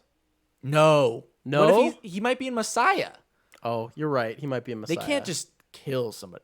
The Beast is dying anyway. Mm-hmm. It would be cool, and people would like it if Gurney finally got something. I think that would be. But a it would cool definitely change. turn him into a tragic character if he was like, oh yeah, I'm so obsessed with revenge. And it's like, oh shit. Yeah, but see, my thing is they didn't even really hit it hard in the They first didn't. movie. True. So like, it'd be like out of nowhere almost. they yeah. could just do it. I think that'd be cool. They just have a cool little fight. He's like the Beast. You know, Yeah. Josh Brolin doing his thing, and he's like, ah. They fight. He wins. That'd be cool. Why not?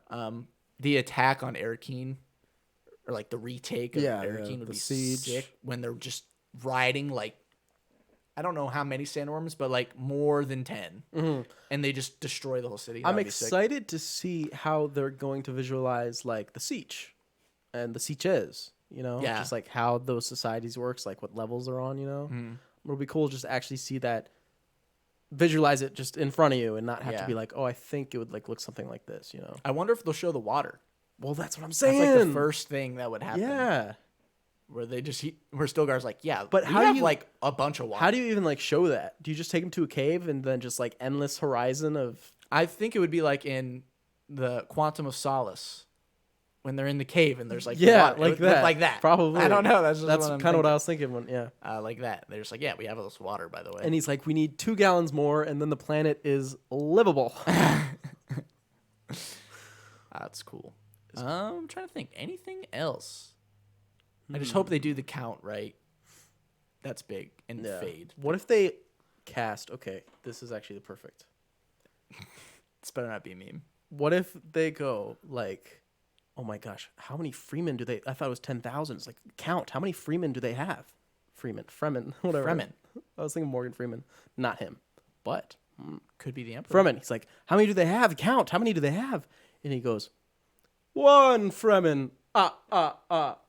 2 Fremen. 3 Fremen. Sesame Street. The Count. Oh, gotcha. I was like, what are you talking Because about? then he could count and he'd be like, wow, 2 million Fremen. Or That'd be however funny. they are. Yeah. They need to tell us what a mentat is in the second movie. But, like, do they? I guess not. Right. That's the thing. No, they do because Thufir's important. He's gonna be important in the second movie. He's with the Harkonnens now, and he's the Baron is his dude now, and he's working for him. We need to know. Sorry, we need to know. Maybe. I don't know how they could do it without it being like, yeah, I know what a mentat is, Thufir. Why are you telling me? You know? He's like, I am a mentat. I am a human computer. They could they'd have to explain it to like a Fremen or something. Yeah. You know? I don't know. That's Yeah, something well, they could whatever. do. Like to Stilgar, he'd be like, "Oh, what's his deal?" Yeah. It's gonna be sick. The movie, if they do it right, will be Dune 2 will be absolutely sick if they do it right. I don't mean to throw you under the bus. Okay. But should we talk about your first reaction to the film? My initial reaction? Yes. If you want me to, I can talk about it. It's up to you. We don't have to go there. Well, you said it, so now I have to. Okay. And when we went and saw the movie opening night, I really didn't enjoy it at all. Mm-hmm. And I'm not sure why, because I actually wasn't feeling it that way. I think I was just really upset because I love that dinner scene. Mm. And the whole time I was like, yeah, the dinner scene's finally going to get adapted. It's finally going to get adapted. And then we got to the part where it was supposed to happen and then it didn't. Mm-hmm. And I was just really sad about it. Yeah. And then I wasn't really Into paying it. attention or I wasn't feeling. I was like, damn, they just didn't put the dinner scene in. Damn it. Mm-hmm. And then the rest of the movie happened and I was just like, yeah, whatever. There's no dinner scene. Yeah. And then Kynes gets stabbed and I was like, what are we doing? Kynes is the other thing. I guess that is a little bit of a double whammy. And then I was just sulking. Mm-hmm. But then I watched it again and I was like, oh, this movie's actually pretty good. Yeah, it's actually pretty sweet. I mean, even just looking at it, turn the volume down. Just be like, look at it. Oh, cool. Yeah, it looks pretty dope. Dope movie. Okay, well, we're done with Dune. Finally, after an hour and a half. After an hour and a half of it's just okay. Dune. It's okay. That's what it's all about, baby. Now it's time for the Redunes of the Arrakis. Arrakis arrival. Coincidence? Could be. Could be. What do we got? You got yours? Yeah. 5 stars. If I could fuck a movie, I'd fuck this movie. Prisoners. Wrong. Okay. Encendies. Wrong. Blade Runner. Wrong. Dune. Yep. Okay. I tricked you. I knew it was Dune. I was doing it for the laughs. Oh, yeah? I bet you don't know what mine's for. It's Dune. You said it already earlier. Earlier before the show. You flipped it. I actually have 2. Okay. This one says, this comes from, I mean, I don't know if I'm allowed to do this, but it's somebody on Twitter, so I'll just say that so I don't have to throw them totally under fire. It says, my spoiler-free review of Dune. That was the single most humorless movie I've ever seen. There is one joke delivered by Jason Momoa in the first 10 minutes. Cherish it. There will not be another. So their complaint about Dune is that it's not funny enough. God, how dare this movie not be funny? How do people live life where they're yeah, there wasn't jokes? And that person's a writer. I went to their page. They're they write. So I don't know. Oh wait, I have 3. I forgot. Okay. 1 out of 10.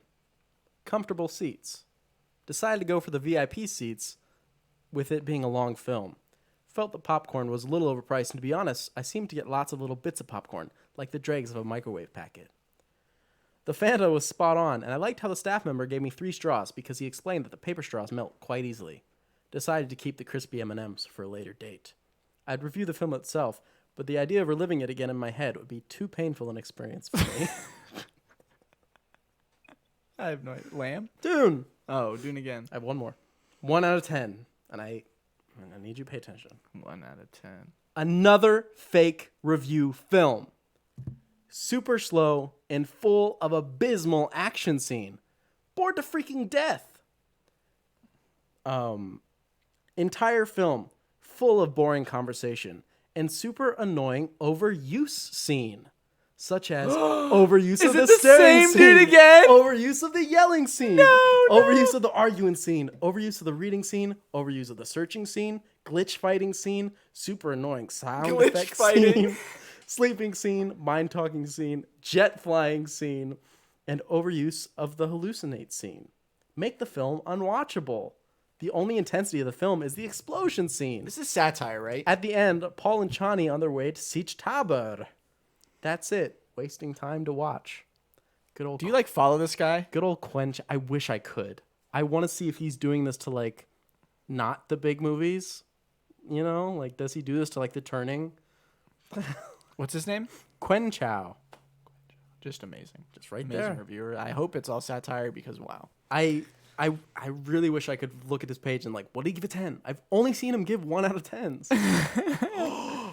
You know what? He is Jake Gyllenhaal from Enemy. Oh my He's gosh. gotta be. We figured it out. We debunked it. It could be. I gotta go look at the Enemy reviews now and see if he made one.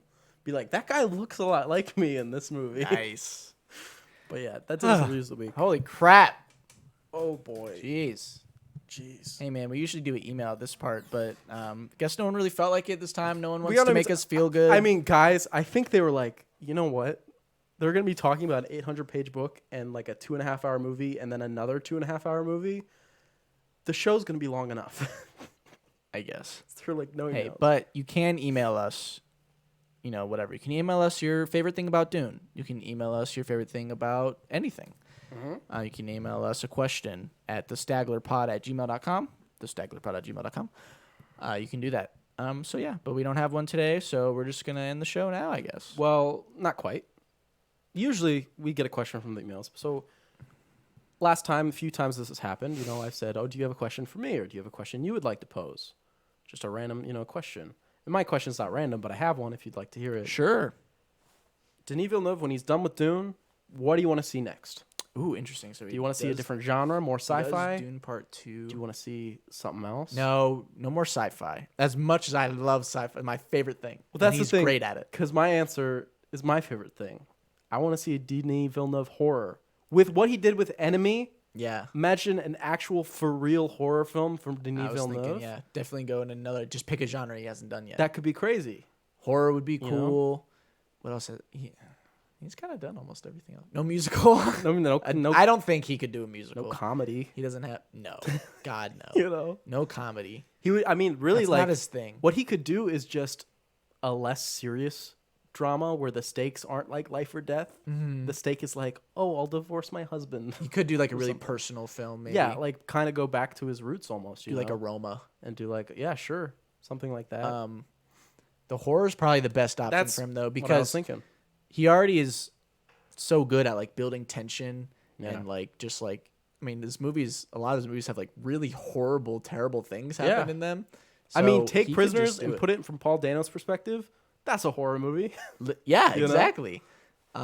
He would be good at it. I think so too. I think it's something that maybe I'd like to know how he feels about like the genre. Maybe, you know, it's not his thing. I'd understand that. And obviously, being such a big budget director now, horror is not that. Like Yeah. 9 times out of 10, horror is not that.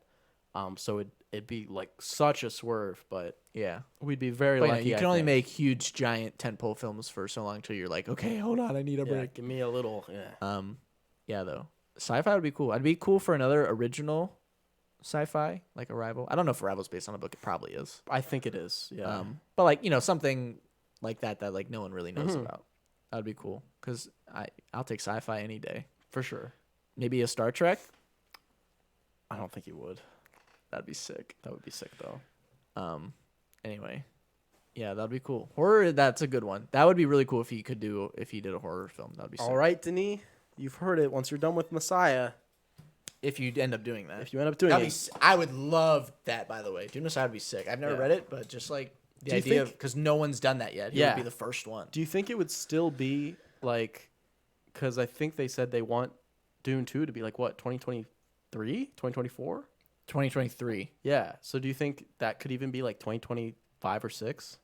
Because Yeah, that'd be if they like plan on it. bam, bam, bam. That would be sick. I mean, I know nothing about Messiah, so I don't even know if it's on, you know, Arrakis or whatever. Yeah, I don't know what happens. So who knows? I'm going to read it, though. That'd be cool. Okay, guys, listen. This show's over, but next episode. AKA tomorrow. Shh. It's We a trick, have- of, this it's a one- trick of the light. There's no tricks. Do not look behind the curtain. It's end of October. We gotta have a Halloween episode. Spooky Guys, on Halloween. As long as I am on this show, there will be at least one spooky themed episode in October, no matter what. Even if we have to do a show on Saturday and then another show on Sunday, I don't care. That's gonna happen. Yes. So this episode we're gonna be doing 10 slashers. Their first outings. The 10 like original slasher films. You know, most of them are for like the 80s. slasher like franchises like Halloween. I mean, do we want Nightmare to on say Elm all the Street. ones, or should it be a surprise? Well, we should say it. What people We have should to look say forward it. to. Okay, sure. We I got have the list here in case we forget. perfect. Let me Why pull don't the you list just up. Let read me it go up. through it right here. And slashers does have some, restrictions of what makes a slasher. So basically, what you're saying is the slasher, quote unquote, has to be human or he was human. And another one is they have to have like a specific target. They can't just be like killing random people forever. Yeah. They have to be like after somebody. Okay. We have Friday the 13th, the OG. The OG Saw. A Nightmare on Elm Street, Scream, Candyman, Child's Play, Halloween, Psycho, Sleepaway Camp, and the Texas Chainsaw Massacre. Oh, listen to that list. And fun fact for this episode, Nick has seen how many of those? Well, 0, but I have now. Well, yes. But before I brought this up, he had seen I had seen literally 0 of these Big films. Old Goose Egg. I know. I'm very bad with horror. We've But talked about this. Now you're But I'm like getting cultured. you know as much as anybody else now. Oh, except I haven't seen all the sequels to All of the these 20 films. sequels to all of those movies. Yes, I have not seen those, and I don't really plan on it, to be honest. I'll let you know the good ones. I'll let you know for sure. I'm but yeah. excited. This will be a fun one. I got That a lot will. of takes. And of course, it's our Halloween episode. So if you watched our last year's Halloween episode, you know we got a little something else. Yeah, so I'm going to be real Okay, open about this okay, here. sure. I'll be honest, I ordered a Squid Game costume, Yeah. okay? And it was going to be cool, but it's not going to be here on time. So I'm going to just have to whip something up, and I'm probably going to look really stupid, but it'll be a surprise, whatever I am. But Yeah, I don't it's even probably really just know. not going to look really good, so whatever. Yeah. My Squid Game costume would have been cool. My costume's going to be awesome, and it's going to be the best thing ever to be seen on planet Earth or any other planet like Caladan. Okay. And it's going to be sweet. And you guys are all going to cream. You guys are going to cream it up big time. It's going to be big cream. Okay, I'm getting loopy. We've been here for too long. This has Honestly. been by far our longest It must- episode. Okay, we need to kill time for like a minute. Okay, yeah, we need to hit the 4-hour mark. So basically, I mean, it's not surprising that this was our longest episode. It at least isn't. to me. It isn't I mean, at this all. is my favorite dude. Yeah. So we're gonna spend the most time talking about my favorite dude. I'm assuming when we do the David Lynch episode, we're gonna be probably the same. I'm thinking when we do the David Lynch episode, out of respect, we just skip Dune. We just don't talk about it. Just That's fine. Out of respect Skip for the Dune. director. That's fine. Yeah, we can do that. That's gonna be like a make or break I'll be honest, one of the reasons I've never been like, oh yeah, check out this movie. Here, have all of the David Lynch movies that I own, you know? You're afraid I won't like them. Exactly. I don't want to give it to you because it's like, what if you're like, I fucking hate these. This guy sucks and is a hack. Oh no, I can't be friends with you anymore. You know? Well, But I'll be honest, guys, the plan for me, and I don't know if I've ever even told you this, is when we have a David Lynch episode, it's going to be a long time coming because I'm going to make Nick watch Twin Peaks because you kind of have to appreciate the I'll breadth. do It's it. like his big thing. Twin you know? Peaks, Eraserhead, Elephant Man. There you go. You're nailing all the big ones. I don't know any other ones. Mulholland Drive. Didn't I make you? No, I didn't make you watch that. I've only seen Dune. Right, That's because I need to my make you watch Sunset experience with Boulevard David too. Lynch. Because you have to watch Sunset Boulevard if you watch Mulholland Drive. Okay. So yeah, I'll have to make you watch that as well. It'll be good. But guys, we made it. We did it. We We killed did time. it. 4-hour podcast. What the fuck? Ooh, well, actually, name another pod that does this. I think the audio recording is going to be like 2 minutes slower because of the intro and the outro. So we could kill time for like another minute. Nah, on YouTube it'll be 4 hours. Nah, on YouTube it'll be fine, and that's the only place that matters. It'll be Stupid audio sick. listeners. We did a 4-hour pod. Name another pod that just gives out this much content. Right, there's none. There's got to be a few. Let me take it out. Is it this one? Yeah. What do you I'm want? gonna take it out with some start a car Okay. stuff. Sure.